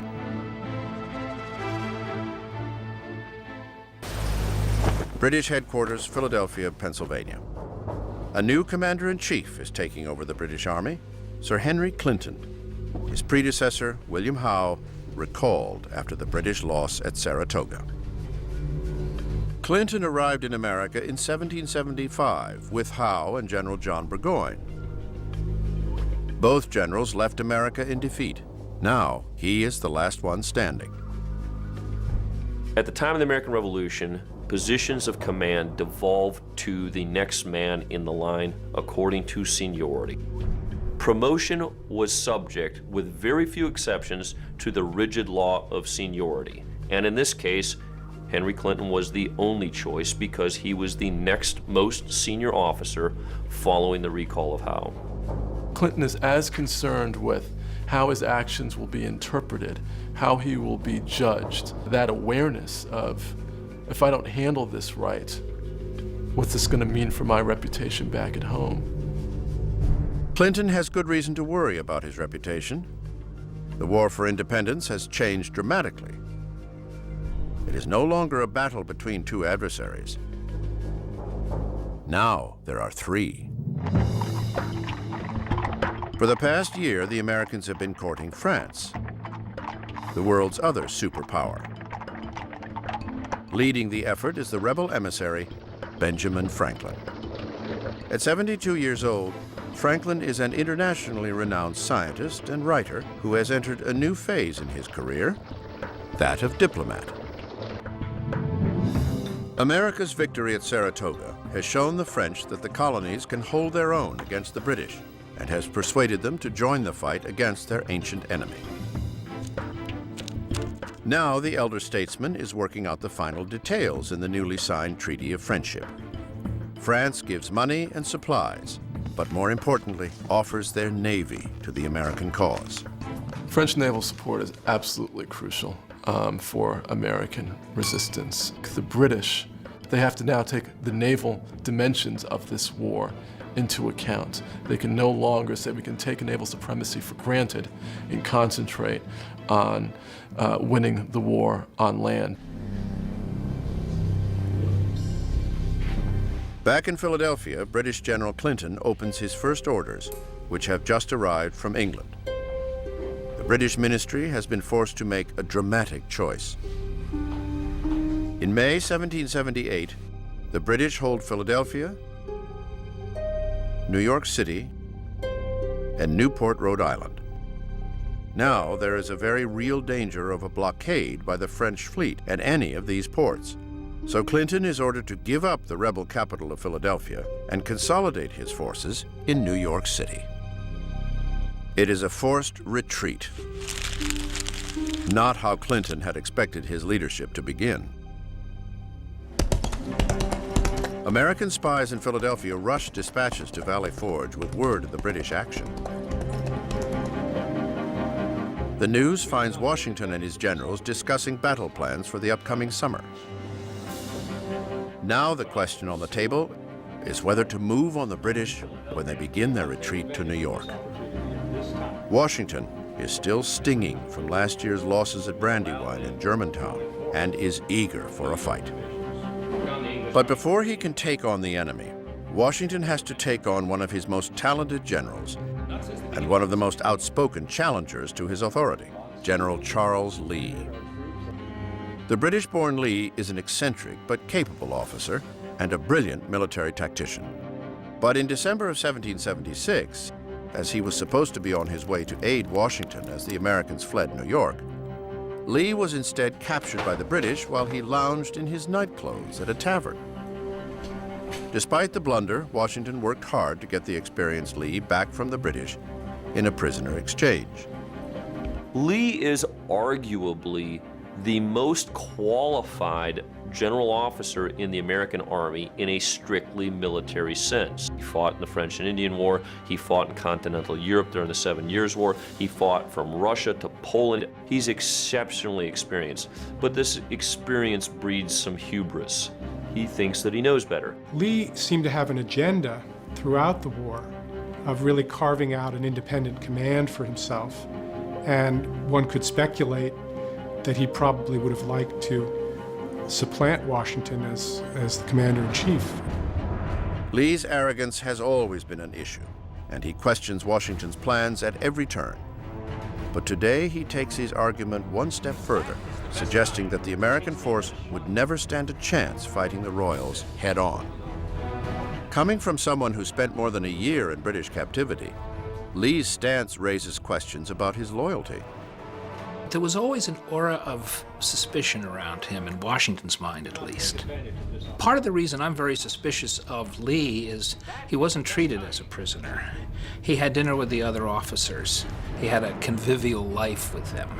It was not the kind of treatment that was given to other revolutionaries when they were captured. What none of the Americans knew at the time is that while in captivity, Lee had offered advice to the British as to how to beat the Americans and bring the conflict to an end. An act of treason that would color Lee's actions for the rest of the war. June 20th, 1778, Mount Holly, New Jersey.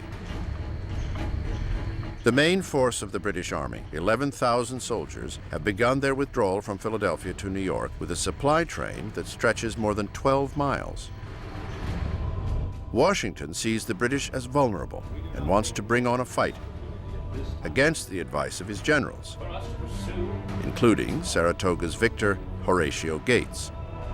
But Gates, now stationed in Albany, New York, has become obsessed with a major campaign into Canada, an offensive that Washington calls the child of folly. Even supporters in Congress view the idea as impractical because it would split the American army in two. Gates's plan is rejected. the American Army, 13,000 strong, breaks camp at Valley Forge and sets off after the British. For more than a week, the two armies march across New Jersey, covering 90 miles in a searing June heat. American detachments ahead of the British fell trees, destroy bridges, and engage in skirmishes, slowing the British Army's progress.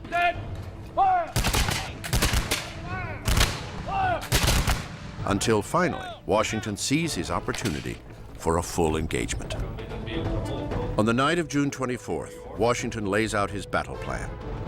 At the crossroads of Monmouth Courthouse, an advance corps of 5,000 soldiers will move forward and engage the rear of the British Army as they prepare to get underway. Washington, with 7,000 soldiers, will hang behind the advance force. If the British retreat, the Americans will let them go. But if they engage, Washington will move forward and join the fight.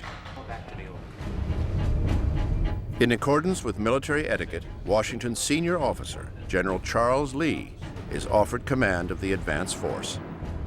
Lee claims the right to lead the attack because he's inexperienced second in command. Lee didn't turn it down. He took it, which was unfortunate, because Washington had to let him go ahead of the rest of his army. On June 27th, Washington issues the order. Lee will attack the next morning.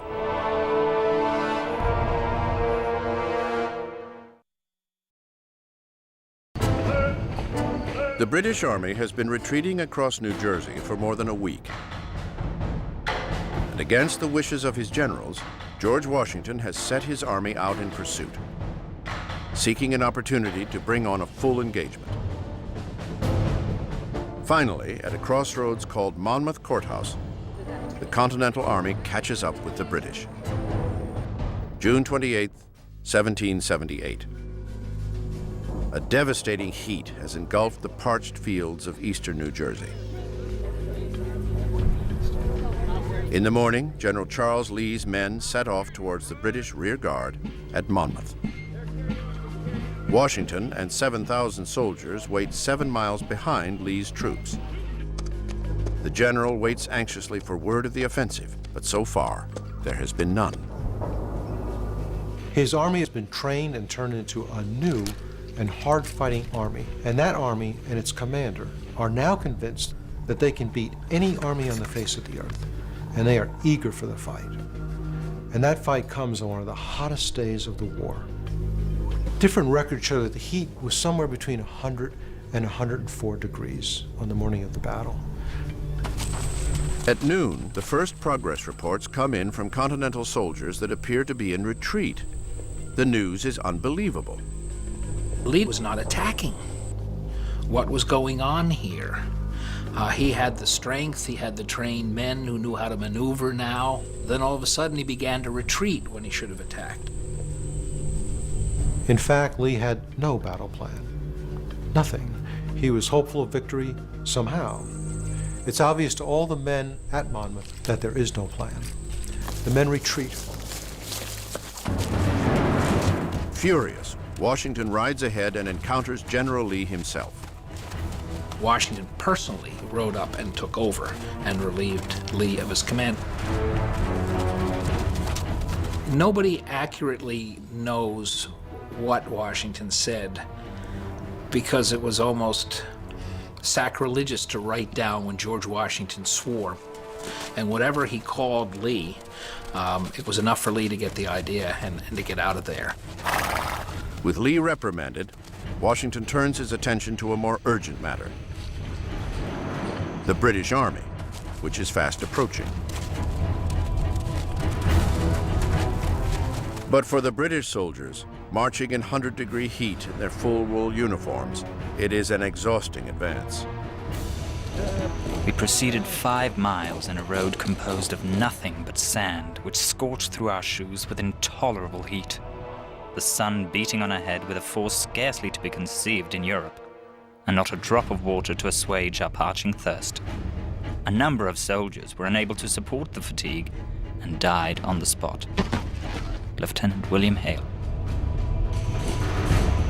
At 1 o'clock, Less than half a mile separates the British Army from the Americans. Washington must act fast, rallying the troops on the high ground of the field. Within an hour, the American soldiers have formed their ranks. The British arrive, hot and exhausted from their march, only to face a Continental Army in a strong defensive position. The winter's training at Valley Forge is paying off, and Washington knows it. He then does something astounding.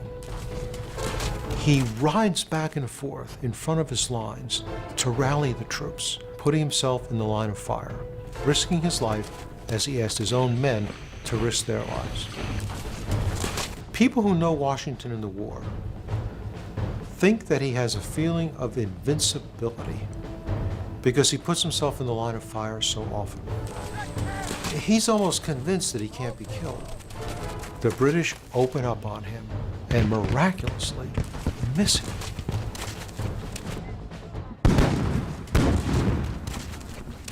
The Battle of Monmouth erupts. More than 20,000 soldiers clash in the brutal heat. The fighting rages for hours, long into the summer afternoon. For the men on the field that day, it is some of the most intense combat they have ever seen. The briskest cannonade commenced on both sides that I ever heard. If anything can be called musical when there is so much danger, I think it was the finest music I ever heard.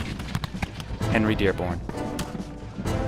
The English commander to the right hollered, "Come on, my brave boys, for the honor of Great Britain," and killed many with their bayonets.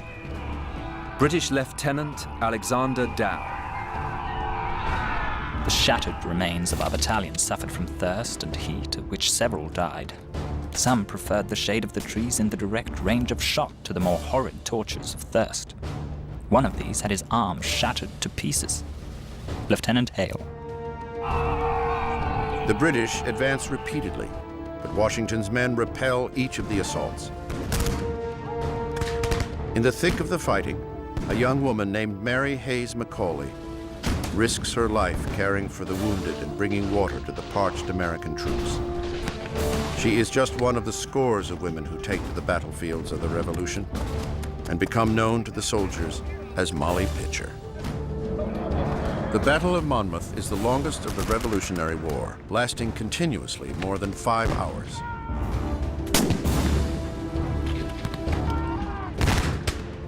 Sunstroke, not musket balls, is the biggest killer on this day. Scores of soldiers on both sides die from the heat. When the smoke had cleared at Monmouth, it was a draw.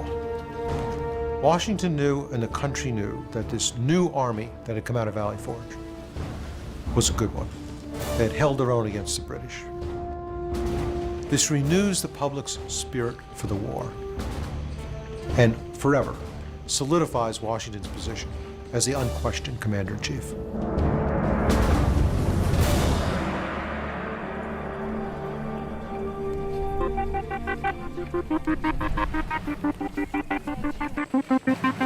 The Continental Army has proven itself a capable fighting force. Washington has proven his leadership as their general. For his retreat in the face of the enemy, Charles Lee will face court-martial. He will be wounded in one duel and challenged to 7 others for suggesting that the Americans could not stand up to the British. Disgraced, he will retire to his Virginia home and die there with his beloved dogs in 1782. The rebel capital, Philadelphia, is now back in American hands, and Washington turns control of the city over to one of his most trusted generals, Benedict Arnold. The bold general is now a military governor. He will make choices here that will forever change his past, his present, and his future. On the field that evening at Monmouth Courthouse, the entire army lay together in exhaustion, and Washington sleeps here on the battlefield with his men. The French Navy is now under sail. Destination, America. Just maybe, the war can be won before the year is out.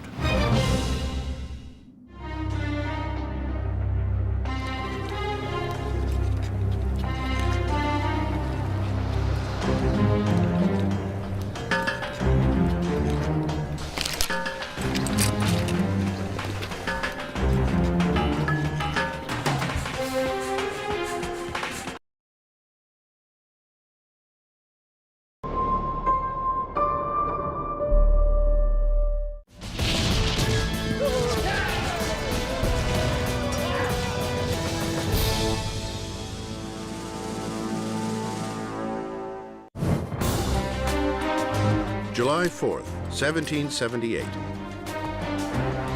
It is the second anniversary of the Declaration of Independence and the second birthday for what will become a new nation, the United States of America. For the soldiers, a day of celebration. And for their leader, General George Washington, a time of renewed confidence. It has been a week since the Continentals took on the British Army at the New Jersey crossroads of Monmouth Courthouse. It was one of the hottest days of the war, and the Americans, fresh from a winter's worth of training at Valley Forge, stood up to the full force of the British. More than 20,000 soldiers clashed on the field. The battle raged for hours in the stifling afternoon heat. But the Continentals held their ground. Washington knew and the country knew that this new army was a good one. They had held their own against the British. This renews the public's spirit for the war and solidifies Washington's position as the unquestioned commander-in-chief. After the battle, the British withdraw to their stronghold in New York City, giving Washington hope for a brighter future in the war. The British pullout means the rebel capital, Philadelphia, has returned to American hands. And in the main chamber of Independence Hall, the Continental Congress is back in session. Across town at City Tavern, a crowd is gathering for an Independence Day celebration. The July 4th celebration is a who's who of Philadelphia's high society. Congressmen, statesmen, and wealthy merchants are all in attendance. Also at the gathering is one of the most revered generals of the Revolution, the man personally installed by George Washington as Philadelphia's military governor, Benedict Arnold. Arnold was born into a prominent Connecticut family, but his alcoholic father squandered the family's fortune. Determined to overcome his lowly circumstances, he has become a celebrated war hero through sheer will. In 1775, Arnold helped lead a daring mission to snatch the remote outpost, Fort Ticonderoga, from the British. But the credit for the victory went to the bold frontiersman Ethan Allen, a cruel blow to Arnold's honor. 2 years later, it was Benedict Arnold who rallied the Americans to victory in the Battle of Saratoga, but at a high price. Arnold took a bullet to the leg and barely survived being crushed by his horse. When the battle was over, his second-in-command said, "Sir, where are you hit?" And Arnold said, "It's my leg. I wish it had been my heart." And I do too. I wish it had been in his heart, because if he had died at that moment, he would have been the great hero of the Revolution. Adding insult to injury, literally, credit for the victory went to Horatio Gates, the leader of America's Northern Army. It is another in a growing list of slights against Arnold. Gates doesn't mention Arnold in his dispatches and garners all the glory for himself. The people and the press hail Gates as the new American hero. In fact, the hero of the battle was Benedict Arnold. Now, crippled by the injury from Saratoga, Arnold has had to relinquish his battlefield command for a new charge from George Washington: to restore order to Philadelphia, a city still reeling from the 8-month occupation by the British. Philadelphia under the British was a place of terrible suffering for the poor who couldn't afford to buy any food or fuel. It was a place where dozens of American prisoners of war died every day. The houses were in shambles. There was nothing to eat. There were people begging in the streets. The British occupation has helped radicalize the city. Mobs take to the streets for public demonstrations, where prostitutes dressed as loyalists are paraded around town, a display of hatred towards any who sympathize with the British. And in heated backroom debates, both the state and continental governments are seeking to reassert their political power over Philadelphia. It creates a precarious situation, one that the headstrong general is ill-equipped to handle. Benedict Arnold has something of a prickly personality. He is not the kind of person that an acquaintance would probably go out of the way to compliment to other people. He is vain, he's somewhat self-serving, he's somewhat self-interesting, and those that don't already like him are not inclined to do him any favors. In addition, with his haughty manner and fancy dress, Arnold looks to many just like a Tory, a loyalist. Around town, Arnold and his expensively dressed friends wear the wigs and fineries associated with the British. But it is Arnold's actions as military governor that cause a stir. Arnold's first act was to close all the stores. He said to take an inventory of what there was available to supply the army and the civilians. But immediately the accusations began to fly that he was cornering the market on goods that he was going to sell himself. I don't think Benedict Arnold was doing anything as a commanding officer in Philadelphia that many of the other generals on both sides did as a matter of custom. Officers got a percentage, commissary generals got a commission, and he was only doing what others did. Arnold does little to help his cause by regularly entertaining suspected loyalists. There is one in particular who catches his eye. A younger lady, demure, quiet, intense, lovelier than the rest, Peggy Shippen. At 18, Peggy is half Arnold's age and is the daughter of one of the wealthiest men in Philadelphia, the judge and merchant Edward Shippen. The Shippens tried to maintain their neutrality under the British occupation, but are strongly suspected of being loyalists. Like many of Philadelphia's society women, Peggy kept company with British officers over the winter of 1778. One of her closest companions was British General Clinton's ambitious aide-de-camp, a young man by the name of Major John Andre. Shippen's friendship with Andre has not ended with the withdrawal from Philadelphia. Through her friends, she still hears from the British officer. It is a relationship that ties her dangerously close to the enemy. Arnold is taken with the young Shippen and begins an intense courtship that captures her heart and culminates with their marriage. Peggy Shippen, from the time she was about 5, had heard about Benedict Arnold. The newspapers were always full of his exploits. She was a gorgeous young woman. She was extremely well-educated by her father, self-educated as well, could run a business which appealed to a Yankee merchant like Arnold. Today they would be considered a dynamite couple, and I think they saw themselves in that term right away. But they are also a couple under scrutiny.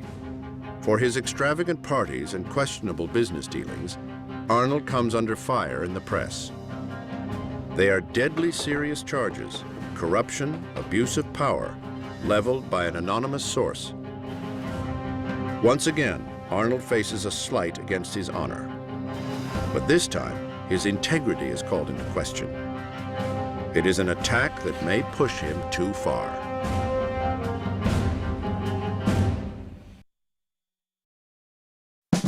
Summer, 1778. The Continental Army has proven its mettle at the Battle of Monmouth, a battle that has solidified George Washington's position as the American commander-in-chief. The British have withdrawn to New York City, and the colonial capital, Philadelphia, is back in American hands. Washington entrusts the city to one of his most celebrated generals, Benedict Arnold, who is now the military governor. Meanwhile, across the ocean in Paris, another celebrated patriot is anxiously awaiting news from the colonies. Benjamin Franklin, America's great statesman and emissary to France, is expecting word on the arrival of the French fleet in America. The internationally renowned scientist and statesman has been heartily enjoying the fine wine and refined women of France for the past year, and has used his patient diplomacy to convince this great superpower and enemy of the British to join the American side of the war. Now, 12 ships of the line under the command of the French Admiral Comte d'Estaing are under sail to aid the American cause. The hope is that the French fleet will help bring the war to a quick end, but the news from America is not good. A storm wreaks heavy damage to the ships, crippling the fleet and eliminating any chance of engaging the British. The whole Franco-American alliance, it's a very, very awkward alliance. And it gets off to a very wobbly start. This makes up the impression that the French are a bunch of cowards who haven't really come to our rescue anyway. And so this much trumpeted alliance with our saviors, the French, begins to sound like it's a pipe dream. And Franklin's job from France is very much to eliminate that idea and to paint a happier picture of the alliance, to uplift the alliance, because this is our only hope. To that end, Franklin engages in his own special brand of diplomacy, talking politics while socializing over games of chess in the salons of Paris. But Franklin's playful flirtations raise some eyebrows, in particular from an old nemesis who has recently arrived in France, John Adams. The 42-year-old New England conservative is one of the original firebrands who helped spark the American Revolution and is now an American envoy. Adams has been dispatched to work with Franklin at building the alliance with the French, but the two couldn't be a more unlikely pairing. Franklin and Adams are a little bit like oil and water. They're two inherently different men. Adams arrives in France, and he is a man of schedules, he's a man of efficiency, he wants an answer now. Franklin realizes that what he's conducting is diplomacy, and diplomacy is not conducted in this rather rigid-minded way. So Adams's perception of Franklin is that he's dilatory, and he spends an enormous amount of time socializing, and that he's a little bit overly patient with things, and that he never gets a straight answer. That is all of it a definition, of course, of diplomacy. Adams may be impatient, but for now there is little that can be done. So the mismatched couple will have to bide their time until the day the French Navy can finally come to the aid of the American cause.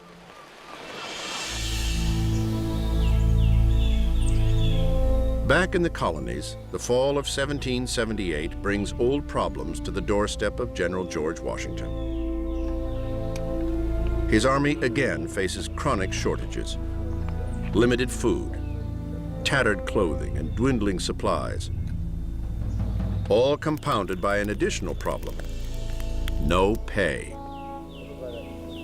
It is a strain that weighs heavily on Officer Joseph Hodgkins, a 35-year-old cobbler from Massachusetts who has dutifully served in the war since its outset. Hodgkins has not been paid in months, a reality that is pushing even the most dedicated soldiers to weigh their commitment to the war against the needs of their families. My dear, you say in your letter that you are afraid that I shall stay in the cause of liberty till I shall make myself a slave to it. I have too much reason to fear that will be the case. I hope to come home soon and see you. Wishing you good night. Your most kind and affectionate husband till death, Joseph Hodgkins. For women like Joseph's wife, Sarah, life outside of the war has brought its own set of difficulties. In addition to raising their children, tending to the family business fills her days. And with the value of paper money dropping to 3 to 4 cents on the dollar, budgets are stretched and families are feeling the strain. The problems on the home front begin to have an impact in Washington's ranks. Many officers resign their commissions and return to civilian life to provide for their families. But as veterans of the fight for independence begin streaming out of the war, another group is finding their way in: slaves. They come from Rhode Island, a state desperate to fill its recruitment quotas. and are joining the fight seeking something all Americans are after: freedom. Slaveholding is common across many of the colonies during the Revolution, from the North to the South. And although the colony of Rhode Island was founded on principles of tolerance and equality, it has grown as a major port and market in the international slave trade. Now, Rhode Island's politicians see an untapped resource for filling their ranks. The Rhode Island Regiment comes from a region that was, for the North, one of the major slave-holding regions. If they'd been in the South, they'd have been called plantations, but these are the largest slave-holding estates in the entire North. In order to fulfill their quota commitment, they offer to send some of their slaves. Now, in return for fighting for the Continental Army, the slaves are offered freedom. The slaves are not the only ones tendered an offer. The Rhode Island government offers compensation to the slave owners for their property. But it is still up to the individual slave to agree to the enlistment. Here is your choice. You can remain a slave, or you can support this new nation, and as a result of that support, this new nation and your master will recognize your freedom. Now, obviously, this is a very difficult situation because you can't be sure that you're going to get freedom if you fight. But the one thing you can be sure of, if you don't fight, you're going to remain a slave. Soon, 1 out of every 4 able-bodied slaves in Rhode Island enlists in what becomes known as the 1st Rhode Island Regiment. And although George Washington once stood in opposition to having black slaves serve in his army, the new recruits are a welcome boost to his manpower-starved force. One thing we should always remember, from the beginning of this country to the present, African Americans have had a certain faith in the American dream. And I'm not talking about 2 cars in every garage. I'm talking about the American dream of personal freedom and opportunity. That's something that America, in its rhetoric, handed out to the world from the very beginning as the reasons for its existence. I think many African American slaves took that seriously. Meanwhile, in Philadelphia, the case against Benedict Arnold continues to build in the press.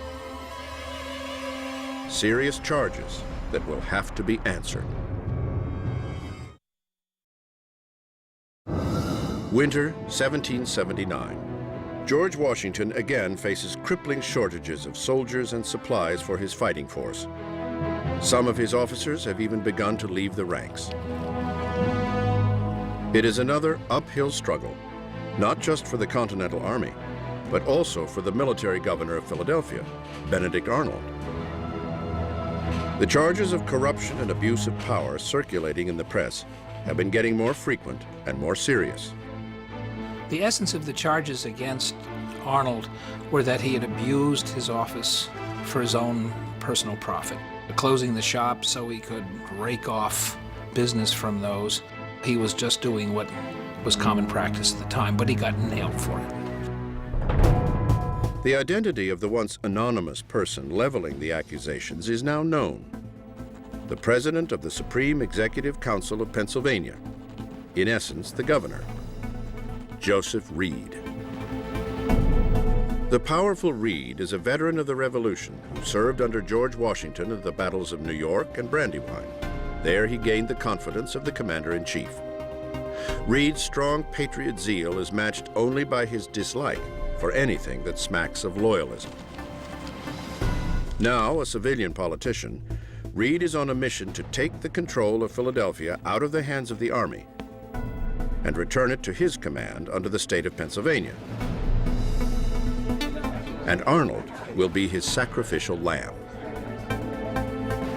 Reed publishes that 8 charges are being drawn up against Benedict Arnold. Stung by the accusations, Arnold launches an attack of his own, defending his actions and his honor. Arnold did not believe that American Army officers such as himself should take any orders from a governor of Pennsylvania. And Reed did not believe that anyone was immune from the power of the civilian population. It really was a standoff between the two.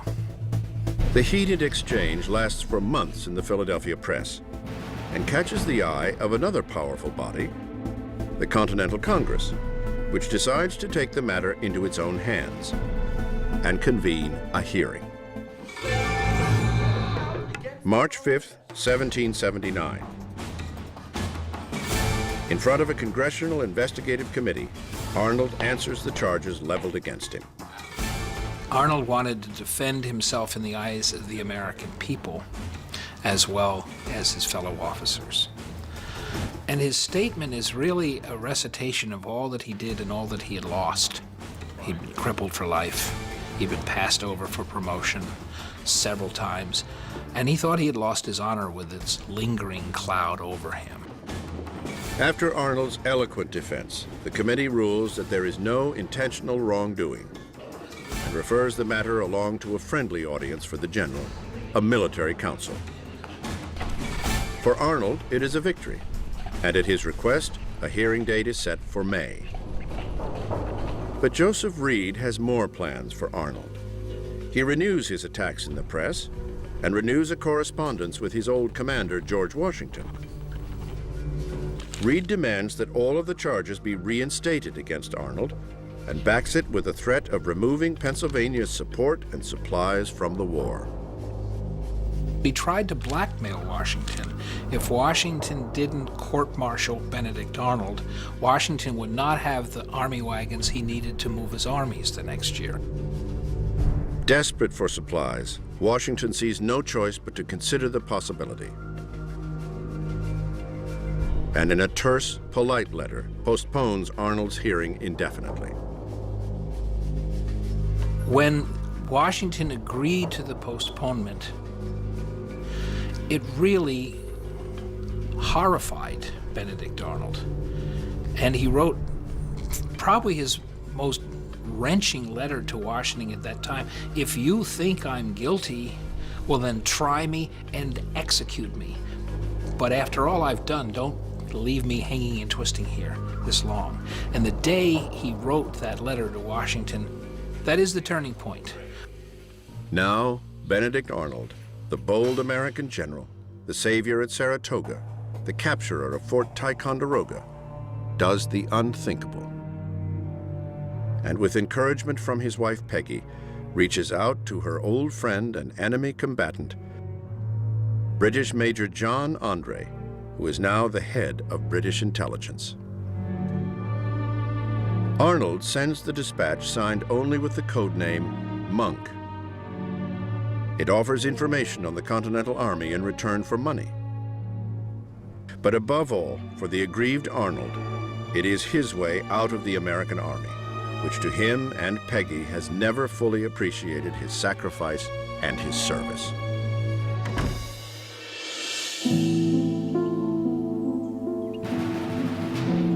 As the war drags into its fourth year, frustrations begin to mount. Officer Joseph Hodgkins is again on the move. Memories of the failed battles still fresh in his mind. It is now clear that the end of the war, seemingly so close last summer, is but a distant hope. And at home, times are increasingly difficult. On just a soldier's pay, the Hodgkins family finances are stretched to the limit. For Joseph, it is time to go home to Ipswich, Massachusetts.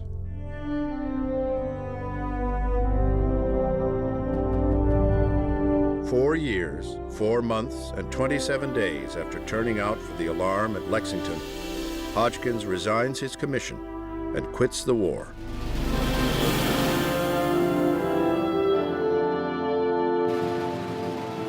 He resumes his life as a citizen, a shoemaker, a husband, and a father, and will never return to the front lines again.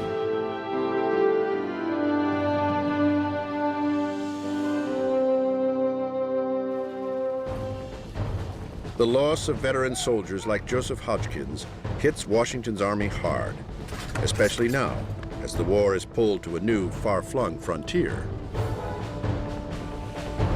Indian raids on villages to the west have commanded the attention of Congress and the country, and revenge is being demanded. 1779 is shaping up to be a slow year for the Continental Army. Battlefield plans have been made and discarded. Rumors of British movements received, some true, some false.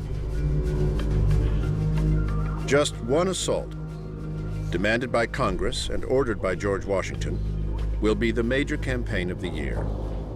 A foray north into the lands occupied by the nation of the Iroquois.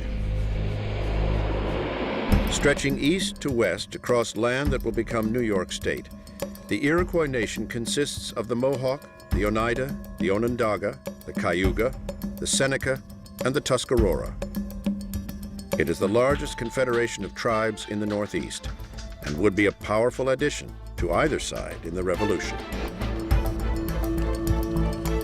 For most of the war, Native American involvement has been a limited affair, various tribes making short-term deals for individual battles. Now, the Iroquois nation, like all who live on American soil, find themselves in a position to take a side in the war. There's not a great option. It's the least painful option, or the option that seems to serve their interests. Partly it's a calculation about who is going to win this war, the British or the Americans. But the British have an inside track, a strong connection to a Mohawk warrior named Joseph Brant.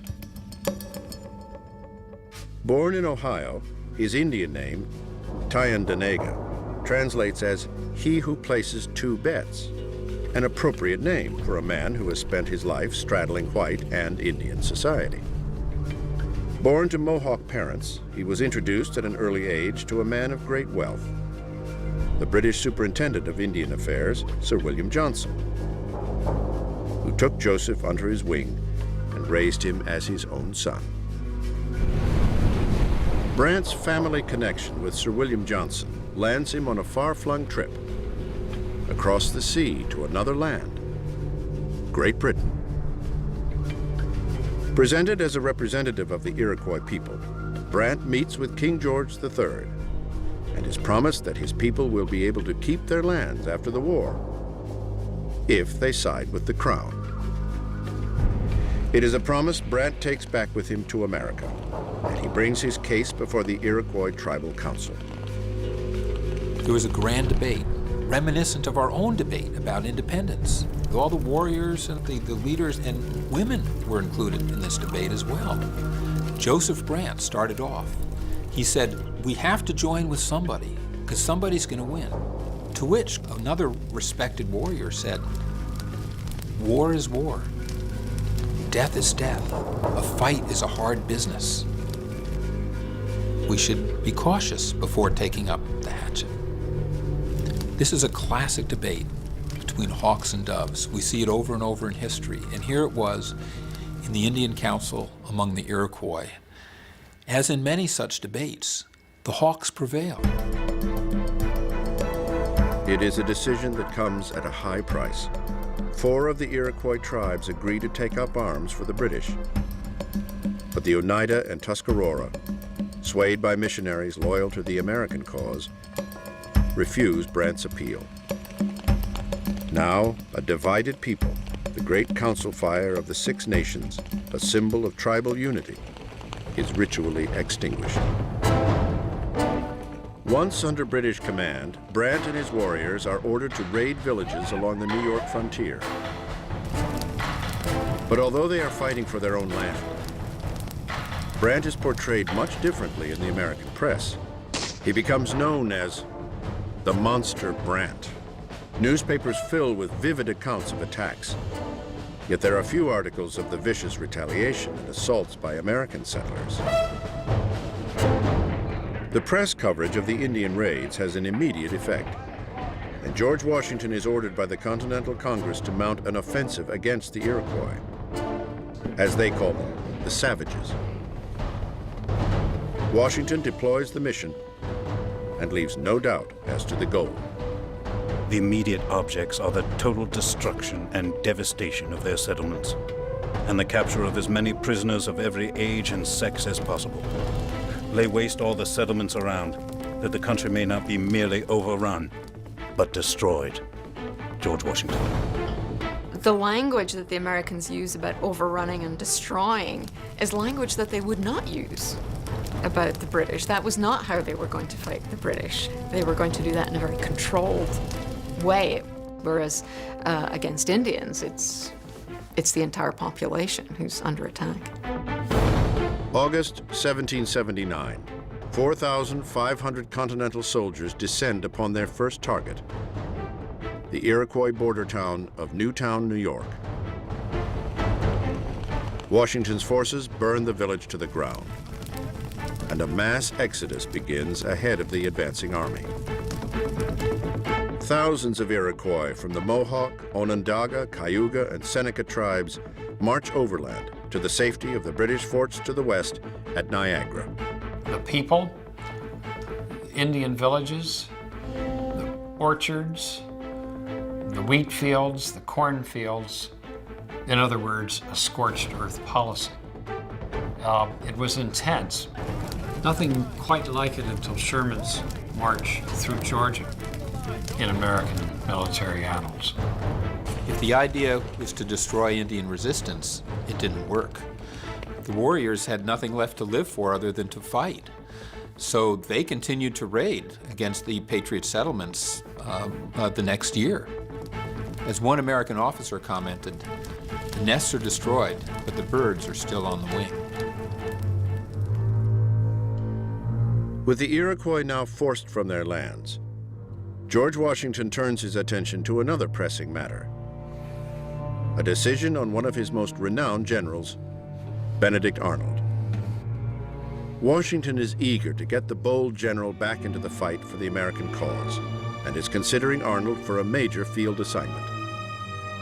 Whenever George Washington needed an experienced field commander, he called on Benedict Arnold. Arnold knew that you had to attack the British, get out there and hit them and hit them and hit them again. But before Washington can act on a new commission for Arnold, there is a political matter to tend to: a final ruling in the case against Arnold. Charges of profiteering while in charge of Philadelphia. Charges leveled by the governor of Pennsylvania, Joseph Reed. Reed, in his personal quest to show his power by seeing Arnold convicted, has backed the charges with a threat to withdraw Pennsylvania's support for the war. And Washington, needing all the supplies he can get, sees no choice but to give in. He issues a harsh rebuke against Arnold to placate Reed. But once the affair blows over, Washington can finally make General Arnold a glorious offer: a return to a field command.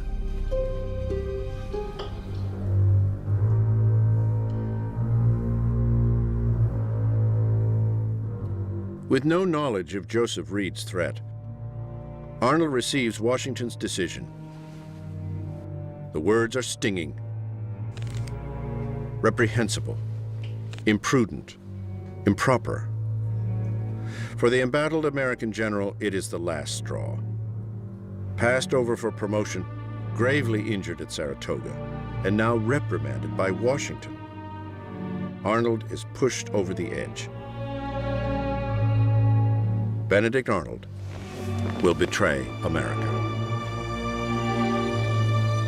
Arnold contemplates his terms: 20,000 pounds and a command of his own. Brigadier General in the British Army.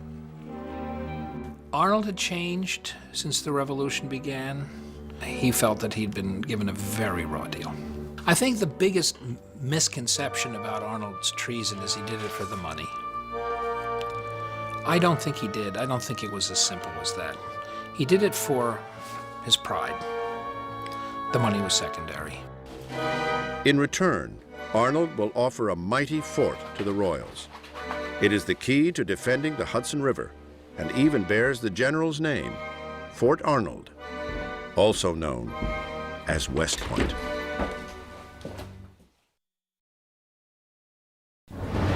Benedict Arnold has received a harsh rebuke from the American Commander-in-Chief, George Washington.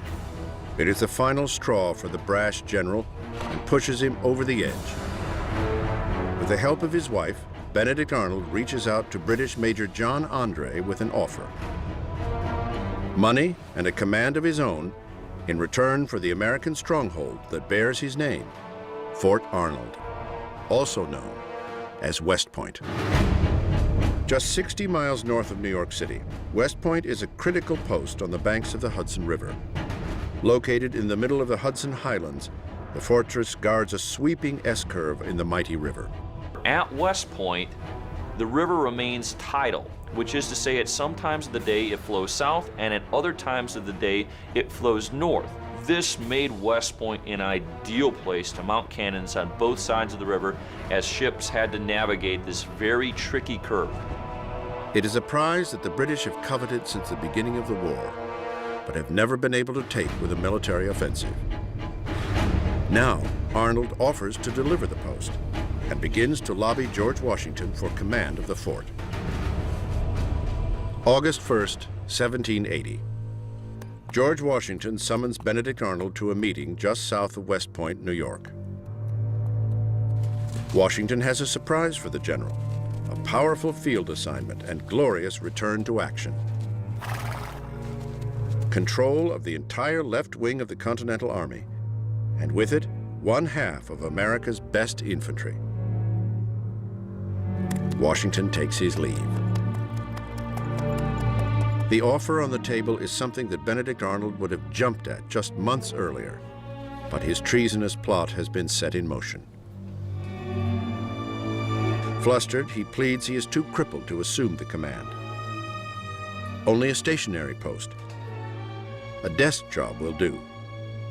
It is a reaction that leaves the commander-in-chief confused. George Washington was puzzled that Benedict Arnold would want the command of West Point. Washington wanted to put him back into the line of battle as his number 3 general. But Arnold insisted on West Point because that was the deal with the British. Arnold refuses to back down, and Washington finally yields. The command of West Point is his.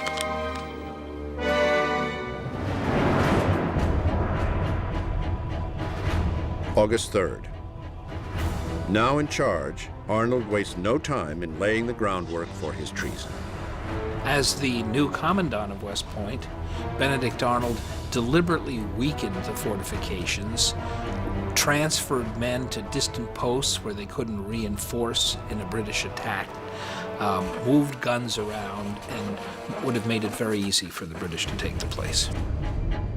Arnold prepares detailed intelligence on West Point. Troop numbers and positions, the number and location of the cannon, details of the surrounding terrain, and sends word to British Major John Andre that he is ready for a meeting. Arnold's treason is just days away. September 21st, 2 a.m. Just south of West Point on the banks of the Hudson River, Benedict Arnold and John Andre meet for the first and last time. Arnold goes over the plans with Andre in great detail, making sure they are clear, that no question goes unanswered, that the plot is complete. It is a thoroughness that takes time. The meeting lasts for more than 2 hours, and when the two-part company, Andre carefully slips the plans into his boot. September 24th. Breakfast at the Arnold residence is a seemingly normal affair. Today, Arnold is expecting a special guest, General George Washington. It will be his last meeting with Washington, after which he and Peggy will slip behind enemy lines. But Arnold receives a dispatch that changes everything. John Andre has been captured, and on him the plans to West Point. Arnold believes that it is only a matter of time before the plot is uncovered. He rushes to Peggy's room. Together, they burn any evidence of the treasonous plot. and taking 2 pistols and a horse, Arnold makes a hasty getaway. When Washington arrives at the Arnold home, it is clear that something is amiss. An officer brings the news of Andre's capture and the confiscated documents. But Arnold is nowhere to be found. The terrible, incredible truth strikes him. Only one man could generate such detailed maps: the commandant of the fort. Benedict Arnold has sold out to the British. The remaining question is, who else knew of the plot? Washington goes to Peggy Shippen's room.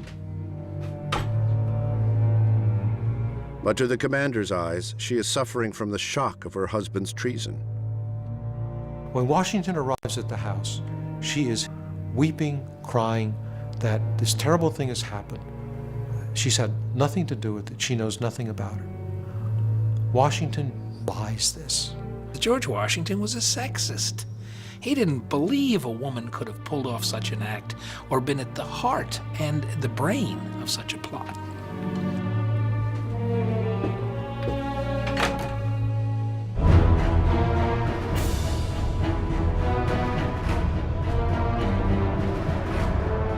October 2nd, noon.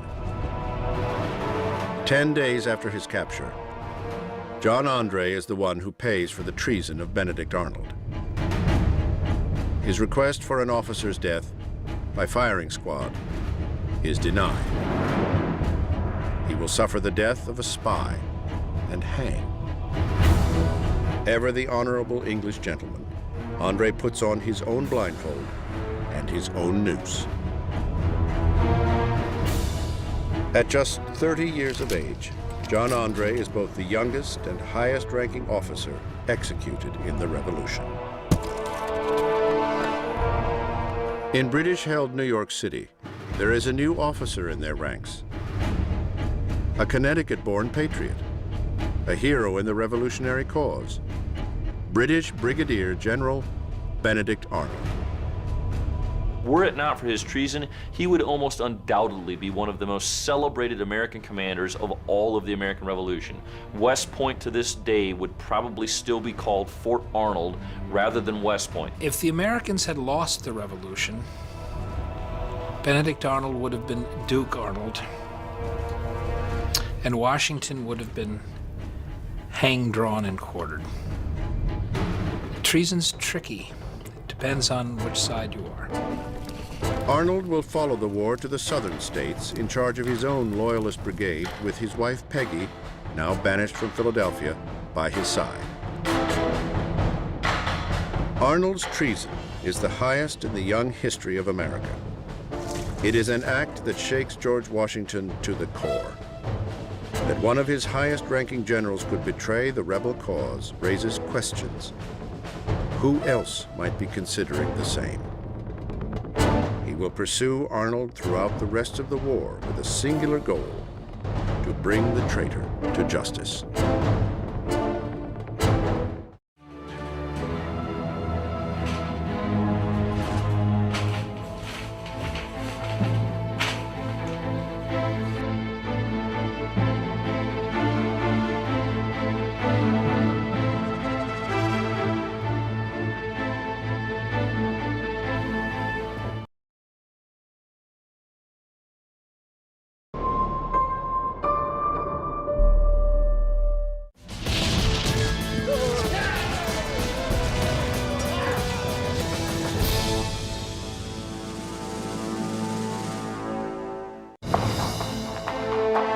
December 1779. As the fourth year of the American Revolution comes to an end, the war is at a stalemate.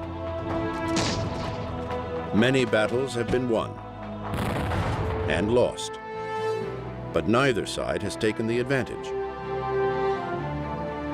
British General Henry Clinton has a firm grip on New York City, but the King's forces have been unable to crush the rebellion, as George Washington's army continues to hold them in check. Now camped 30 miles to the west of New York City the Americans are bracing themselves for another long winter. 13,000 strong, they settled into their quarters at Morristown, New Jersey. It has been 2 years since the Continental Army survived the legendary conditions at Valley Forge. But this winter will surpass all others. The winter encampment in Morristown was a lot harder than the encampment in Valley Forge. Valley Forge seems to get all the press, but Morristown was really dire straits. Valley Forge was a disaster because of the lack of supplies and the bungling. Morristown was the elements. It was said to be the worst winter in the history of North America. There were 26 snowstorms, 6 of blizzard proportions. It was so cold that in the month of January, on all but 2 days, the temperature was below freezing. This is truly the winter that tries men's souls. At Valley Forge, it took 4 weeks to build the Army's cabins.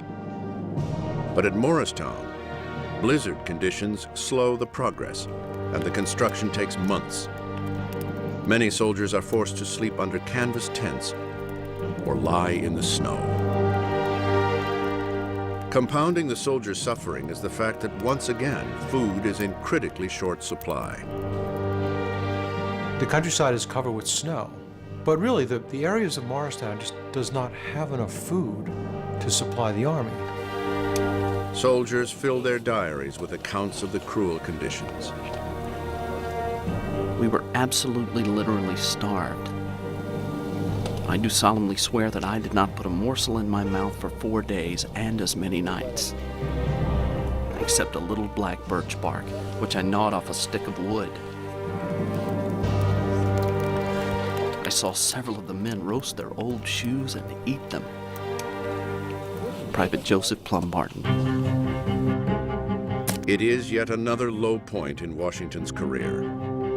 His desk piles high with letters from generals pleading for supplies. Washington petitions Congress for aid, but to no avail. Inflation had soared to hundreds of %. The American money was practically worthless. And they had a hard time with taxes on the states, many people to pay their taxes. Congress was nearly bankrupt. So it's catch as catch can. With no food and few supplies, Washington faces the very real possibility of being forced to dissolve his army.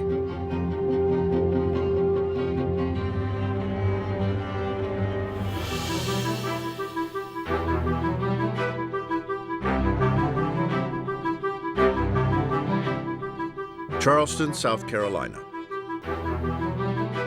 800 miles to the south, it is a very different winter.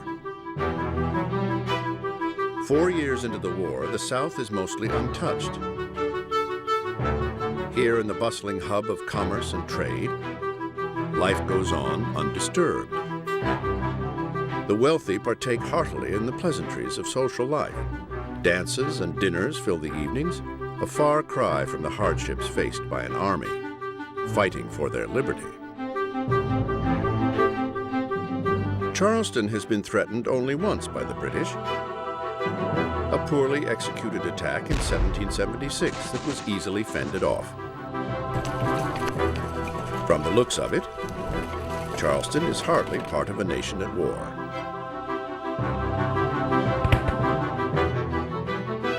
All that is about to change. Across the ocean in England, a new strategy for the war is about to be unleashed. In the halls of Parliament, it has been a year scarred by angry debate. The British national debt has soared to over £160 million, due in large part to the prolonged war, and there is no end in sight. I don't think anyone is more surprised than the British that they haven't won yet. They're a very wealthy nation. They have the most professionally trained army, and they have the most powerful navy in the world. The question they're asking is, why isn't this thing over yet? This should have been an easy victory. And so there are questions about what to do next. The figureheads of British leadership, like Prime Minister Lord North, are frequent targets in the daily papers, held responsible for a costly and increasingly unpopular war. A war where the stakes have been raised by the entrance of their archenemy, France, into the fight, on the American side. Surrendering American independence is one thing, and that's something that has to be dealt with. But allowing France to emerge from this conflict with the upper hand is wholly unacceptable to the entire political nation, to all of the governing elite.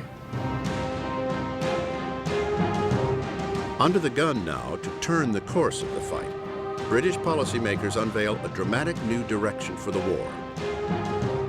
It becomes known as the Southern Strategy. The British look at the map of the colonies and they think, well, we know Boston is just a hotbed, forget them. That was the first place we lost. We have these centers in New York, temporarily in Philadelphia, but the countryside is too unpredictable. British hoped in the South to establish a foothold in North America that could be a permanent foothold. Here is the wealthiest part of the 13 colonies, right? Here are the major source of export goods, tobacco and grain and rice and indigo and naval stores, right? All of these come from the southern colonies. The key to the British Southern Strategy is the belief that their efforts will be supported by loyalists, the Americans still loyal to the Crown. The British believe they will be received as liberators, and that thousands of loyalist militia will pour out and join their cause. The assumption was that most colonists, given the chance, would be loyalists. By moving south, they were moving to an area where they hoped that they could finally restore British authority and put the loyalists in charge. All that remains now is putting their plan into action. December 26, 1779, British headquarters, New York City.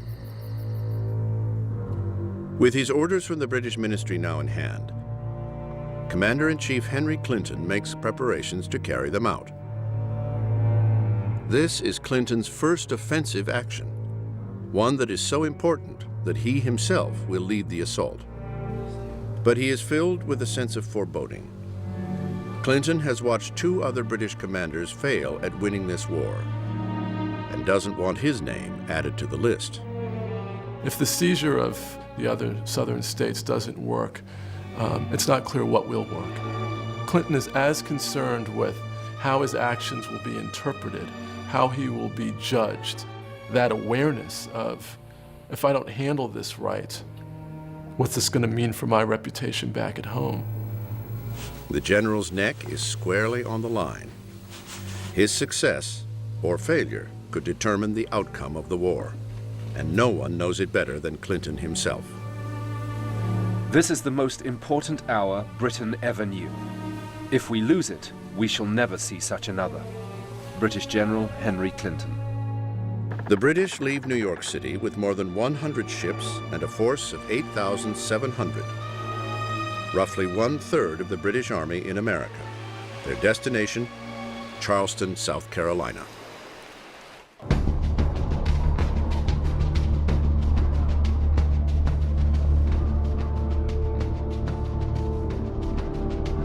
News that the British fleet has set sail reaches Washington in Morristown, New Jersey.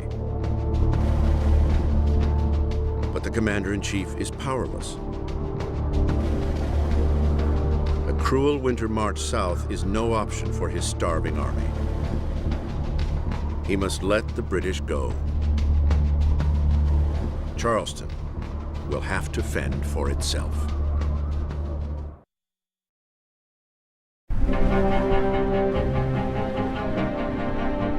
January 1780. The British have launched an armada out of New York City. 8,700 soldiers heading for a southern offensive in Charleston, South Carolina. But Washington, with no navy, and his army snowed in at Morristown by the worst winter the war has seen, cannot follow. leaving Charleston and his Southern Army to fend for themselves.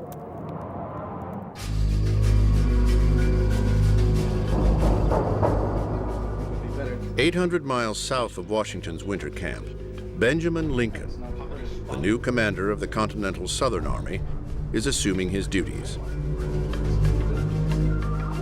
The Major General was dispatched south 3 months earlier by Washington himself and is now in command of nearly 2,400 soldiers. But the Massachusetts farmer is an unlikely choice for a commander. Benjamin Lincoln is one of the most interesting generals, perhaps, of the entire American Revolution. He's sort of a paradox. Lincoln is a rotund New England Continental Army officer. He suffers from sleep apnea, oftentimes falling asleep at the most inopportune moments, and he does not possess the kind of battlefield charisma that one would want in a combat commander.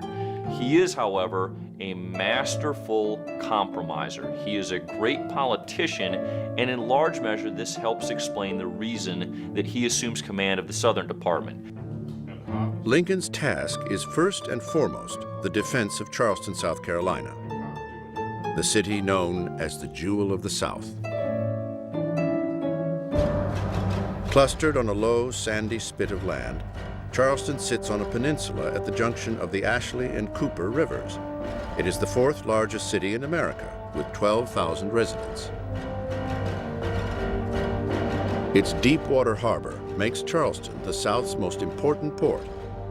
Rice, indigo, and naval stores leave daily, headed to Europe and the West Indies. You're looking at one of the richest sections of the colonies. Charleston, by value of its export, is the richest port in America at the time. And nature has endowed Charleston with a superior defensive position. Surrounded by impassable swamps teeming with malaria-ridden mosquitoes, the terrain is forbidding to any who dare take her.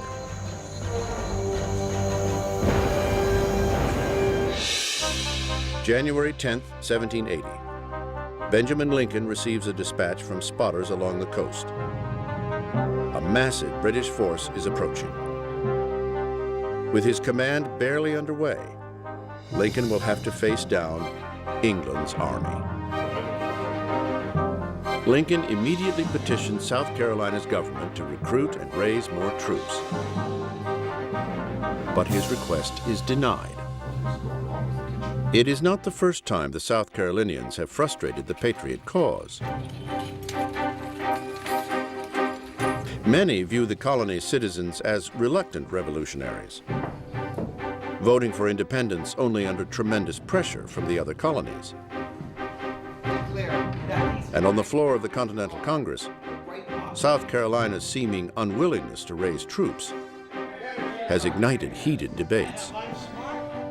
How can South Carolina expect us to send our men to their support when they will do nothing for themselves? The state of South Carolina may have thought we neglected them, but we know they neglected themselves. But in this case, losing the coastal port of Charleston to the British would be too great an economic blow. So Congress promises General Lincoln 3,000 additional troops from Virginia and North Carolina. With a march of 500 miles ahead of them, it is unlikely the reinforcements will arrive in time. With his back against the wall, the New Englander proposes a last-ditch idea to South Carolina's government.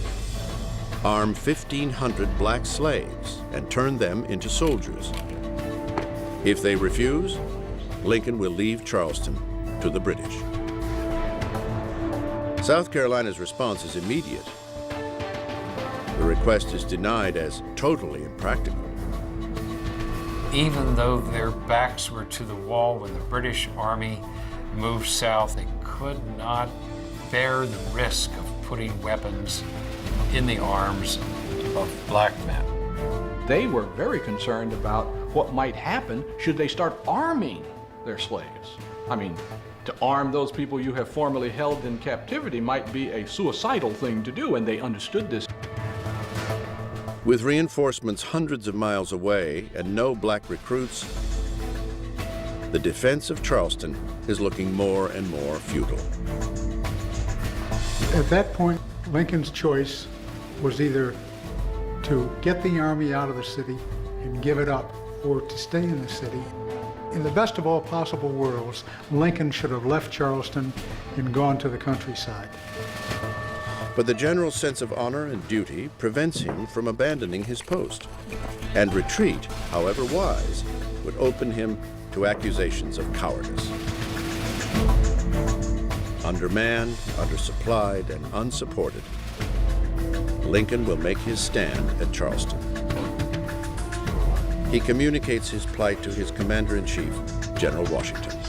We remain unsupported by troops, unsupplied, and what adds to the unhappiness is the little prospect that our affairs will speedily be in a better channel. General Benjamin Lincoln.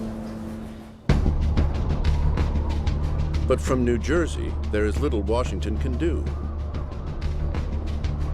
With his army half a country away and nearly starving, moving his sizable force south is out of the question. Washington wants to send men from Morristown. He can't send men because the men he wants to send have no shoes. They can't walk, so no army is sent.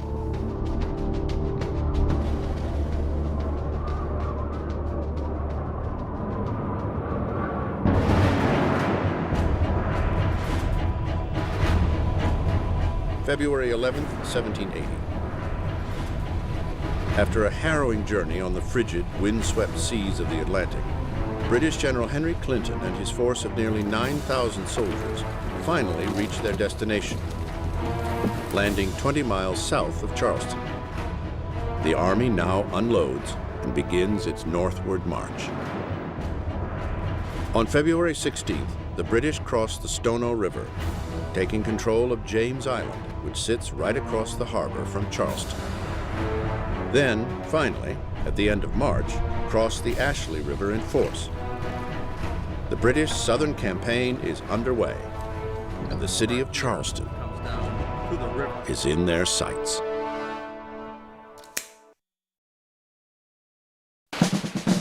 The British Army has set out on a new course in the War for Independence, taking the fight to the southern colonies of America. Now, 8,700 soldiers, roughly 1/3 of the British Army in America, have come ashore in South Carolina. And under the command of General Henry Clinton, have begun their push to close in on their goal, Charleston. At his headquarters within the city, General Benjamin Lincoln readies himself for the British assault. There is no sign of the 3,000 soldiers promised by Congress a month earlier, and his army is severely outnumbered. So the general prepares for his defense the only way he knows how. Lincoln rolls up his sleeves and grabs a shovel. The Massachusetts farmer throws his back into his command, working day and night right beside his men. The Americans build earthen walls, lay trenches, and create as many obstacles as possible, all designed to slow the progress of the British Army. But Lincoln knows that unless there are reinforcements, the outcome of this fight is inevitable. With the soldiers' resolve, Lincoln writes once again to his commander-in-chief, George Washington. I can promise you nothing but a disposition to serve my country and to defend Charleston as long as opposition can be any avail. General Benjamin Lincoln. April 1st, 1780, day 1. 800 yards west of the American fortifications at Charleston, the British begin their offensive with a shovel rather than a cannon. General Clinton's goal is to take Charleston intact. If he destroys the town, he fears the citizens will refuse the Crown's authority. Instead, he will surround Charleston and conduct a highly structured, formal assault on the city. A siege, A siege is a very methodical and time-consuming reduction of a strategic place. The engineers will begin to dig what is called the first parallel. Parallel trenches are essentially concentric circles dug around the post. The siege is rather similar to an incremental tightening of a noose. Helping to construct the first British parallel is a labor force that is seeking its own freedom in the War of Independence, slaves who have joined the British side. They have come from the countryside, enticed by the Philipsburg Proclamation, a renewal of Lord Dunmore's 1775 edict. It offers freedom and land to any slave who joins the British cause. The British understood the colonies. They knew that South Carolina's population, the majority of its population, was African American slaves. And they also knew that these African American slaves were a potential fifth column. If you think about it for a moment, if you are an army opposing an enemy and you know that that enemy holds under its grip people who are enslaved, and you know darn well that those people don't want to be enslaved and would do anything within their power to break that grip, it's only natural that you would use that to your advantage. And that's precisely what the British did. Slaves can't just walk off the plantation and enlist with the British. They have to escape. For the slave families, it is a difficult and dangerous decision. Some slaves are very likely to make the decision to run to the British, while others will stay on the plantation, say, no, I'm not willing to take the chance. I'll probably end up getting shot anyway. Those are the kinds of calculations that have to be made plantation by plantation, family by family. Over time, thousands of slaves escape and go to the British lines to fight for their freedom. When you are presented with a choice of staying in slavery or the very real possibility of having the bonds of slavery broken, that's no choice. So that slaves were often ready to throw in their lot with the British, even if they didn't know precisely what might happen, because, you know, it's not the choices that you want, but it's the choice that you have.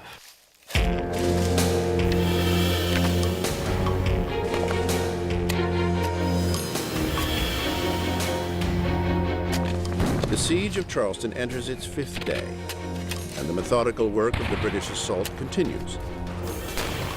Nights are spent digging trenches, and by sunrise, each side wakes up just a little bit closer to the other. From his barracks in Charleston, an anonymous American soldier is just beginning to feel the effects of the attack and charts the British progress. Last night, the enemy continued their approaches. They erected a battery for 12 cannon. The batteries have thrown several shots into town, by which one of the inhabitants in King Street was killed.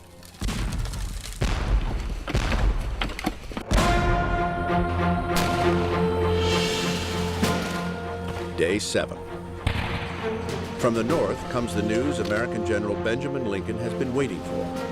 Relief is on the way. The Continental soldiers promised by Congress have arrived and are making their way into the city. Marching double time, they have made the 505-mile journey from Virginia in just 30 days.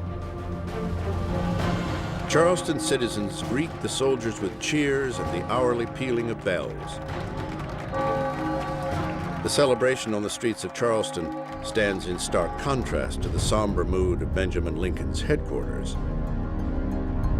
Rather than the 3,000 soldiers promised, the Virginians number just 750. These numbers fall far too short. Bearing down on the city are 10,000 British redcoats.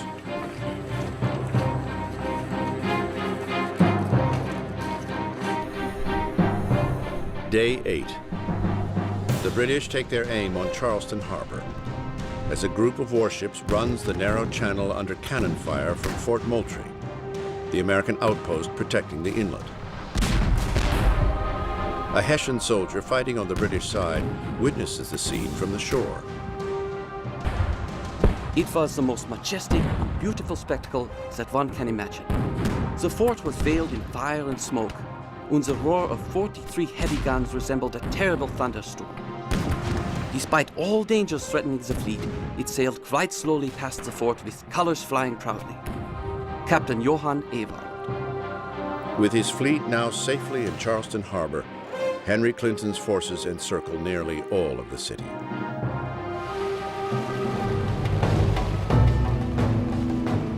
Day 10.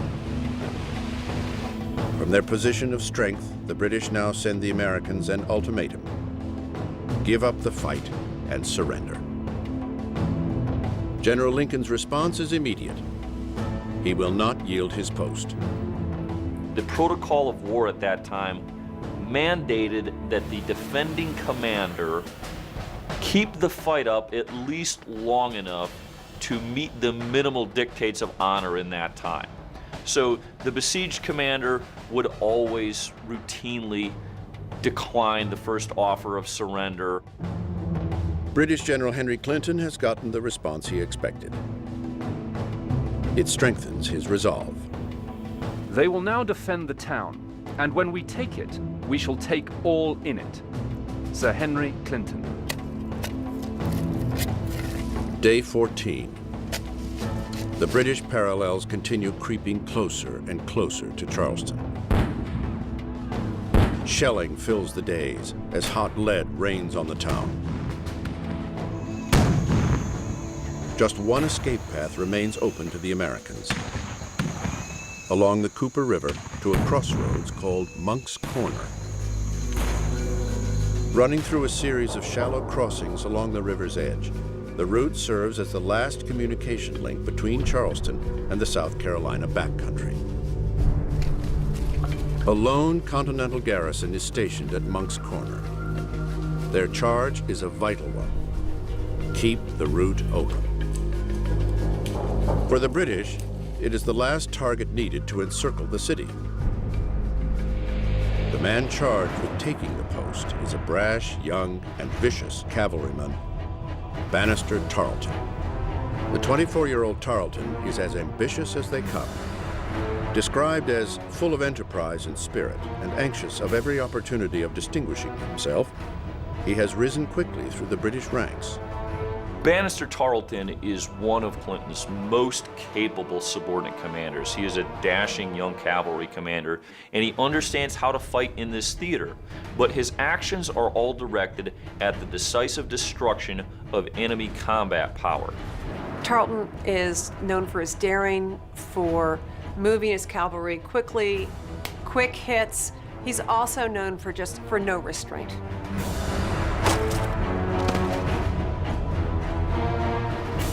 At Monk's Corner, Tarleton unleashes a daring plan on the Americans. A surprise attack.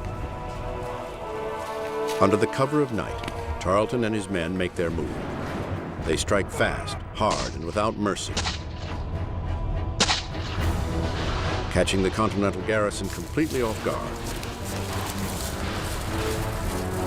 In the thick of the attack, an American officer's pleas for surrender are met with a saber.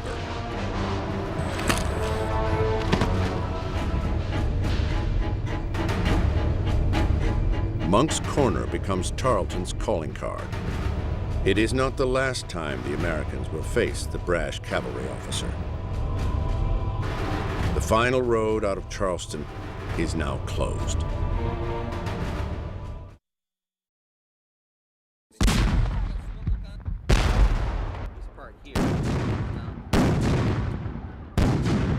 April 1780.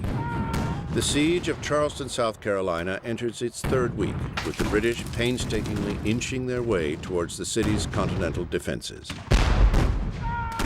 With the last road out now shut down, British General Clinton begins tightening his noose around the city's very neck.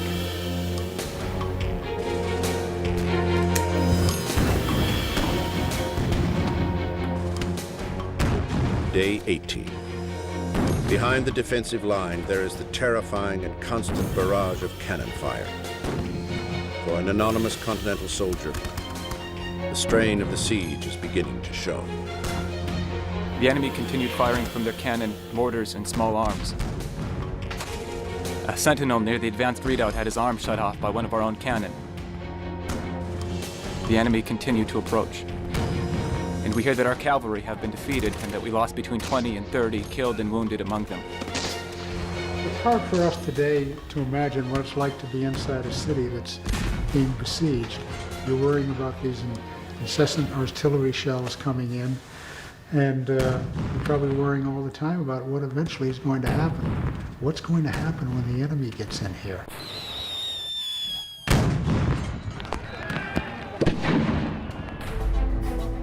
Day 21. In the American headquarters, General Benjamin Lincoln finds himself in the middle of an angry debate. Some of his officers want to take a desperate action, a dangerous water retreat under cover of night. Lincoln knows, really, he should leave the city. It was heated, a very heated confrontation. But with the British fleet sitting just off the city, moving his force across a river would be suicide.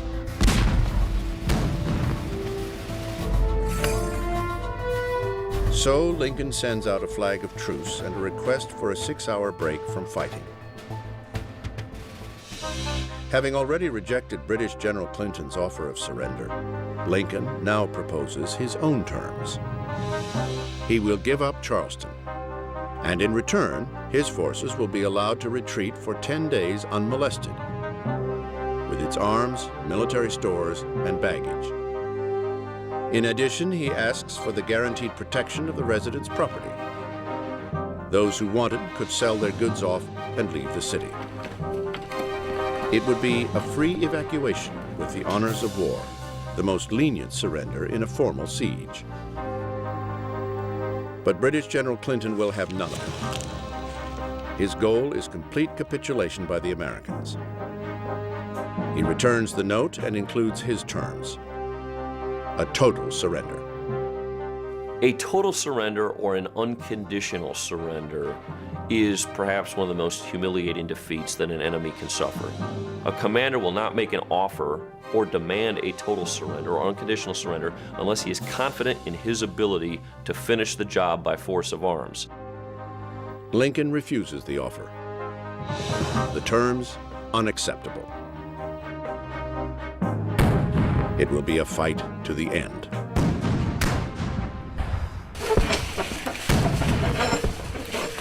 Day 30.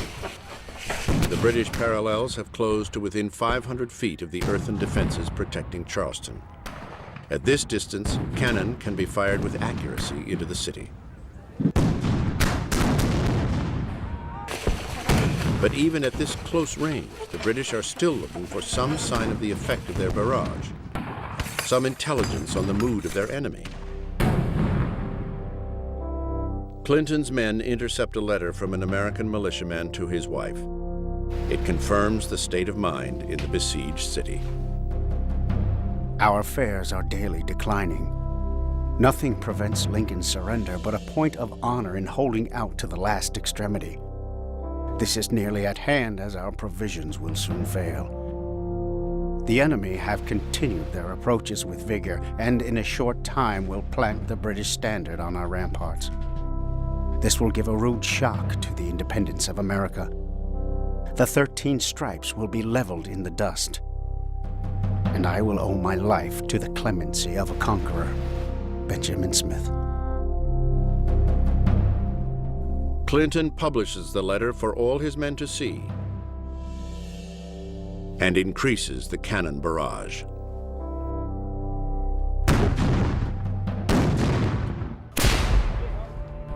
Day 38. In the American headquarters, Benjamin Lincoln is trying to salvage his defense, to hold out in hope of additional reinforcement or come up with some plan that might turn the course of the siege. Now, devastating news arrives from his lines. The South Carolinian militia has abandoned their posts within the city.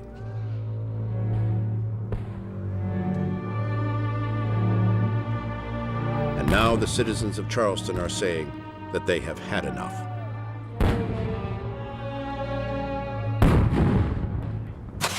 Major General Benjamin Lincoln, commander of the Southern Department of the Continental Army, has run out of options.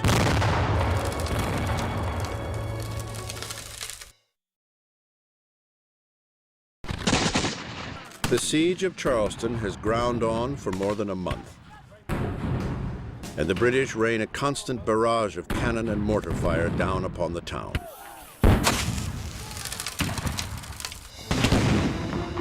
With Charleston completely surrounded, it is only a matter of time before British forces breach the defenses of the city and are able to overrun the town.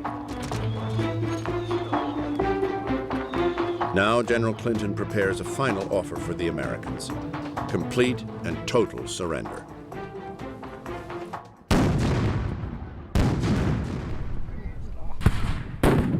Day 41. The terms of surrender reach General Benjamin Lincoln's desk, and he now faces the reality of his situation.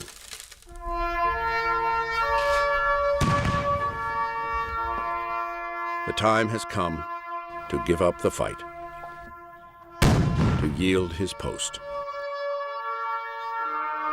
The British cannon finally fall silent.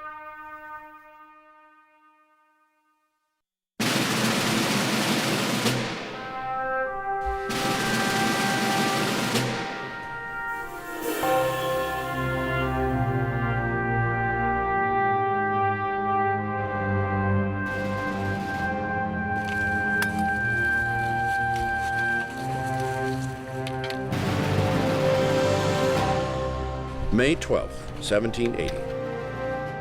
Surrender. America's Southern Army strikes the flag of its new nation and lays down its weapons. The entire Charleston garrison, more than 5,000 Continental soldiers and militia, are now prisoners to the British. It is the heaviest loss the Americans have suffered in the Revolution.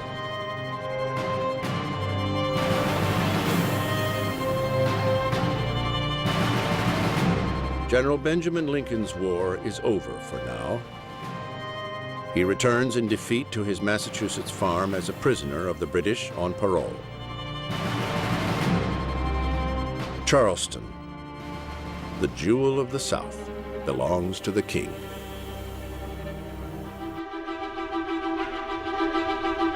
British General Henry Clinton savors his victory. He cannot hide his optimism about a smooth and easy road to capturing the other southern colonies. He sends word home to England. I hope I am not too sanguine when I say that both the Carolinas are conquered in Charleston. British General Henry Clinton. In England, the news from America is cause for a much overdue celebration. It has been 3 years since their army, the most powerful in the world, has had such a decisive win. Finally, the tide of war is turning. The Southern strategy is a seeming success. Back in the American headquarters at Morristown, celebration is the last thing on George Washington's mind. The final dispatch from Charleston has arrived. His Southern army is now lost. It is another defeat for the Americans, one that the commander-in-chief had been powerless to stop. The brutal winter of 1780 has taken a mighty toll on his army. It was a long winter. It snowed in May. Soldiers are starving. The dire conditions have pushed some to the very edge. Dissension is growing in the ranks. Insubordination runs rampant.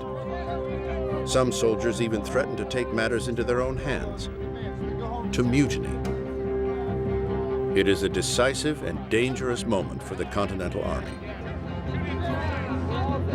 George Washington must step forward and restore order. The commander-in-chief carefully chooses his moment to take action.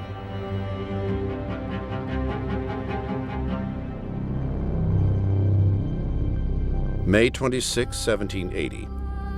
8 nooses, prepared for 8 men.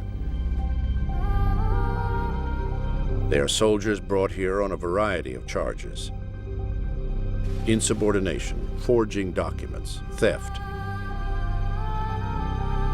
All are sentenced to death.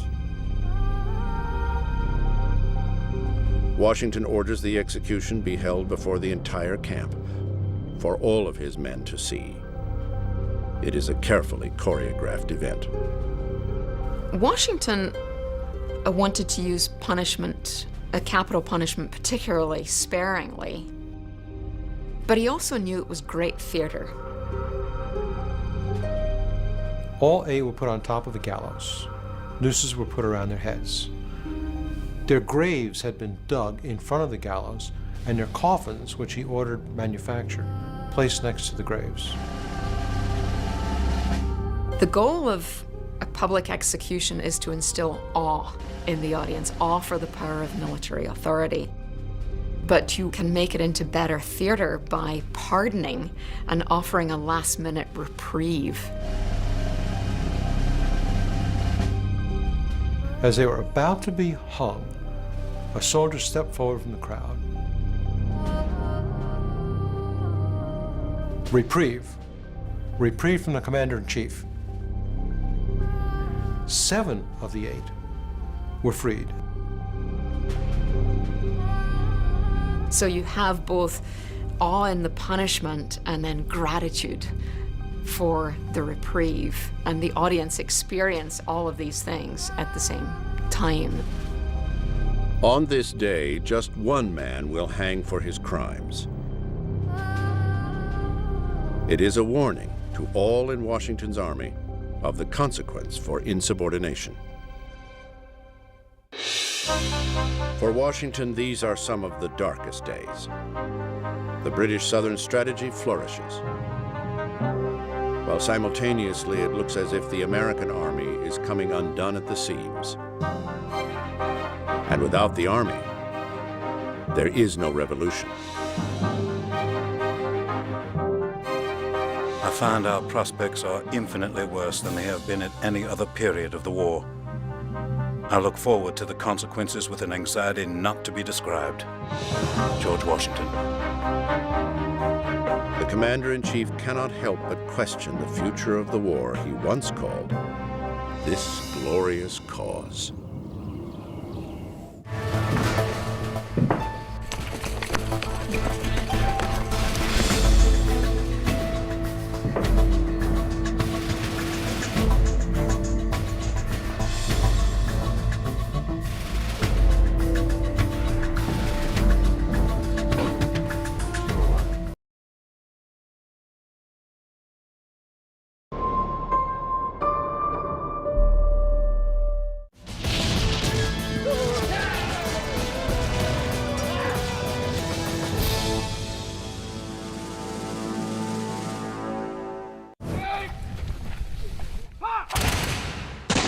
May 1780.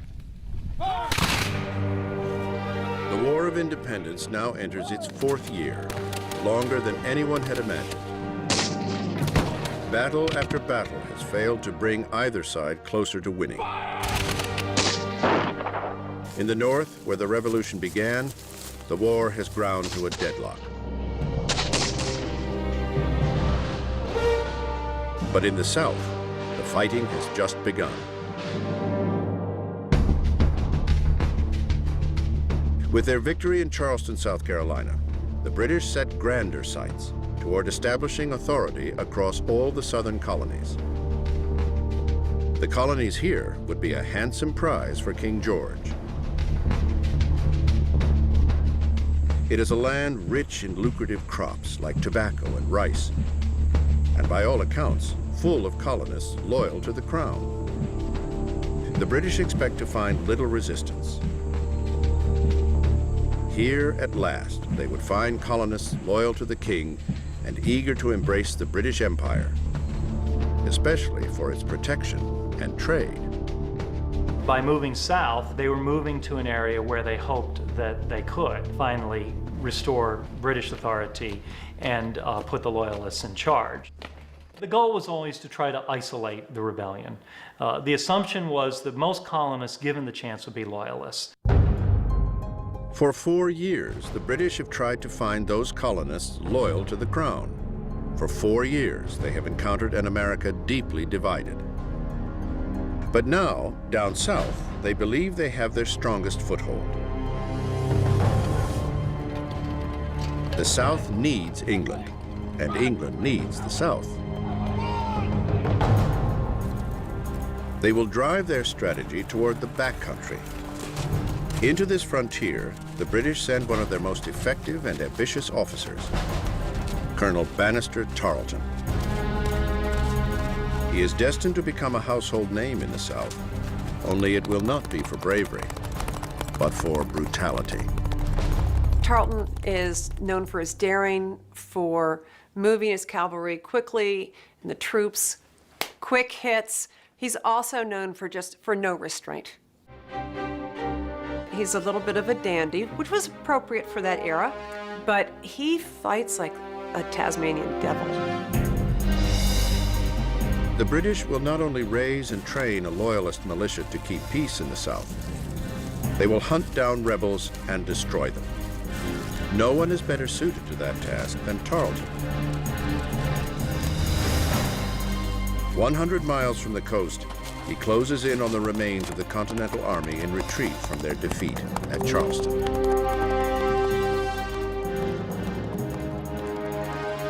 With great speed and agility, Tarleton's British cavalry catches up to a regiment of 350 Continentals under the command of Colonel Abraham Buford.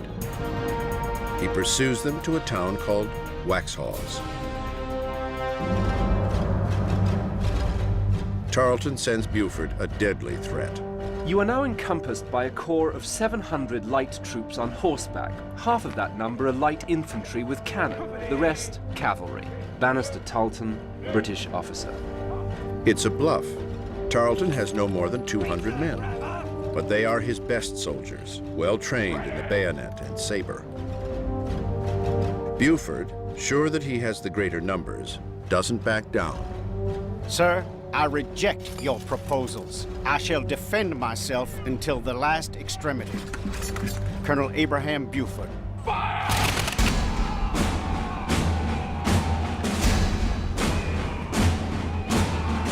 Buford's words will prove prophetic.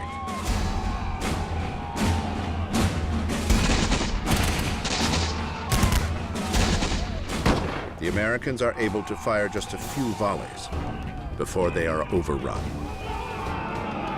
But Tarleton doesn't stop there.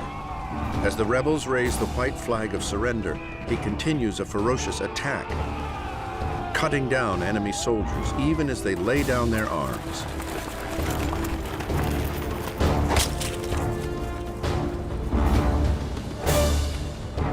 It will soon be remembered as the Waxhaws Massacre. Our captain attempted to defend his head with his left arm until the arm was hacked off. His head was then laid open to the eyes. Continental soldier. Waxhaws is a painful loss for the Americans. But they will turn their defeat into another kind of victory on the propaganda front. The Battle of the Waxhaws is used by patriot propagandists to depict the British as monsters who will massacre their soldiers in a dishonorable fashion and ride roughshod over the countryside. Any occupying force trying to subdue a rebellion on the home soil of an insurgency is going to operate at a disadvantage when it comes to the propaganda war. Waxhaws will be remembered and used as a battle cry against the British. It sets the tone for the divisive war coming in the backcountry. Banastre Tarleton receives a reprimand from his superiors, but they do little else to rein him in. The man now known as Bloody Ban continues deeper into the backcountry, where the British are about to dig themselves an even bigger hole.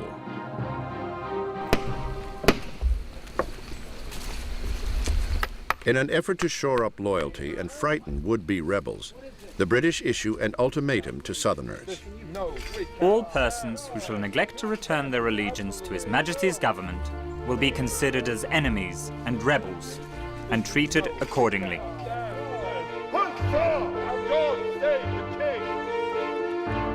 In most parts of the country and in most years of the Revolution, people had been able to stay out of the way, at least partially. But now it was do or die. The Severe Proclamation is the work of Sir Henry Clinton, the overall commander of the British forces in America. Clinton should have known better.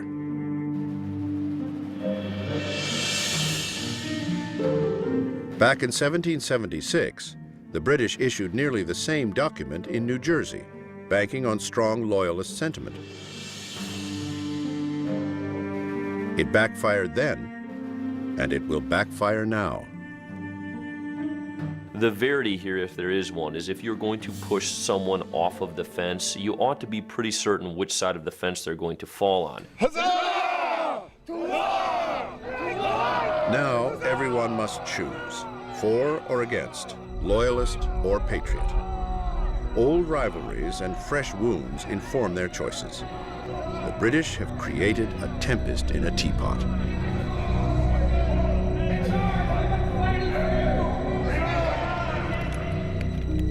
The loyalists who do come out to join the fight for the king do so for their own agendas. And they will soon be met by an equal force, equal in number and violence, of patriots. A hornet's nest is stirred in the South, unleashing a fight that looks less like a revolution and more like a civil war.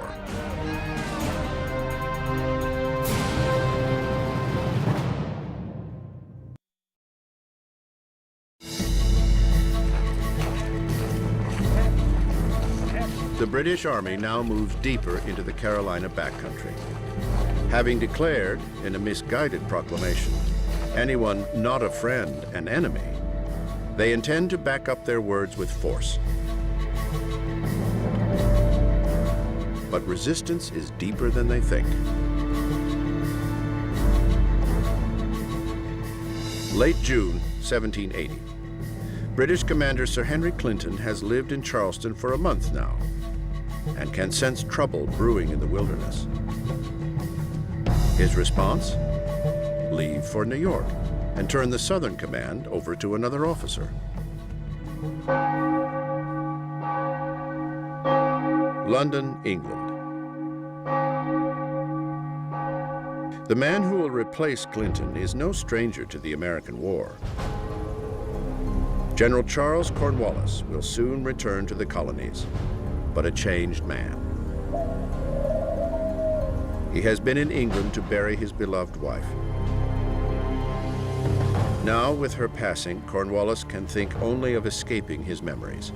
Going back to the one place he hopes will be a tonic for his grief. He is devastated. And like many men, throws himself back into his work. In Cornwallis's case, it was the work of fighting the war. Whether he wins or loses in the colonies is no longer the point.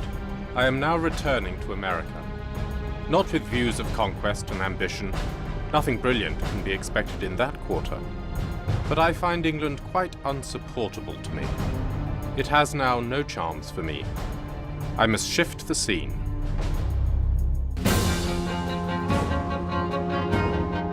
But Cornwallis will find the war in America changed too from how it had been fought up north.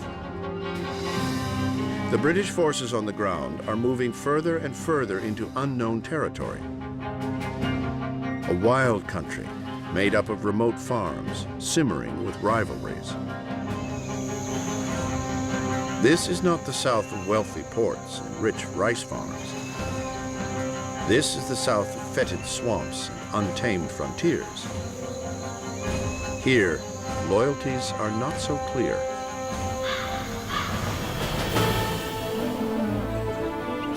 Those who might be loyalist, like everyone in this backcountry frontier, harbor grudges the British don't understand. Decades of land disputes and old animosities carried to the New World by each successive wave of immigrants have poisoned the territory.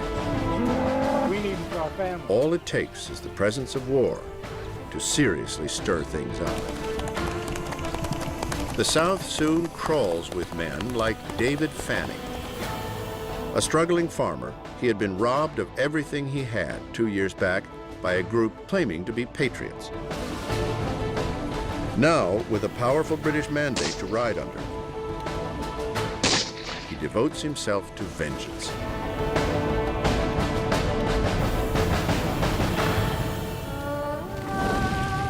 Fanning also gathers more like him. Loyalist militia swarm over the backcountry with their campaign of terror. They are less interested in the outcome of the revolution than in the chance to pillage and grab land from their patriot neighbors.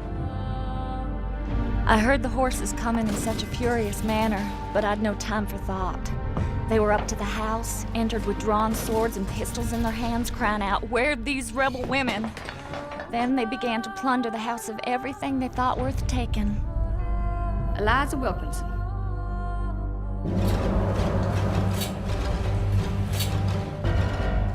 Patriots soon joined the fray.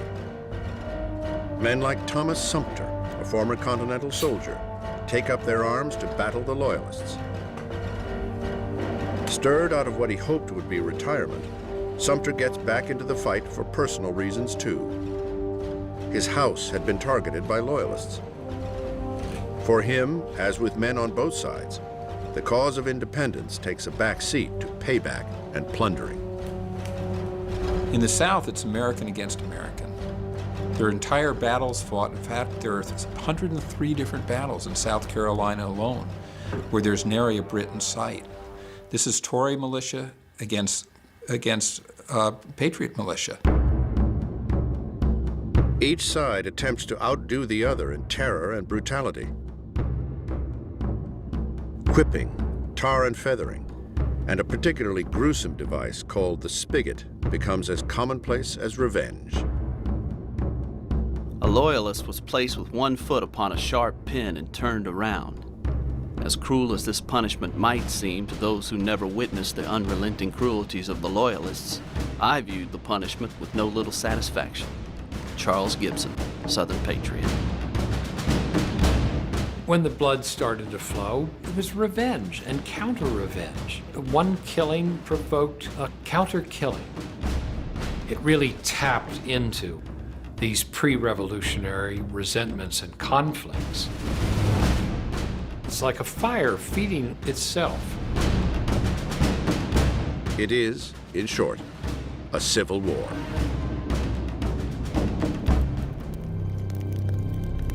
The entire strategy was failing for Cornwallis and the British, producing not peace and order, but chaos and retribution.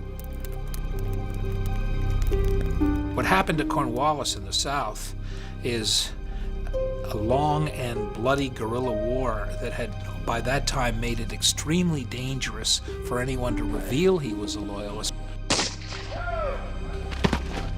This was not the way warfare was supposed to be conducted, what people called the dogs of civil war. This was the way wars were fought in the southern backcountry. Cornwallis must rethink the very premises of his campaign. Forget the Loyalists and their private wars. Attack the rebels where it counts most, the army.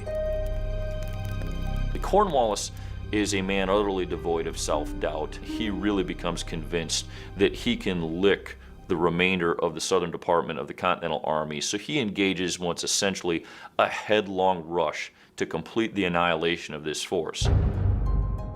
From his headquarters in New Jersey, General George Washington realizes he must respond. He prepares to fortify the army in the South with new troops, and more importantly, with a new commander. But the man he wants to lead the Continental Army in the South is snubbed by Congress. Instead, the Continental Congress will send their man. They turn to General Horatio Gates, the hero of Saratoga, to head up the Southern campaign. George Washington is furious. They have chosen one of his greatest rivals, and a general he considers inferior. But for now, Washington can do nothing to stop an unfolding disaster.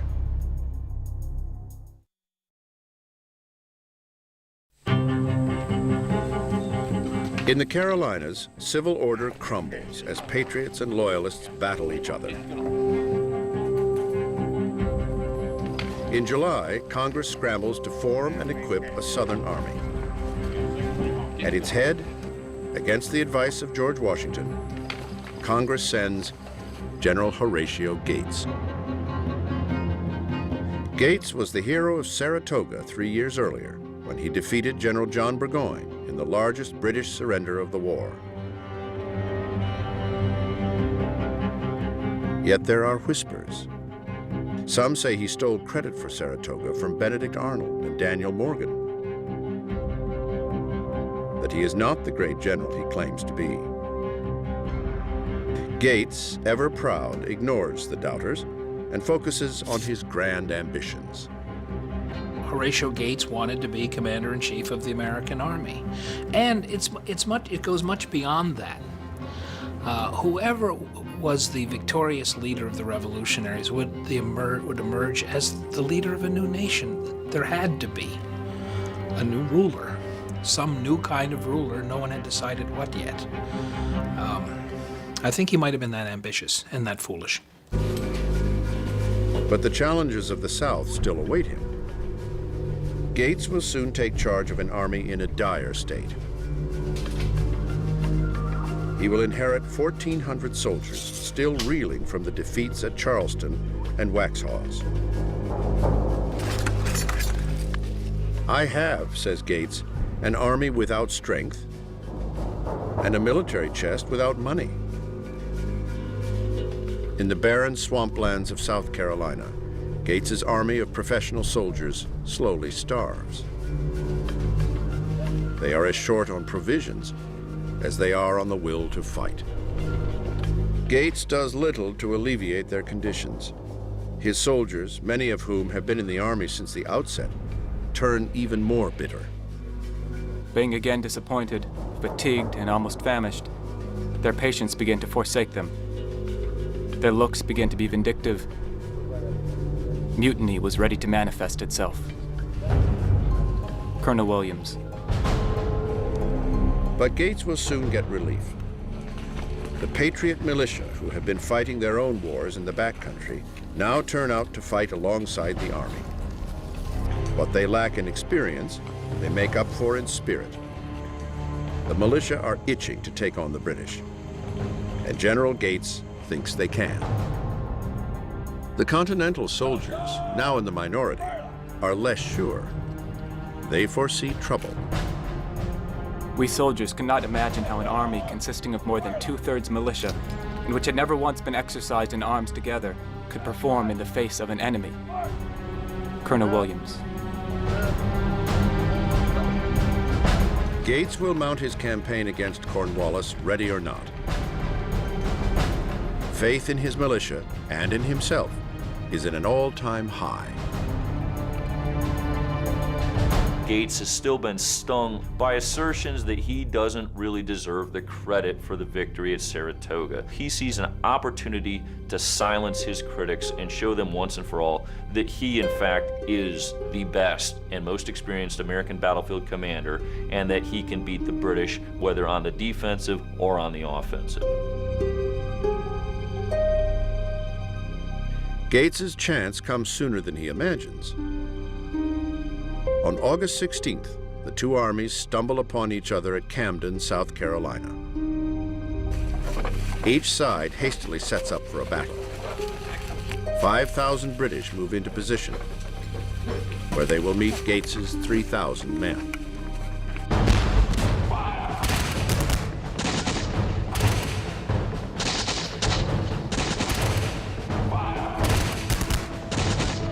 General Gates sends his militia out front, where they get their first taste of the best trained army in the world. But his audacity has caused him to make a serious tactical error, one with dire consequences. Gates places the militia on the left of his line, a position for which they are ill prepared. The British Army will always put its best units at the right of its line, which is the place of honor. From the British perspective, the British have their best regiments facing off against the weakest and most ill-prepared American regiments. The best of the British is led by none other than Bloody Ben Tarleton, the butcher of Waxhaws. He now leads a fierce bayonet charge into the militia.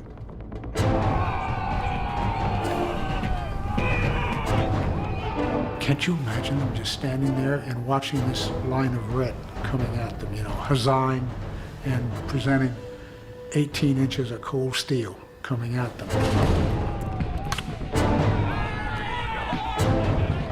Fear fuels confusion on the battlefield. They are fighting a losing battle. Almost immediately, the militia panic, break, and run. Out of the blood! He who has never seen the effect of panic upon a multitude can have but an imperfect idea of such a thing. The best disciplined troops have been made cowards by it. Colonel Williams. But they do not flee alone. Fast overtaking them is General Horatio Gates himself. The general who came south to gain glory now takes off on his horse as fast as possible, as far as it will carry him.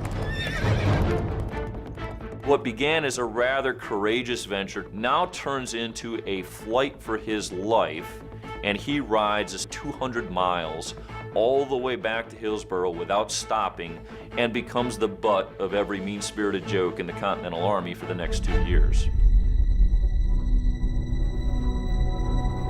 I think he went into a complete panic. The situation was just too much for him. Alexander Hamilton praised him on his ride to safety. He said, it's quite remarkable for a man of his age to have ridden so far so fast.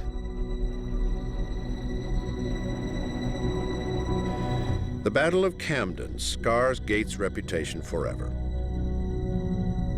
It similarly tarnishes the army, and in particular, the militia. Few now believe the Patriots can hold the South, even though the future of the Revolution depends on it.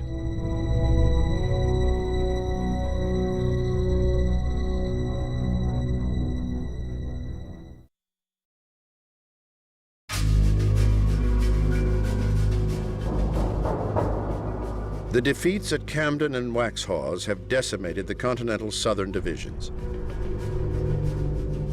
Of the 3,000 troops who marched at Camden, over half have been killed, captured, or wounded.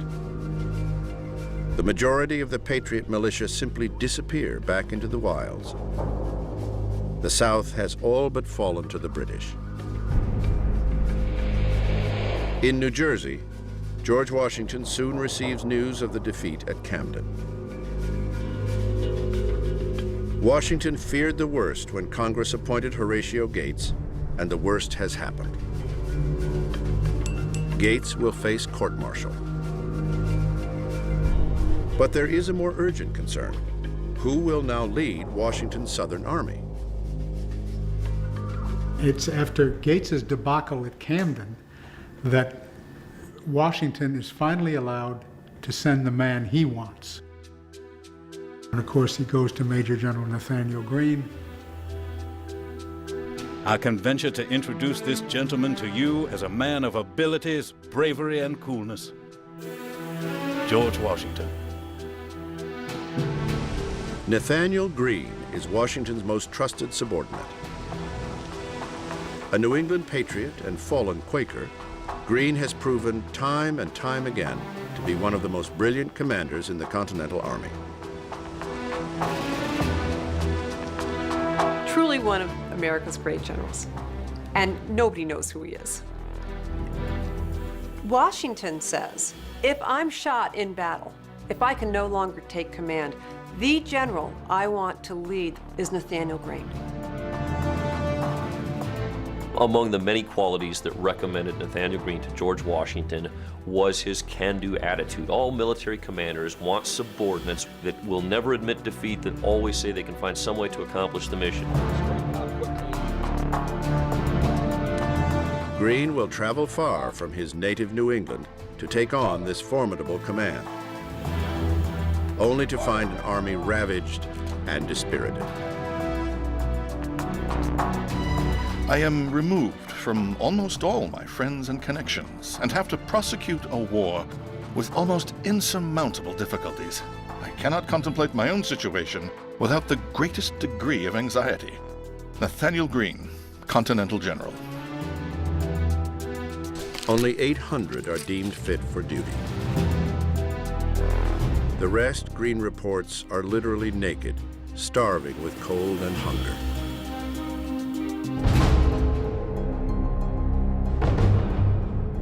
In letter after letter, Greene beseeches the 13 colonies for supplies and troops, to no effect. He begins to fear mutiny. It is impracticable to preserve discipline when troops are in want of everything. Be assured that you raise men in vain unless you clothe, arm, and equip them properly for the field. Nathaniel Greene. Greene and the Southern Army have all but been abandoned. He will attempt to supply his troops through local sources. But there is a threat more urgent than starvation. Cornwallis is on the march. Greene needs a strategy and a miracle to keep his army from total destruction.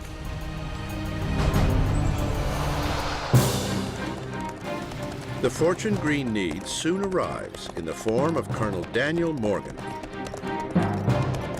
one of the most courageous and unusual officers the Americans have. Morgan's past is cloaked in mystery, and he never speaks of it.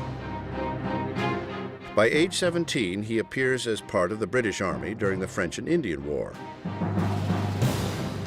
By then, he is already a rough and scrappy boy, hardened from a backwoods frontier life.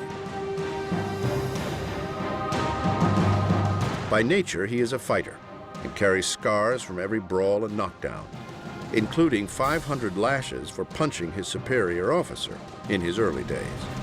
From then on, Morgan becomes the stuff of patriot legend. He really is a roughneck frontiersman, vulgar, hard-drinking, hard-fighting man. He really is the sort of stuff of fiction. But his rise through the ranks of the Continental Army is fact, a result of his enormous talent. Daniel Morgan would never have been made a general in the British Army. Morgan moves ahead because of ability. And he's a great example of the coming meritocracy. You don't have to be born into the gentry to be an officer. If you have the ability, if you have the stick-to-itness. By the time Morgan reaches the South, his hard-earned reputation and his role at major battles like Saratoga gains him the respect of patriots and the resentment of the enemy. No one is better suited to fighting in the rough southern lands than Morgan. With Morgan now at his side, Greene will enact one of the boldest and most irregular moves of the war. Greene will split his army. Nathaniel Greene adopts what might be considered an unconventional approach to this war. He's going to break his force. He's going to divide it into something of flying columns, very mobile columns.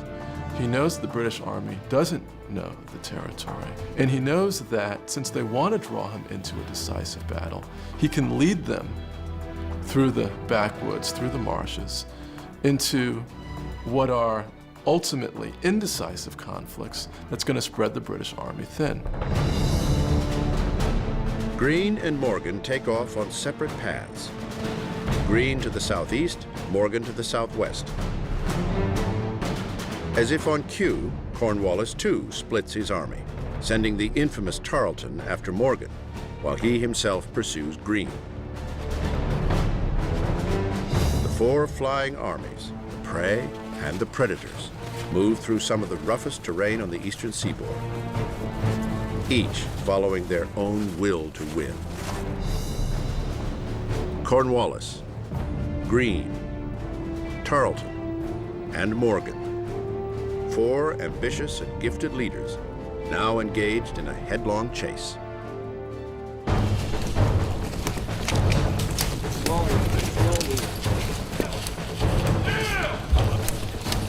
On the fringes of their armies, they skirmish, confirming over and over again the proximity of each other's troops. Yet Greene and Morgan, with their lighter armies, move faster, avoiding a major battle. Instead, they draw the British deeper into the backcountry, further from supply lines and reinforcements. General Cornwallis, the British commander, grows more frustrated with each mile of rough terrain. The farther Greene goes, the more intent Cornwallis becomes on catching him. He is going to chase Nathanael Greene all around the Carolinas, trying to gain that decisive battle. Greene, knowing better than to engage Cornwallis on Cornwallis's terms, is not going to let Cornwallis catch up to him. As close as Cornwallis gets, Greene is always able to stay one small step ahead of him. Be a little careful and tread softly, for depend on it, you have a modern Hannibal to deal with in the person of Cornwallis. Daniel Morgan has his own nemesis to contend with, Banastre Tarleton and his ferocious regiment.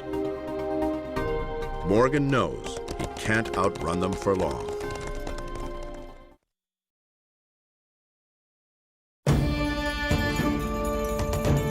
Up north, far from the swamps of the South, the war for independence looks very staid. No armies engaged, nor are battles fought. Here, the British and Continentals are at an impasse. In New York City, Sir Henry Clinton, the overall commander of the British in America, whiles away his time in luxury.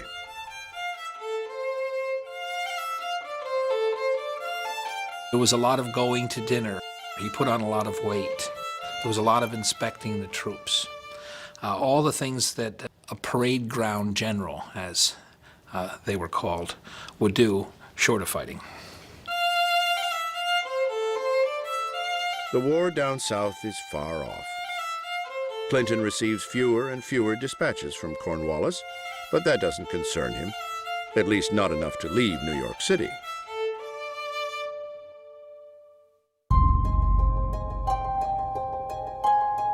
"50 miles away in Hartford, Connecticut, another man with eyes on New York takes a meeting that he hopes will change the war.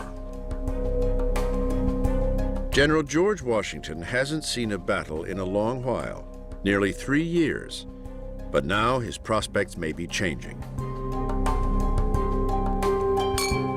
The French are in town, and Washington and his counterparts, the Marquis de Lafayette and Comte de Rochambeau, raise their glasses to a united front against the British. They toast with French wine, but it is France's navy that is on everyone's mind. 7 French warships sit in a Rhode Island harbor. Washington believes they are enough to launch an attack on New York and wrestle it back from the British. Rochambeau is more circumspect. A veteran of European wars, Rochambeau shows patience where Washington displays zeal. The French general prefers to wait for more reinforcements, much to the frustration of the Americans.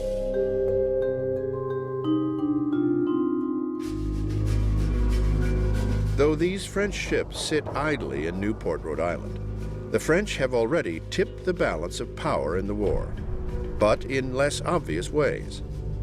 From an American perspective, the French Navy has not been that significant to this point in the war. The American perspective is a little bit biased and not very complete. In colonies and oceans all over the world, the French are taking on the British, forcing them to fight a world war from the Caribbean to Cairo to Calcutta. The French Navy has helped extend the British Army and British Navy over a far wider expanse, indeed around the globe, when in the absence of the French Navy, the British were free to concentrate on North America.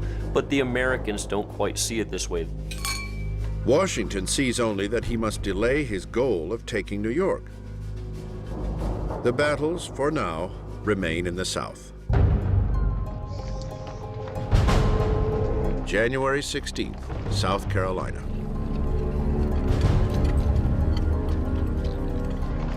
Daniel Morgan can no longer avoid confronting Tarleton's forces. Now, he must prepare to fight.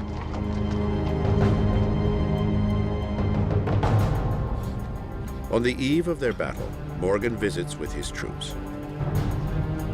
Out of 600 men, more than half are militia. The same untrained forces that were last seen fleeing the field at Camden. Morgan's challenge?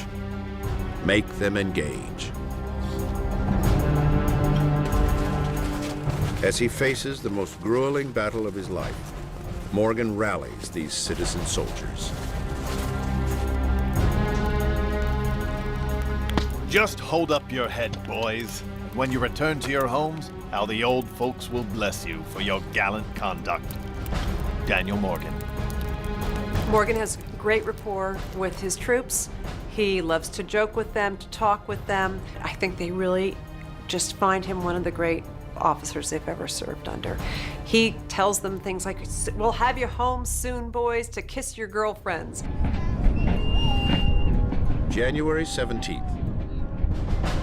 On a mild winter morning, the battle takes shape on a field known as Cowpens. Here, Morgan puts into play his own new strategy, one of the most inventive of the war, and most timely. Up to that point in the war, nobody had figured out how to use militia in a formal battle because they weren't trained to meet British regulars in a formal engagement. Morgan, he figures it out.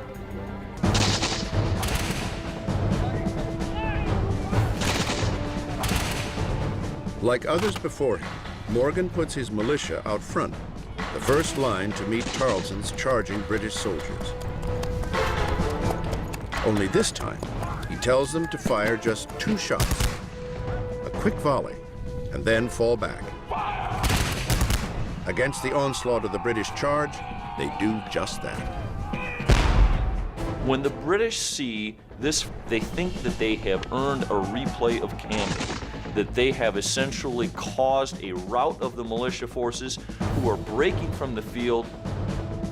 They will pursue a headlong rush and find themselves facing the very well-directed volley fires of Morgan's regulars. The result is predictable for Tarleton's Legion.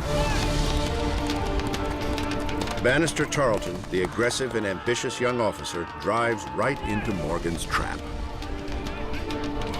The Continentals reply with alarming force.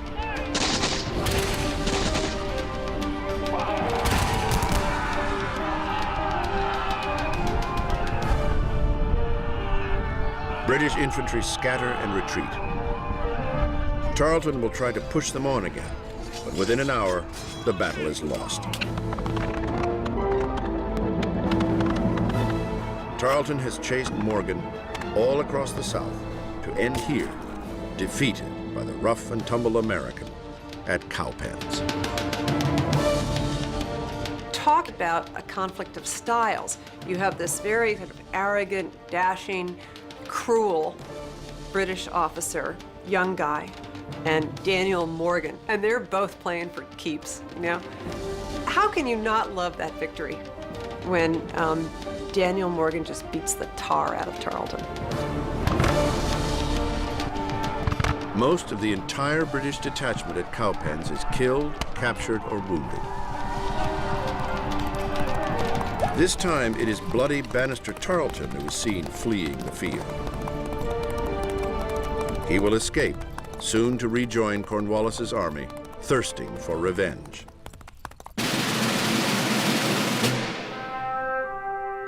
It was Morgan's win. Morgan had outplanned, outstrategized, and outled his counterpart. He had transformed his militia army at their moment of greatest need. But it will be the backcountry brawler's last battle. Morgan all along suffered quietly from painful back ailments and rheumatism.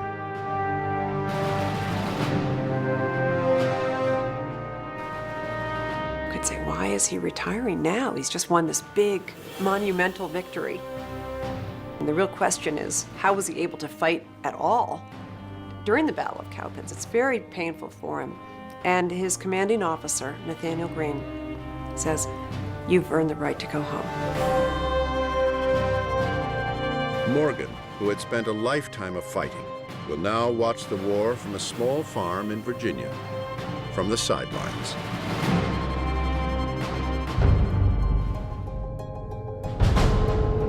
For Nathaniel Greene, the chase is still on. Cornwallis is closing in, and with Tarleton again by his side, they will come at Greene with everything they've got. The war in the South will go on, as bloody and vicious as ever, but the stakes are rising. From the South to the North to across the Atlantic Ocean, everyone is asking the same question. How will this war end? And when? For everyone, time is running out on the American Revolution.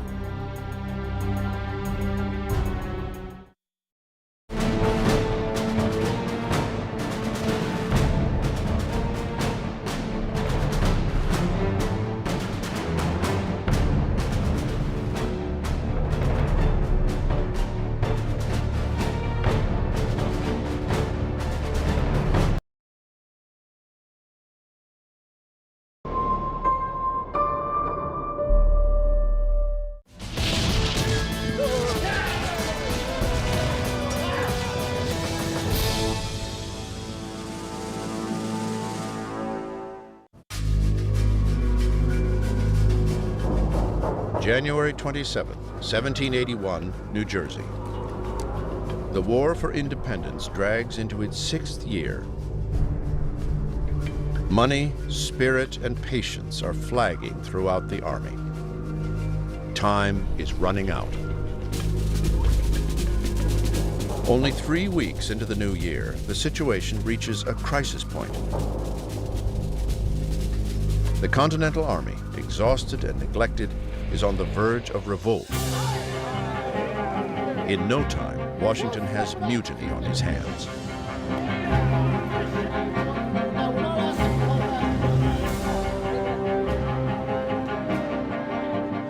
His response will be determined and drastic.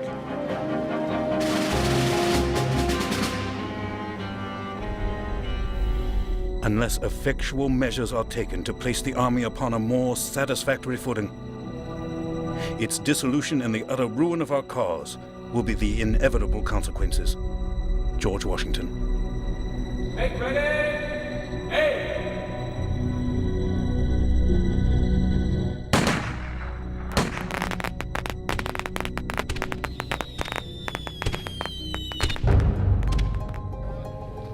The story of the mutiny began on January 1st in Morristown, New Jersey. There is little to celebrate this new year. The war has become an unrelenting misery. Soldiers from the Pennsylvania line reached their limit. Unpaid, underfed, and barely clothed, they can endure no more for the great cause. By 1781, The Continental Army has become, in many ways, the professional organization that Washington wanted and needed it to be. But it's an army that is unhappy. They haven't been paid in a long time. And when money has been forthcoming, it has been paper money that is depreciating moment by moment. It's worth less every day. The soldiers are quite clear about the fact that they are loyal to the cause, but they want the terms of their contract to be honored. Enraged, they voice their grievances to their superiors. But there is nothing to be done. Congress, without the right to tax, is out of money to pay its soldiers. The soldiers are not swayed. They see this as a series of broken promises. They pledged their lives. They are spilling their blood. They thought they were making a contract to serve their country. But the country isn't honoring the contract. The officers watch from the comfort of their quarters. Some are sympathetic, but others brush the soldiers' concerns aside. Suddenly, the ideas of the revolution, the talk of liberty and equality for all men, seem no longer to apply. I don't think the fact that the officers had better clothing, better food, better equipment, endeared them to the regular troops who were so cold and so hungry and so behind in their pay. Within the revolution, a rebellion grows.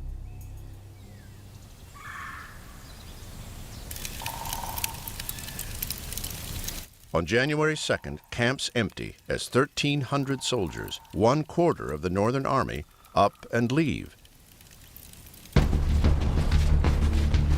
They march out, taking cannon and weapons, with one destination in mind: Continental Congress, a 2-day march away in Philadelphia. Their plan? Make Congress listen. They get as far as Princeton. They seize the town of Princeton. Washington sends an army to surround them there, and they negotiate a peaceful settlement. The troops who want to go home get their money. The troops who want to stay get the clothing they need. About half of them go home. And that's the end of it.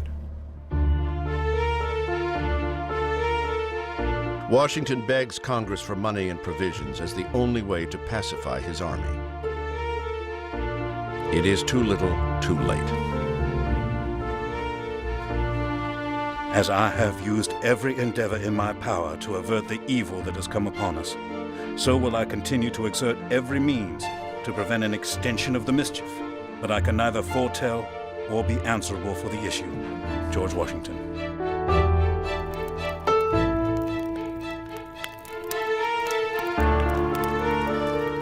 Fresh unrest spreads among other camps. They too want what they believe they are owed. January 20th, 1781. Pompton, New Jersey. Now 200 soldiers from the New Jersey line rebel. They too begin their march to Congress. But this time, Washington will strike them down. For the sake of the revolution, these mutinies must end. He couldn't have an army where mutinies took place and hundreds of men left and went home. The army would implode and the war would be lost. Worse, any mutiny leads the British to believe that the army is collapsing and to renew their fervor to win the war. Washington's view is, that's it, enough's enough. The mutineers don't get far. All are quickly captured. The ringleaders are sentenced to death by firing squad. But they are not the only ones who will pay a heavy price for their insubordination. In a cruel move, Washington then gets their 12 closest friends 12 men who were with them in the mutiny, but not quite the ringleaders, and orders them to shoot them. The men in the Jersey line are aghast at this.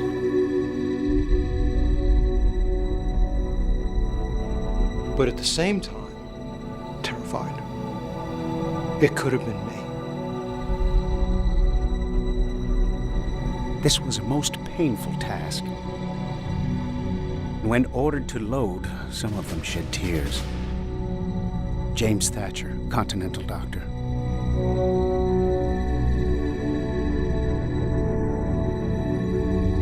The first 6 men fire.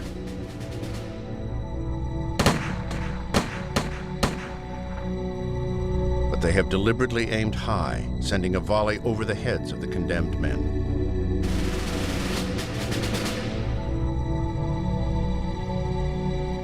The second 6 are immediately assembled, and under penalty of death themselves, ordered to shoot.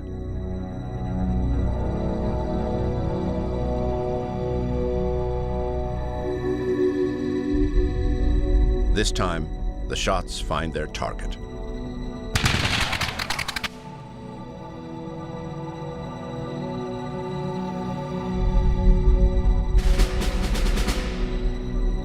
The punishment sends a clear message. Sedition will no longer be tolerated in the Continental Army.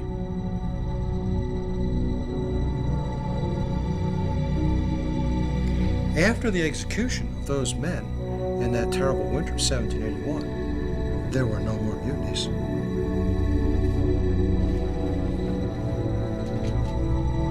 But the unrest in his army has shaken Washington. His authority and the revolution are slipping away.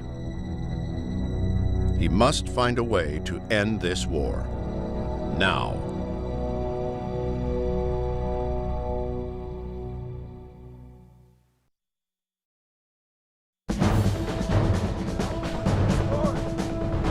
In the South, the war continues without pause, an ongoing showdown between 2 determined armies. Having surprisingly beaten the British at the Battle of Cowpens, the Continentals steady themselves for revenge. The British will seek to make an all-or-nothing push to annihilate the rebel force.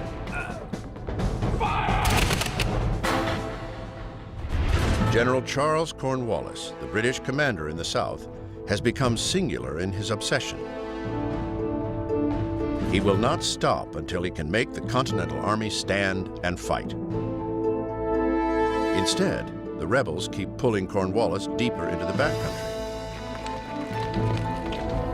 On a cat-and-mouse chase led by his arch-rival, General Nathaniel Greene. Cornwallis himself believes that if he can draw Nathaniel Greene into one decisive fight, if he can bring this war to one pitched battle somewhere in the South, the battle's going to be over. Greene won't give him that satisfaction. General Nathaniel Greene knows better. He learned early on in battles like New York and Brandywine that keeping the army away from direct confrontation is paramount.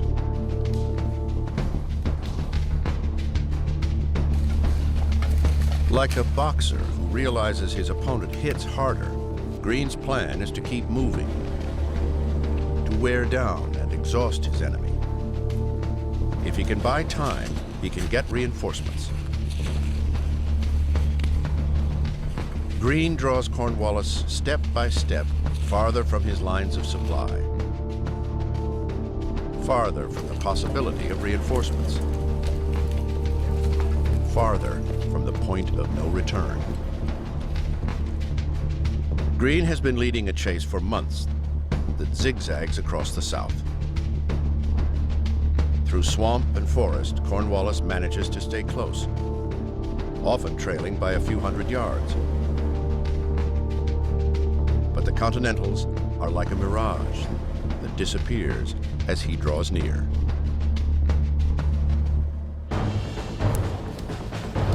The two sides regularly skirmish amongst scouting parties. the main armies never meet. Greene's Continental Force is smaller, lighter, and faster. The British, by contrast, are encumbered. They will need to take extreme measures to keep up.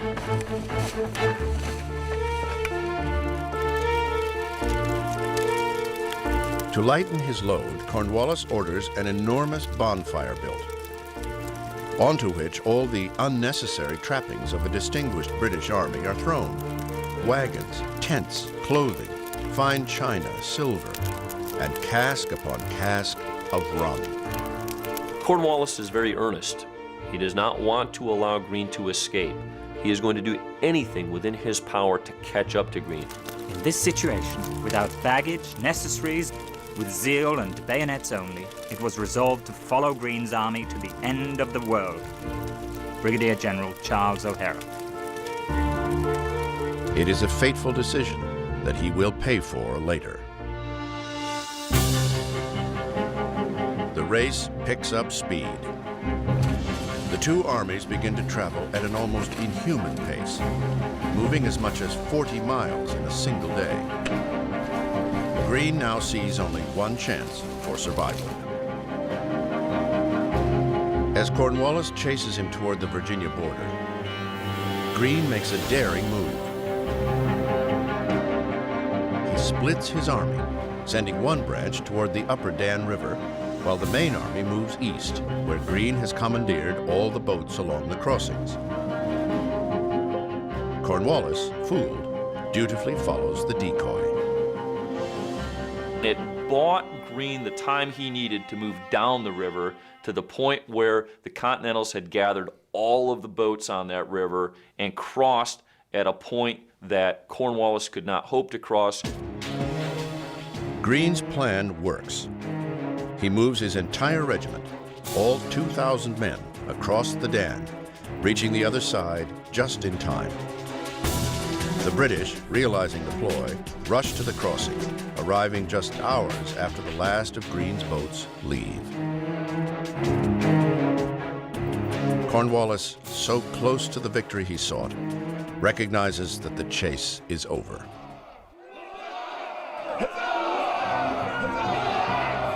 The cheers from the Continentals are so loud they can be heard across the river, a taunting sound to the British. But it is genuine joy. After marching more than 200 miles in just 1 month, Greene's army can finally rest. Greene will not stay in Virginia long.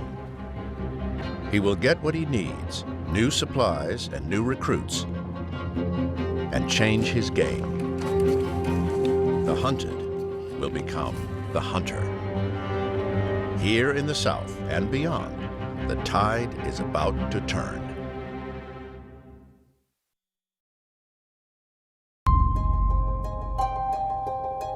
Far from the swamps of the southern colonies, another chase drags on. France, 1781, the court of Versailles. The venerable diplomat Benjamin Franklin is still in hot pursuit of France's money. Lately, it has become elusive. King Louis XVI, America's ally against the British, has given more than $100 million in direct aid to the revolution. In fact, he's going broke funding the Americans. Yet it never seems to be enough to satisfy Ben Franklin. Franklin gets these truly amazing shopping lists from Congress. They are requisition lists for everything from thimbles and shovels and thread and drums and paintbrushes too. Oh, and by the way, 30,000 blankets and 50,000 uniforms, and a ship of the line would be nice too. Franklin's essentially constantly approaching them with his tin cup and being told, but we already gave at the office. Being told we've already given you X, how can we possibly cough up more? Franklin is caught between two masters. On one hand, he must convince the French that the American Revolution can still be won. On the other, he must assure Congress that French aid, the key to the war, is on its way. Some Americans, like General Washington, have reason to doubt it. Washington was always confused and perplexed, and until the end disappointed in the French.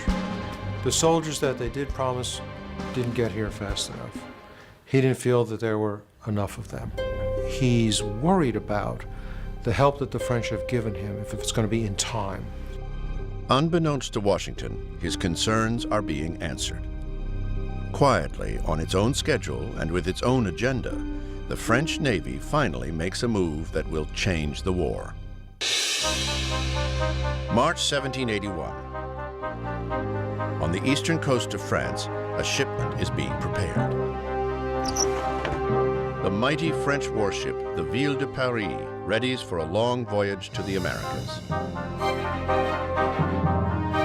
At its helm, the Admiral François-Joseph Paul Comte de Grasse, one of France's most talented admirals and greatest glory seekers. De Grasse's stated mission is in the Caribbean, where France's critical trading interests lie. But if the timing is right, de Grasse plans to visit North America. After all, this is a war against the British, a cause beloved by all French. It's important to remember that France is in this conflict not to secure American independence. France is in this conflict to humiliate the British government, to hopefully seize some territory from Britain, and to slice off a major part of the North American empire from the British Empire. America may be a pawn in this game between superpowers, but the rebels can still make their own luck. Their next moves will shape fresh opportunities for all sides. February 22nd, 1781. General Nathanael Greene pushes his players into position. He readies his army, now regrouped and resupplied, to cross back into North Carolina, where he will now seek the confrontation with Cornwallis he once avoided. Crossing again over the Dan River, Greene soon draws Cornwallis back into the chase. Only this time, Greene leads the desperate British commander toward a spot favorable to the Continentals. They will take the high ground at a small junction called Guilford Courthouse. March 15th. Greene sets his army first. Cornwallis, weakened from lack of provisions, nonetheless prepares to throw all he has left at winning. Cornwallis's men soon break through Greene's militia lines. They bear down on the rest of the army with bayonets. The Continentals face the charge. The two sides fall upon each other at close quarters. A bloody melee fought hand to hand. Fearing loss, Cornwallis makes a desperate and brutal decision.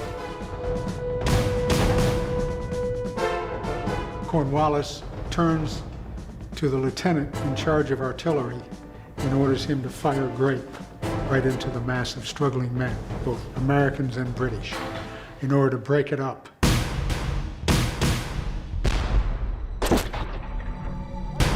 The cannon cut down as many British as Americans. But it is enough to stop the rebels. Greene orders his men to retreat. He cannot and will not risk his soldiers. Cornwallis is victorious, but only by sacrificing his own men. Twice as many British die in the victory as Continentals perish in the loss. It is the kind of win that feels, ultimately, more like a defeat.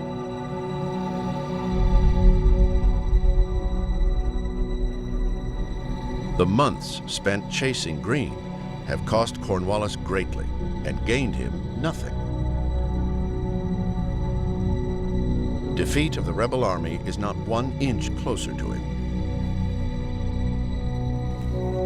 He will leave the Carolinas an ambiguous victor in search of more decisive battles. but he leaves the British strategy in tatters, just at the moment the Continentals and their French allies are about to move as one.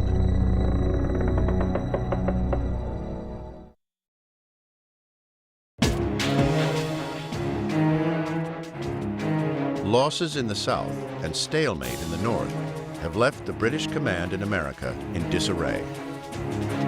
Worse, public confidence back home is weakening. London, England, 1781. All of Britain is tiring of this increasingly unpopular conflagration, whose costs in money and human life continue to escalate.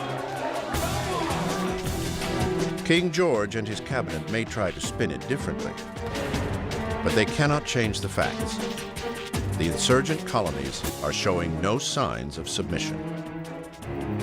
The British people are saying, come on home. What's in this for us? They're wondering, how is this going to end? How is this going to play out? Or is this just going to go on forever? The rift between those who wish to end the war fast and those who take the long view travels over the Atlantic.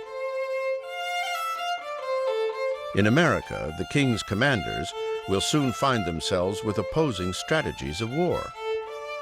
In New York, Sir Henry Clinton, the overall British commander, takes a patient view of things. It's easy for him, surrounded as he is by all the luxuries the colonies have to offer. Clinton has 4 houses that he lives in New York. He's living pretty high on the hog, well supplied. Certainly his liquor bill is remarkably high. Found great enjoyment in the arms of Mrs. Badley, who was the wife of a British officer. I would guess it was hard for Clinton to leave New York. It was comfortable, it was loving, at least Mrs. Badley was. The way Clinton conducts the war from New York, it's almost like he's waiting for events to throw him an advantage that he can then act upon. Cornwallis's instincts are to act. Cornwallis's instincts are to fight them to death. Now, my dear friend, what is our plan? Without one, we cannot succeed. If we mean an offensive war in America, we must abandon New York and bring our whole force into Virginia. General Charles Cornwallis. Cornwallis pushes his contest into Virginia, but he is soon cut short. Clinton, opting for defensive wars, orders him to set up a protective base along the coast. This adventure through the South, inland, is not working. We need to make sure that we secure the kinds of bases, the footholds that will allow us to maintain our position in North America and fight another day.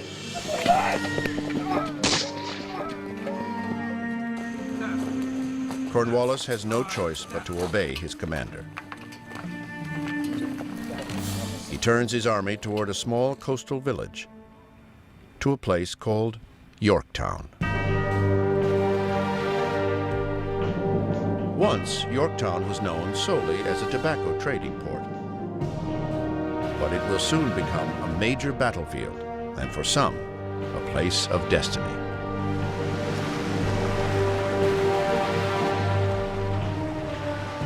July, the Caribbean. France's Admiral de Grasse makes his long-awaited appearance. The fall is hurricane season in the Americas. This is a time when, for the most part, shipping comes to a complete pause in the Caribbean. And so it's the right moment for de Grasse to leave the Caribbean and assist their allies in North America. I am sorry to see the distress in which the American continent finds itself. You can note the desire I have to provoke a change in your favor of the situation. Admiral de Grasse. The French Navy, thus far an absent player in the Revolution, now turns north with 28 ships, 3,000 men, and long-awaited money to pay Continental soldiers. But they also come with a catch. It will be the French, not Washington, who decide where they will land. In their view, the British are weakest in Virginia, near the Chesapeake Bay, at the small port of Yorktown.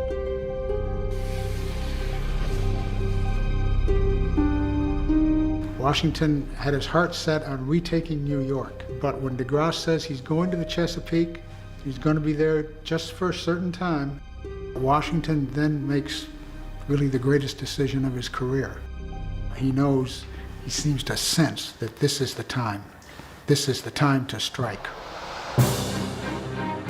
It may be declared in a word that we are at the end of our tether, and that now or never our deliverance must come. George Washington. With all he has, every soldier, every cannon, every French reinforcement, Washington moves south.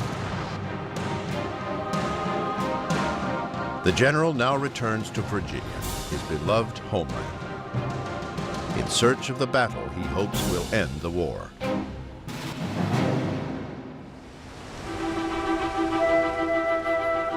Washington breaks his stride just once, as he rides ahead of his army on a mission of a more personal nature. For the first time since the beginning of the Revolution, Washington visits his home.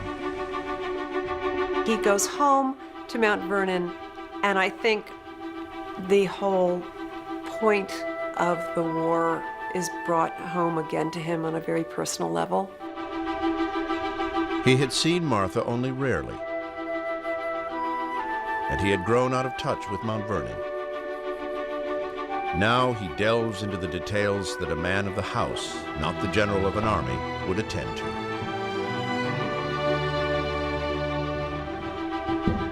There is the ongoing renovation of Mount Vernon and the particulars of running a southern plantation. 6 years ago, he left them behind to take charge of a rebellion that turned into a revolution, and a revolution that turned into a world war. Now, he longs for it to be over. This is what I'm fighting for.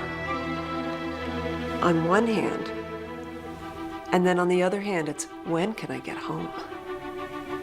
I'm fighting for this, but I want to be here so much. George Washington is not the only one who came into his own in these many years.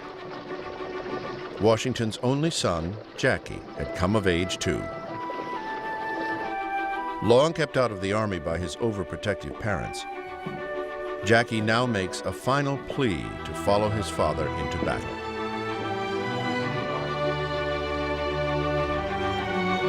This time, Washington softens.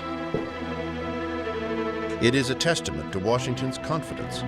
With all good fortune, the end of the war is at hand.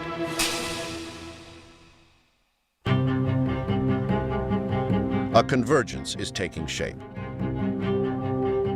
As Admiral DeGrasse sails up toward Virginia from the Caribbean, the Continental Army, now joined by 5,000 French troops, also heads toward the Chesapeake Bay. There, General Cornwallis hastens to build his defenses at Yorktown. But he is beginning to feel that he is sitting at the center of a dangerous trap.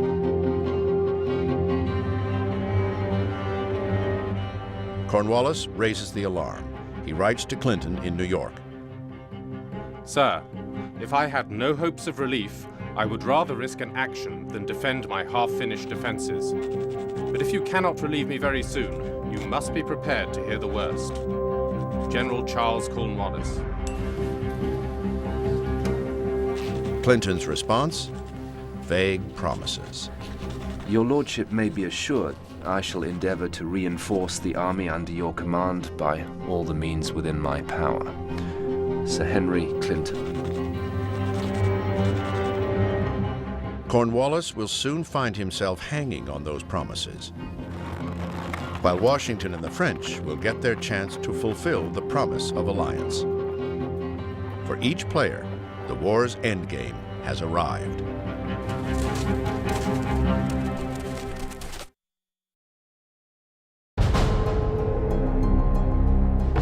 The Continental Army, after a year of deadlock and disloyalty, is now moving as one, en route to Yorktown and the largest offensive of the war. America, fatigued after 6 years of fighting, holds its breath. Independence, their glorious cause, feels within its grasp once more.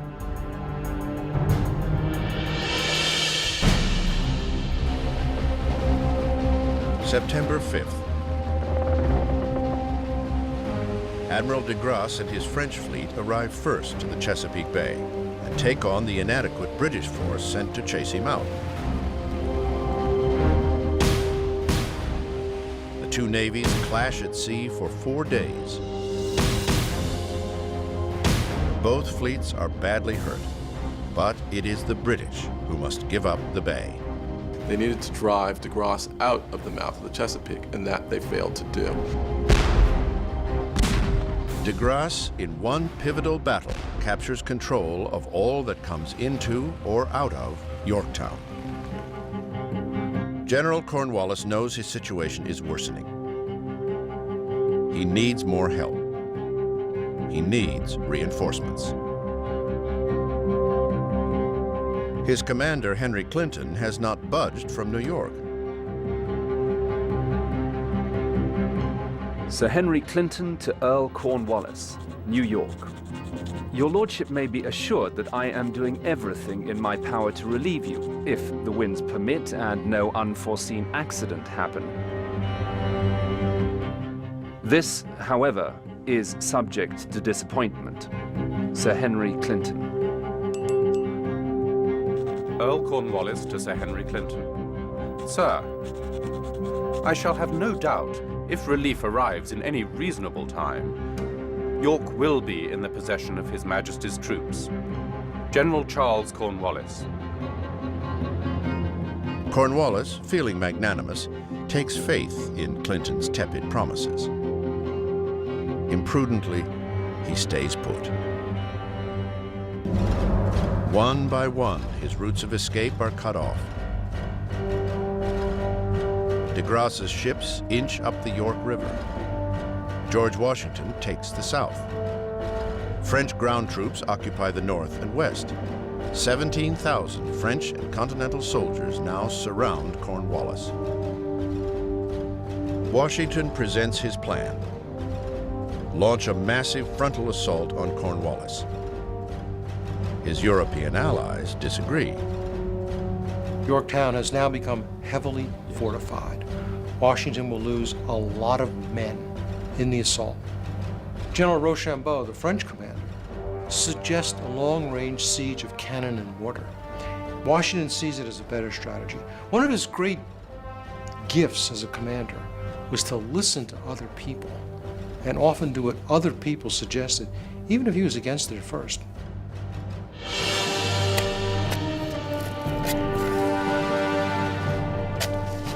On October 6th, the siege begins.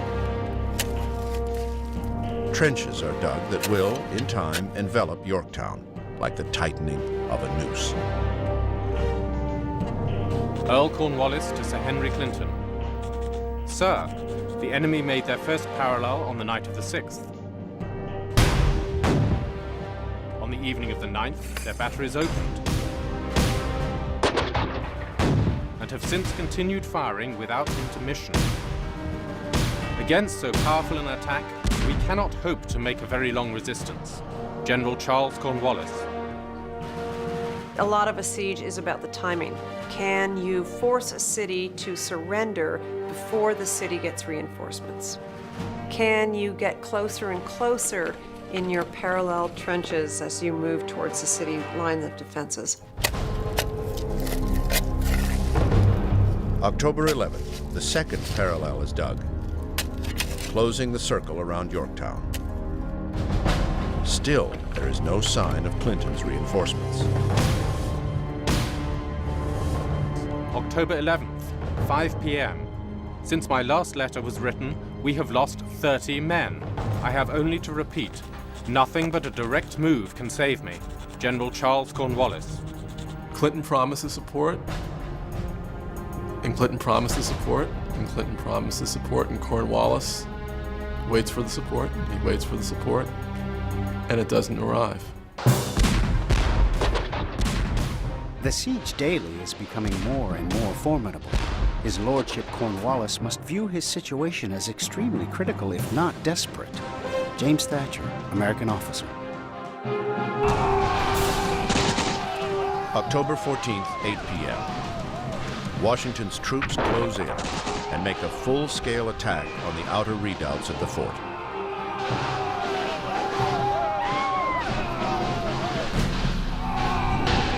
October 15th. Earl Cornwallis to Sir Henry Clinton. Sir, my situation now becomes very critical. The safety of this place is so precarious that I cannot recommend you run great risk in endeavoring to save us. General Charles Cornwallis. Cornwallis's letter will not be read. Clinton has already set sail from New York. But the belated relief effort will not be in time. His window has closed.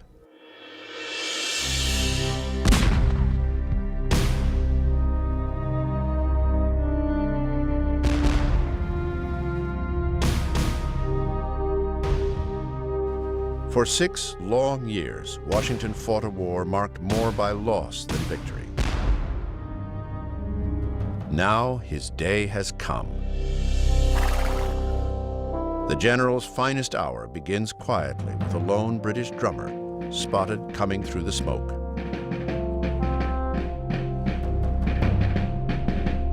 The enemy beat a parley, and Lord Cornwallis proposed a cessation of hostilities to settle terms for the surrender of the posts.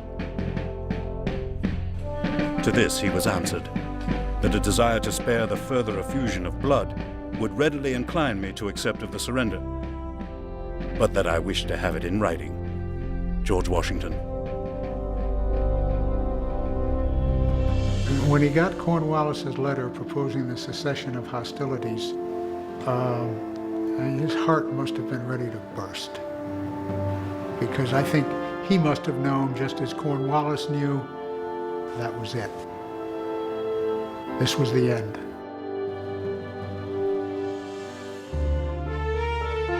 To Sir Henry Clinton. Sir, I have the mortification to inform Your Excellency that I have been forced to surrender the troops under my command. I never saw this post in a very favorable light. General Charles Cornwallis. General Henry Clinton can barely contemplate the consequences of his inaction. He had set in motion the endgame, and then sat idly while it played out. Now the Southern British Army is lost, and possibly the war itself.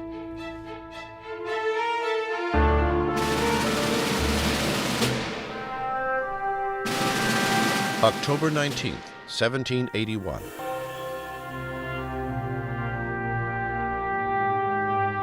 "7,000 redcoats lay down their arms in front of General George Washington.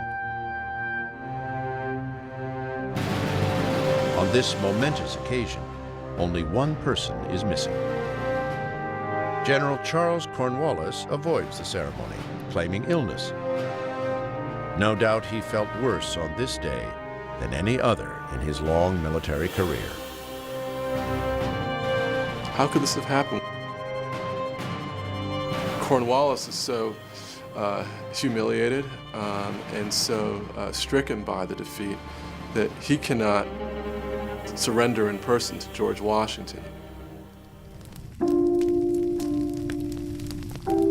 October 27th. Cornwallis and Washington will meet a week later when Cornwallis, in a show of respect, invites Washington to his headquarters. What the two men discuss is not recorded. But surely they must have shared the same thought. Now they come together as equals, as the commanders from two nations. One ancient and powerful, the other on the verge of being born. For the Americans, certainly there are euphoric feelings of victory. Now, though, the more difficult task of building a nation begins. Washington, the general, is about to exit the stage to make way for Washington, the statesman and nation builder. a challenge he cannot yet conceive. But before he can look to the future, Washington is pulled back into the present. Victory has come at a terrible price, a personal tragedy that will forever scar the general. During the siege, Washington's son, Jackie, who finally came to fight alongside his father, falls ill to a devastating camp fever.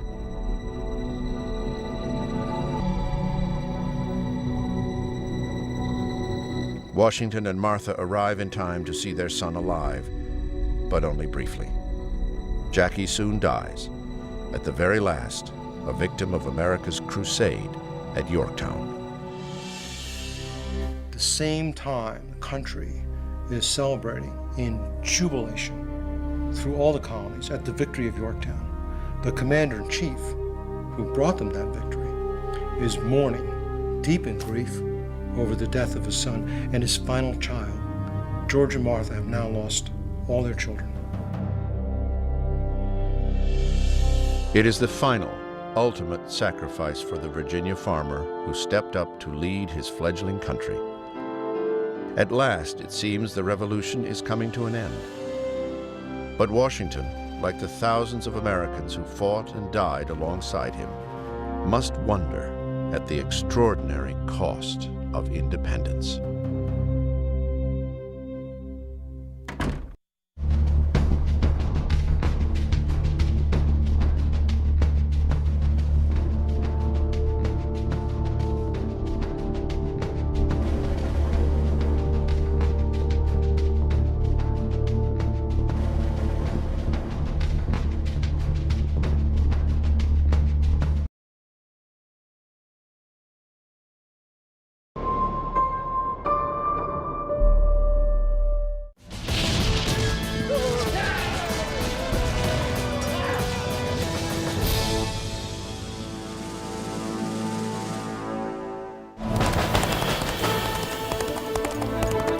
October 1781.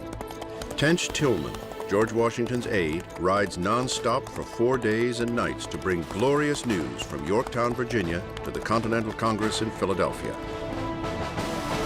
The Americans have decimated Britain's Southern Army and forced the surrender of its best general, Charles Cornwallis. This was a huge victory, over 7,000 people taken prisoner. There are great celebrations, illuminations, they call them, fireworks, ringing of bells, and so on.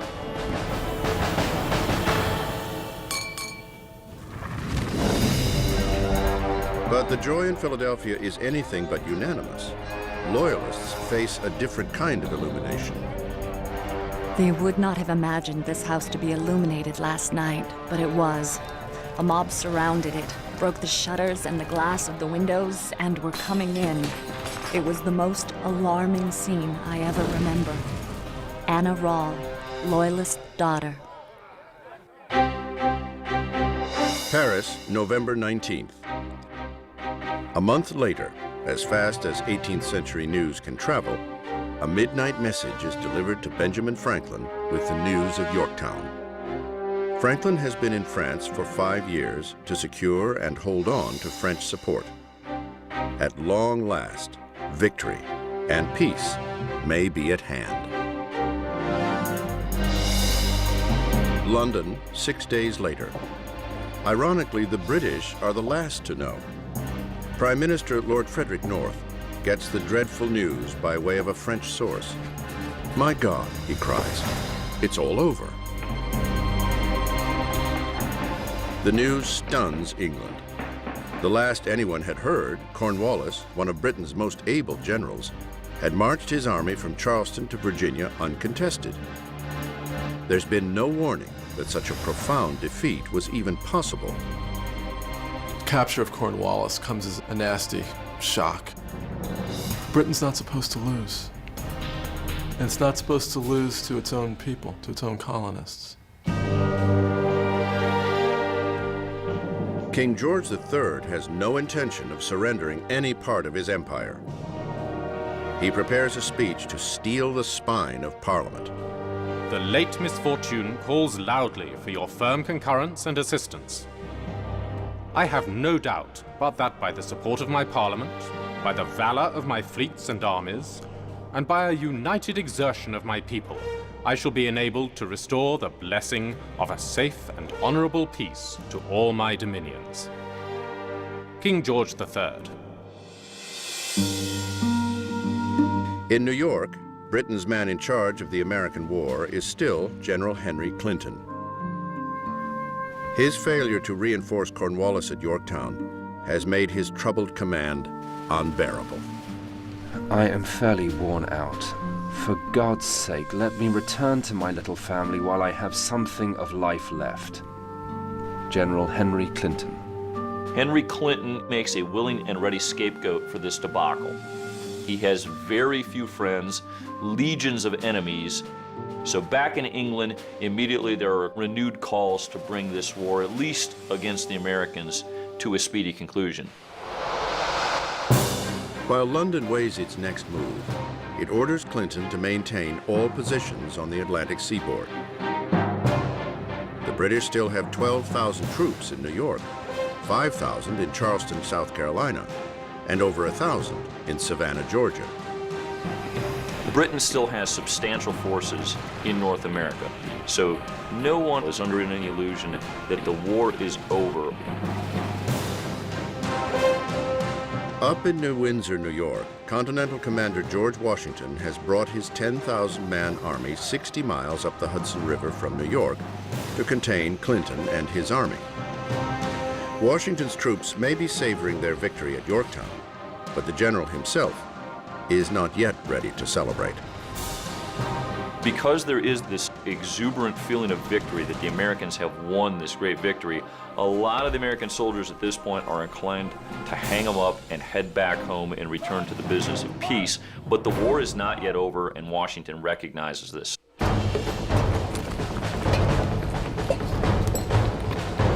Yorktown didn't end it. The British and the Loyalists in the Carolinas and in Georgia wouldn't lay their arms down. Once again, it falls to Rhode Island General Nathaniel Greene, Washington's second in command, to continue his guerrilla war in the South. With only 1,000 men, Greene cannot hope to capture Charleston or Savannah, but he relentlessly attacks British outposts in the Carolina and Georgia backwoods, forcing British soldiers back to the cities.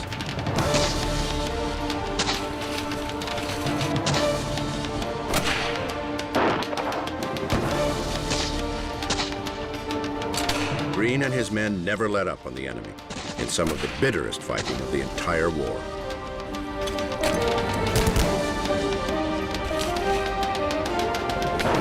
The fighting in the backcountry is continuing. There's fighting on the frontier and then skirmishing in other places. There are more American deaths at the end of the war than at the beginning. The war is not necessarily over.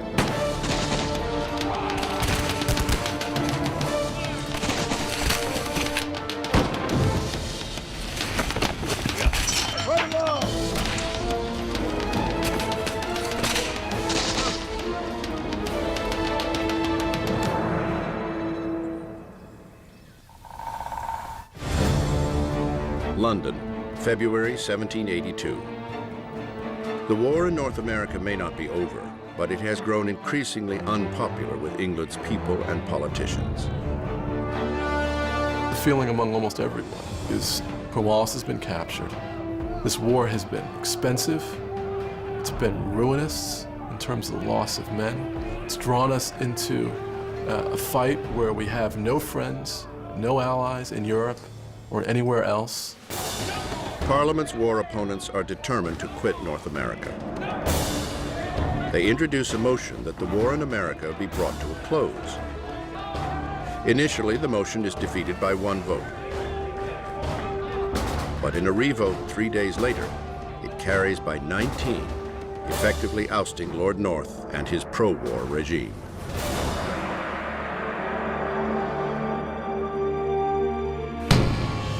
The king is furious.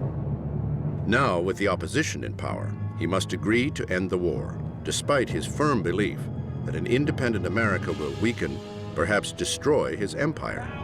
He fumes even contemplates resigning as Parliament sets about the complex business of obtaining a workable peace.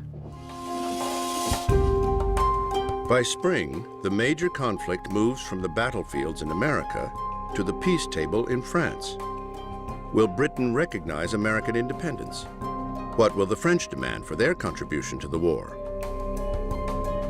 The future of America now rests on the shoulders of a negotiating team headed by the wise and cunning Benjamin Franklin.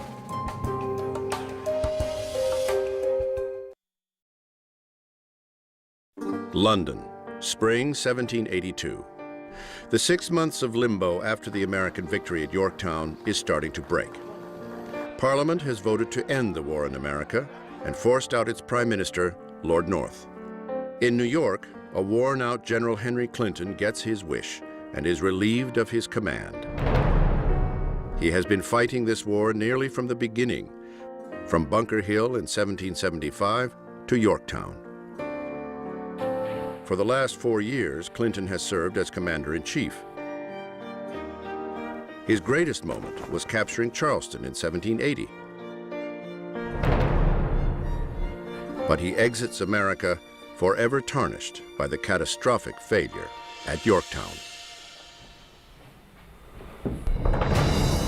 Clinton's replacement, Sir Guy Carleton, the former Governor-General of Canada, is charged with ending hostilities and withdrawing British troops.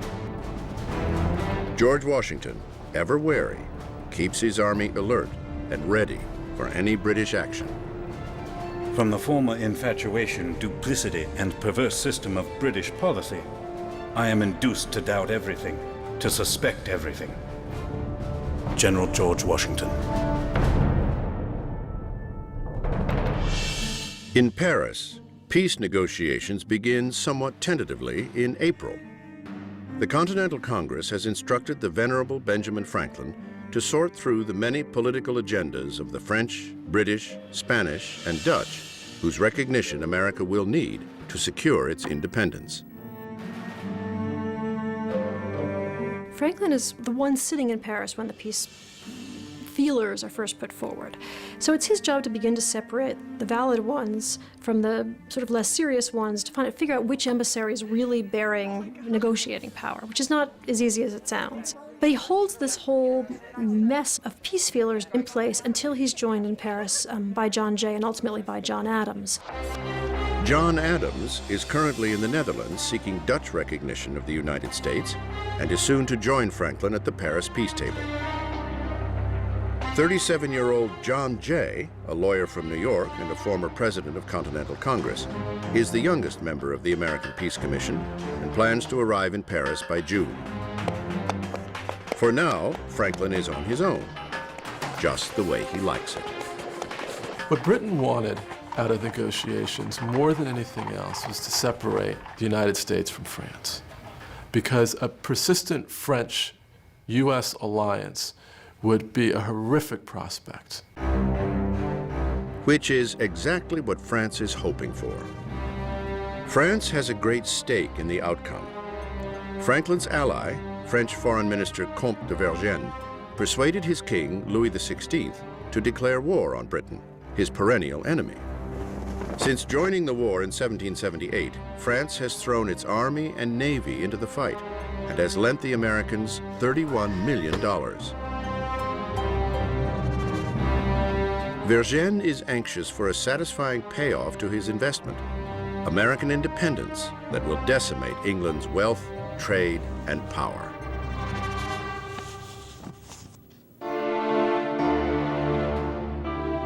The Continental Congress has ordered Franklin to operate under the guidance and instructions of the French court.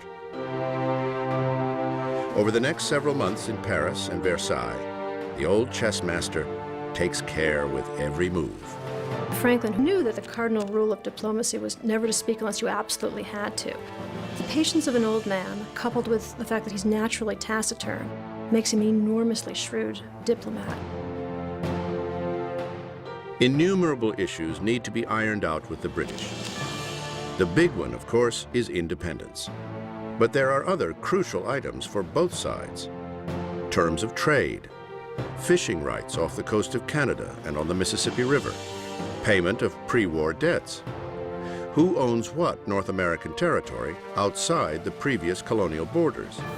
But no issue is more sensitive than the fate of the Americans who sided with the British, the Loyalists. There was a great sense of obligation to the American Loyalists. And there was a sense that having expended so much effort and drawn the Loyalists into public professions of allegiance, Britain couldn't simply abandon their flesh and blood this way. They have to be evacuated because they fought on the wrong side. They see no life left for them. Who knows? Their land is going to be confiscated probably. They may well be killed for fighting on the wrong side. July 1782, Savannah, Georgia. With hostilities brought to a halt by the peace talks, the exodus begins for those no longer welcome. Sir Guy Carleton, Britain's commander-in-chief, orders the evacuation of Savannah. As 1,000 British troops sailed for New York to join the main army, 2,500 white loyalists and 5,000 black slaves who joined the British set sail for British-controlled territory in Florida and the West Indies. A month later, in Charleston, South Carolina, the British post a general notice promising transport out for those who cast their lot with the Crown. By the end of the year, Charleston will see 126 ships carry nearly 12,000 people, white and black, to Florida, the West Indies, New York, and England. Whatever their uncertain future, they are almost certain to fare better than the Loyalists who stay behind. October 1782. John Adams finally arrives in Paris, a commercial treaty with the Dutch in hand. The peace talks begin in earnest. Franklin has prepared the ground for the younger, more aggressive Adams and John Jay to take over the reins. With their wildly different personalities, these three make a brilliant, though less than harmonious team. Adams mistrusts Franklin's reserve, which he interprets as devious. And Adams' intensity rubs everyone the wrong way. Jay insists that American independence be a non-negotiable precondition to any serious talks. I think the United States were fortunate in having negotiators who had spent a fair amount of time in Europe, who were the intellectual peers of the men that they would be dealing with, and were unusually sly and wily people. Jay and Adams trust no one to look after United States interests, including their French allies. Defying Congress's orders, they cut the French out of the process and deal only with the British. In the end, the three men work quite brilliantly together and pull off terms that are so extravagantly great for America that essentially the French will be reeling. How did these babes in the woods manage to pull this off? The French, to put it mildly, are outraged. Without them, the revolution would have surely failed. Yet these upstarts have dared to exclude them. We have essentially violated our contract with the French. And the French feel, understandably, cheated, traduced. Those treacherous Americans, we knew we couldn't trust them in the first place. It becomes Franklin's job to not only repair the insult, but to extract yet another loan from France's depleted treasury. He goes off to see the French foreign minister, the Count de Vergennes, and says to him two things. First of all, we're babes in the woods. We made a mistake. We didn't know how to do this properly, which of course was completely the opposite of the truth. And secondly, the British really would like to divide us. They love the idea that they've divided us. Let's not give them that satisfaction. He does that masterfully, as only Franklin could have. He's extremely subtle. And Vergennes is dumbstruck by this speech, but really can't do anything about it, and essentially jumps on board. On November 30th, the British sign a tentative agreement that for the first time acknowledges the former colonies as the United States of America. Almost all of its provisions prove favorable to the Americans. Britain will recognize the 13 free and sovereign states. The states get guaranteed fishing rights off of Newfoundland. The western boundary of the United States will be defined by the Mississippi River, with navigation and fishing rights shared by America and Britain, but not France or Spain. The provisional treaty is sent back to America for approval. Parliament hoped to make a generous peace that would create goodwill in the United States, and the United States emerged from the peace conference with far more than they could have had right to expect. But even among the winners of this generous peace, there are losers. Many Americans will soon find out they have been left out. As the war with Britain draws to a close, discontent within the new nation threatens its very survival.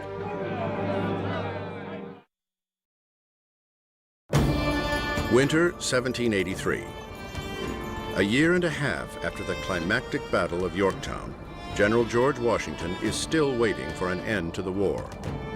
A provisional treaty has been signed.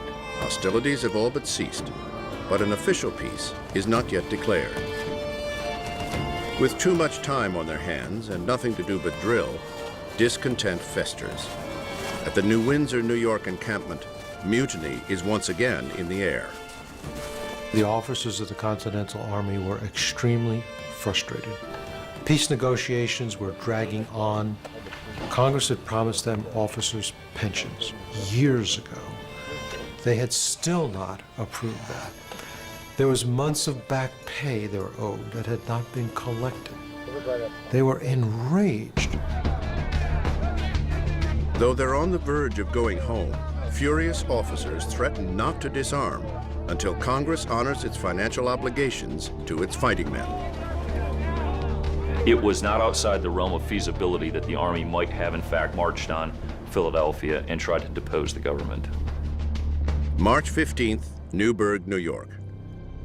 Hundreds of officers assemble at a meeting hall near the camp. A coup against Congress is becoming a serious threat. They pile in and they jam the hall. It's an airing of grievances. It's pretty obvious that they're going to decide to march on Congress and force the end. And Washington has a dilemma. He's the commander of the army. He has to defend Congress against his own men. How can he do that?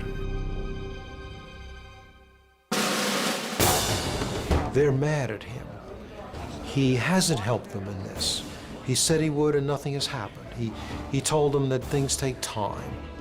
The wheels of Congress move slowly. They didn't want to hear that. So they're angry at him. All of a sudden, as the meeting starts, the commander-in-chief arrives, alone. He walks to the front of the hall and he makes a speech. As I have never left your side one moment, as I have been the constant companion and witness of your distresses, it can scarcely be supposed at this late stage of war that I am indifferent to its interests. This dreadful alternative of either deserting our country in the extremest hour of her distress or turning our arms against it has something shocking to it that humanity revolts at the idea. My God!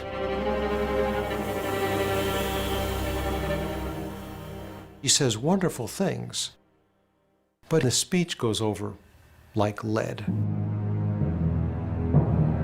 Then he says he's going to read a letter from a member of Congress to add to what he has to say. He picks up the letter. He can't read the letter.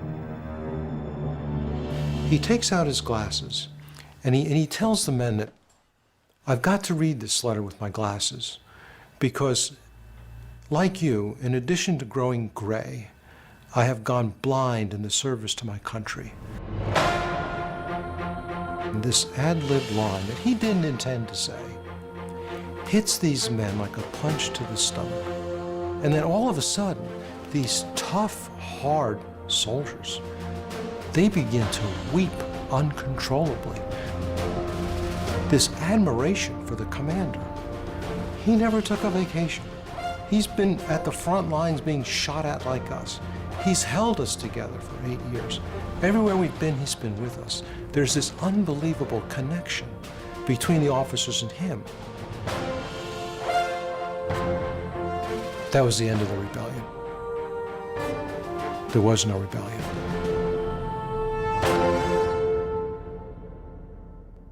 I think that moment in 1783 is one of the great moments in American history, and Washington at his finest.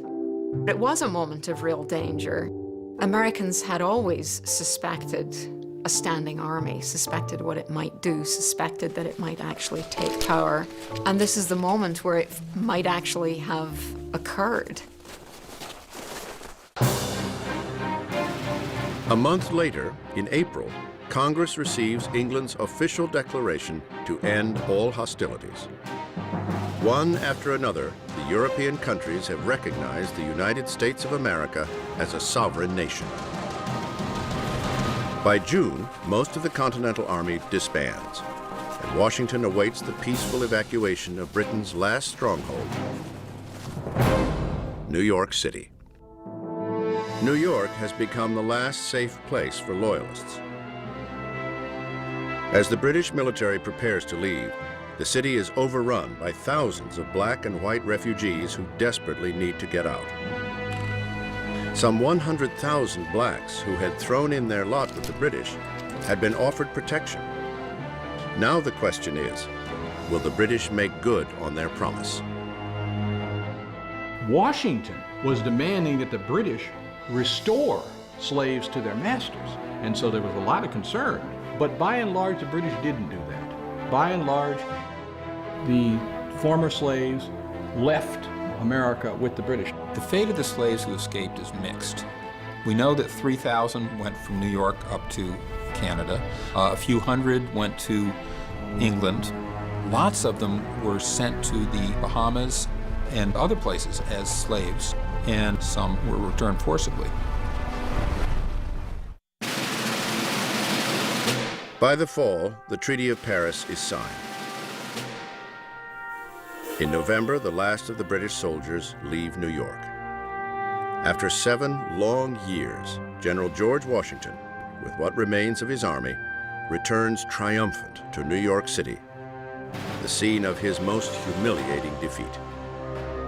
One eyewitness observes, The troops that marched in were ill-clad and weather-beaten, and made a forlorn appearance. But then they were our troops. And as I looked at them and thought upon all they had done for us, my heart and my eyes were full, and I admired and gloried in them the more. Americans can finally celebrate. After a war that's inflicted 25,000 military deaths, 1% of the U.S. population, the people are ready to leave war behind and look to the future. Everyone realizes that something momentous has happened, but the joy will be short-lived. The war is at an end, but the American Revolution is far from over. We've only seen the first act. The political and social sorting out was far from over. The Revolution's second act will be every bit as perilous for the new nation as the first. The war's aftermath is about to bring the fragile alliance of states dangerously close to disintegration.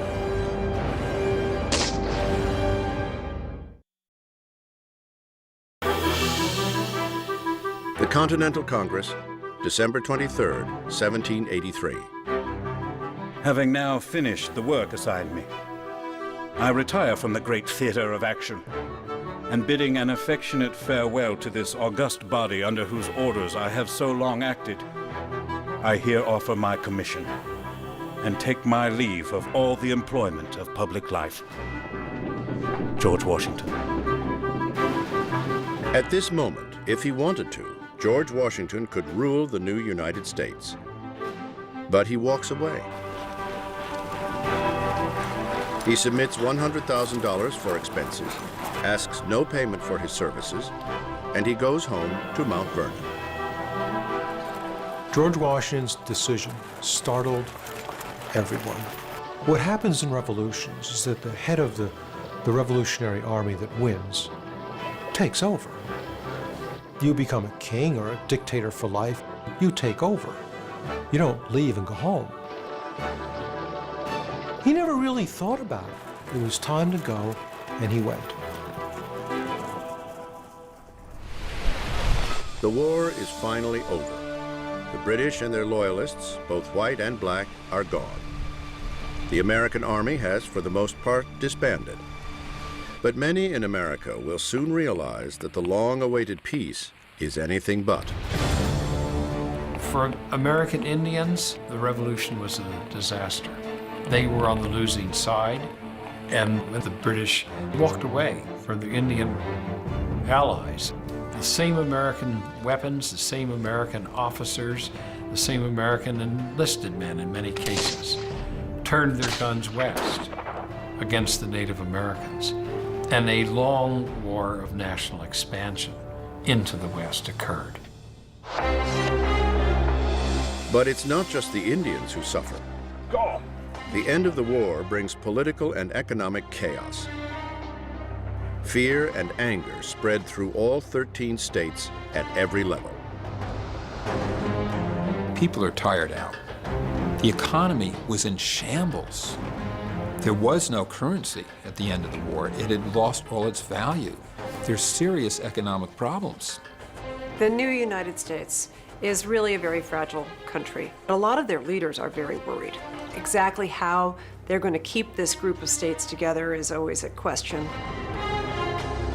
The only thing binding the states into a union are the Articles of Confederation, a very weak compact that assigns joint policy-making power to the Continental Congress.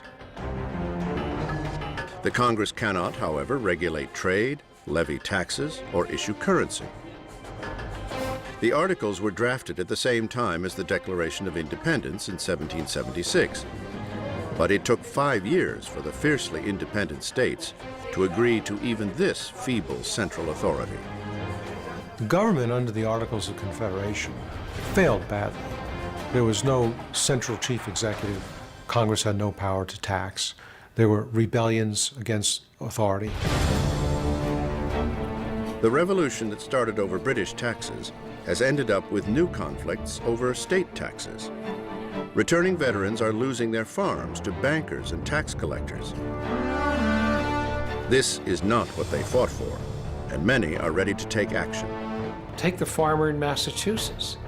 At the end of the war, in a broken economy, he can't pay his taxes. And the legislature says we can't retire the revolutionary debt, which is huge, without imposing taxes. So we have a very difficult situation here. It leads to Shays' Rebellion in 1786. Daniel Shays is a fed-up veteran and farmer from western Massachusetts. In August 1786, he leads 4,000 men on an armed insurrection against county and state courts to halt farm foreclosures.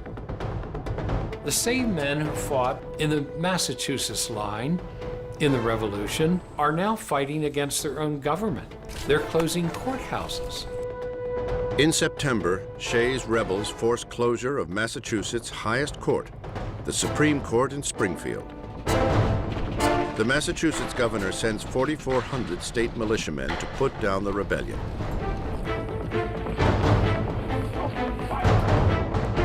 Okay, stand fast, lads. Stand fast. The soldiers easily rout Shays and his men with cannon fire and grape shot. 4 of Shays' men die, but the rebellion has made its point. The states are in chaos, and they had better unite behind some kind of central government. Fast. As a whole, this unit doesn't work yet. And if it doesn't find a way to work, what's going to be the mechanism that's going to ensure that that independence is preserved and secured? We, the people of the United States, in order to form a more perfect union, establish justice, ensure domestic tranquility. In the coming months, provide for the common defense. The quest for a more perfect union will begin. Do ordain and establish this Constitution of the United States. These are the grand words that will soon introduce a brand new Constitution to the people of a floundering nation. But finding grand words will be the easy part. The hard part will be coming up with a compact to satisfy all the competing interests before the whole noble experiment falls apart. May 1787, Philadelphia. It's now or never for the anything but United States of America. If they don't come up with a constitution to establish a functioning central government, the new nation will most certainly implode. The states send 55 delegates to a constitutional convention to repair the woefully inadequate Articles of Confederation. There are all kinds of questions about what's going to be the direction for this new nation. And you can't have 13 different answers, you need to have one answer. These men are charged with nothing less than devising a whole new system of government. The one thing they can agree on is to keep the proceedings secret, to ensure candor and allow a full range of argument. Among the group are both new and old faces, including the most revered man in America. Washington is the presiding chairman, the president of the Constitutional Convention. His presence is very important for the legitimacy of this new Constitution. The last thing George Washington wanted to do after 8 grueling years of war was leave his beloved Mount Vernon home. At 55, he is tempted to rest on his laurels, but he is keenly aware that all his efforts could be undone if government doesn't change. I think Washington is nervous about what's going to happen to the country if they don't have a new form of government. He has a national vision of America. That's why he's important to be in that room. There are other visions in the room. Alexander Hamilton from New York is a brilliant 32-year-old war veteran and attorney. Benjamin Franklin, the great negotiator, now old, frail, but ever wise and reliable, joins the Pennsylvania delegation. Among the missing are 2 of the Revolution's most forceful voices, John Adams and Thomas Jefferson, who are serving as foreign ministers in England and France.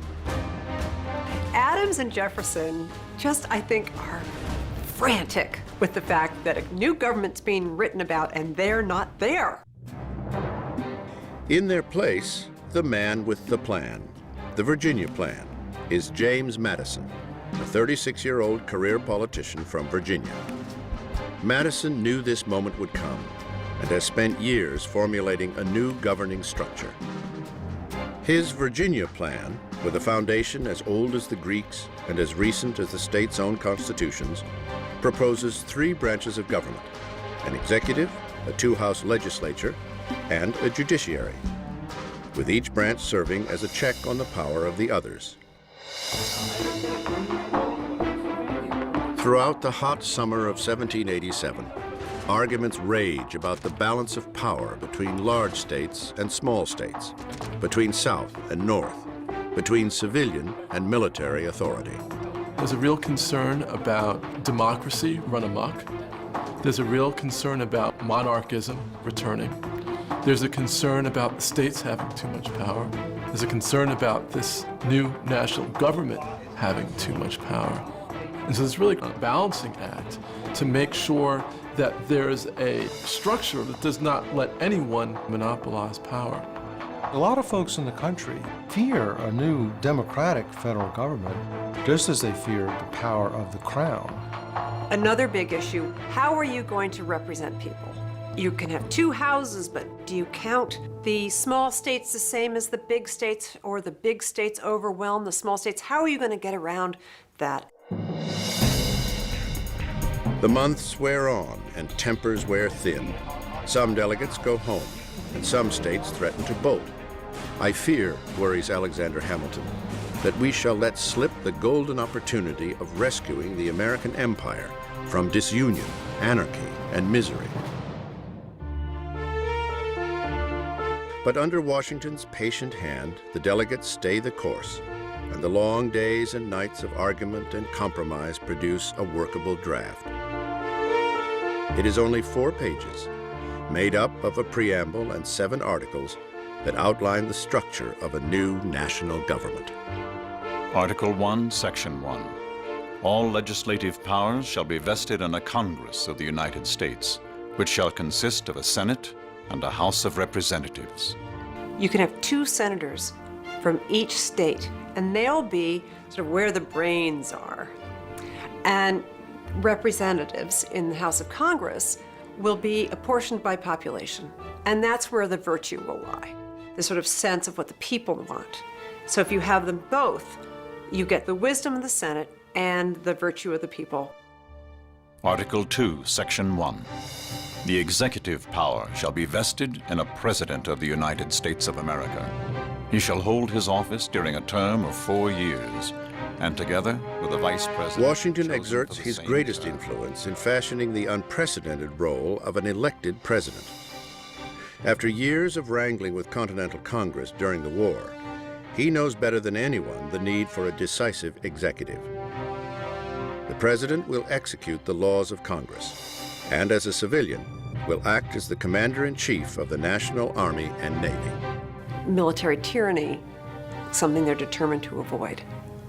So the respect for civilian authority is something that plays a large role in the new Constitution.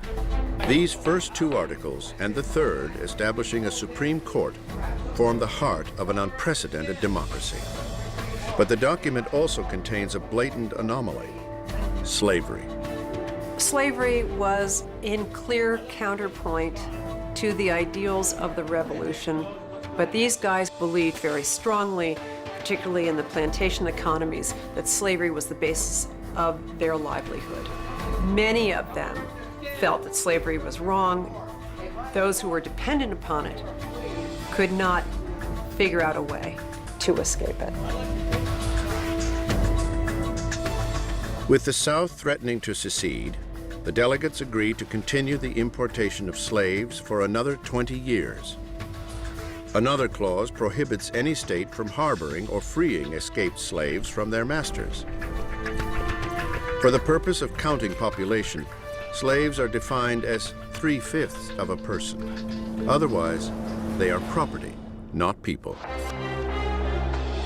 Even though slavery was such a hot topic of discussion at the convention, the word slave or slavery does not appear in that document at all. You will find slavery talked about, just not named.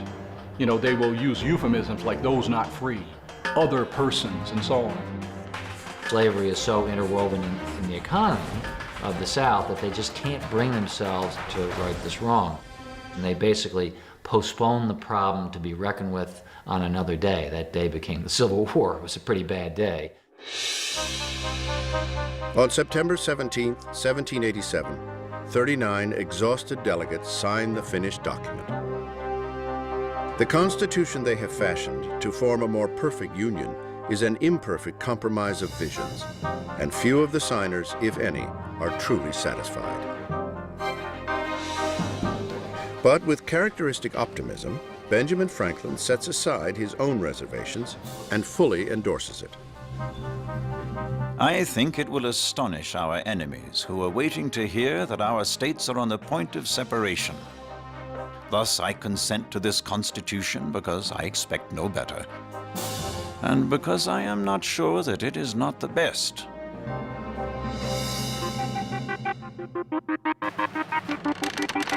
Two days later, the proposed United States Constitution goes into print. Born in secrecy, it takes the public by complete surprise. Few expected such a sweeping new form of government, but the people will study it and argue it, and soon they too will have their say. For all the talk about popular sovereignty that had gone on during the war, and that's what we were fighting for, what we come to in the end is a small group of people at the top determining what they think the fate of the nation should be, and then having to sell it as if a product to the rest. It will take nearly a year for the required 2/3 of the states to ratify this Constitution. On June 21st, 1788, it becomes the law of the land. Washington returns once again to Mount Vernon after the signing of the Constitution, hoping to live out his days there. But he knows, like virtually every other American, that when it comes time to elect the first president of the United States, It is he who will be called. He is the only person that could be the president. Nobody else could hold the United States together. Everybody trusted and admired him. Only he could do this. He feels that history is drawing him to this, that it's a destiny of some kind. In a time like no other, when history has made men and men have made history, no one more than George Washington has guided the destiny of America. Twice he has taken the stage, and twice he has left it. Now, for the third time, his people and the lure of posterity call him to take the helm of this new nation and lead it into its unprecedented and uncertain future as the United States of America.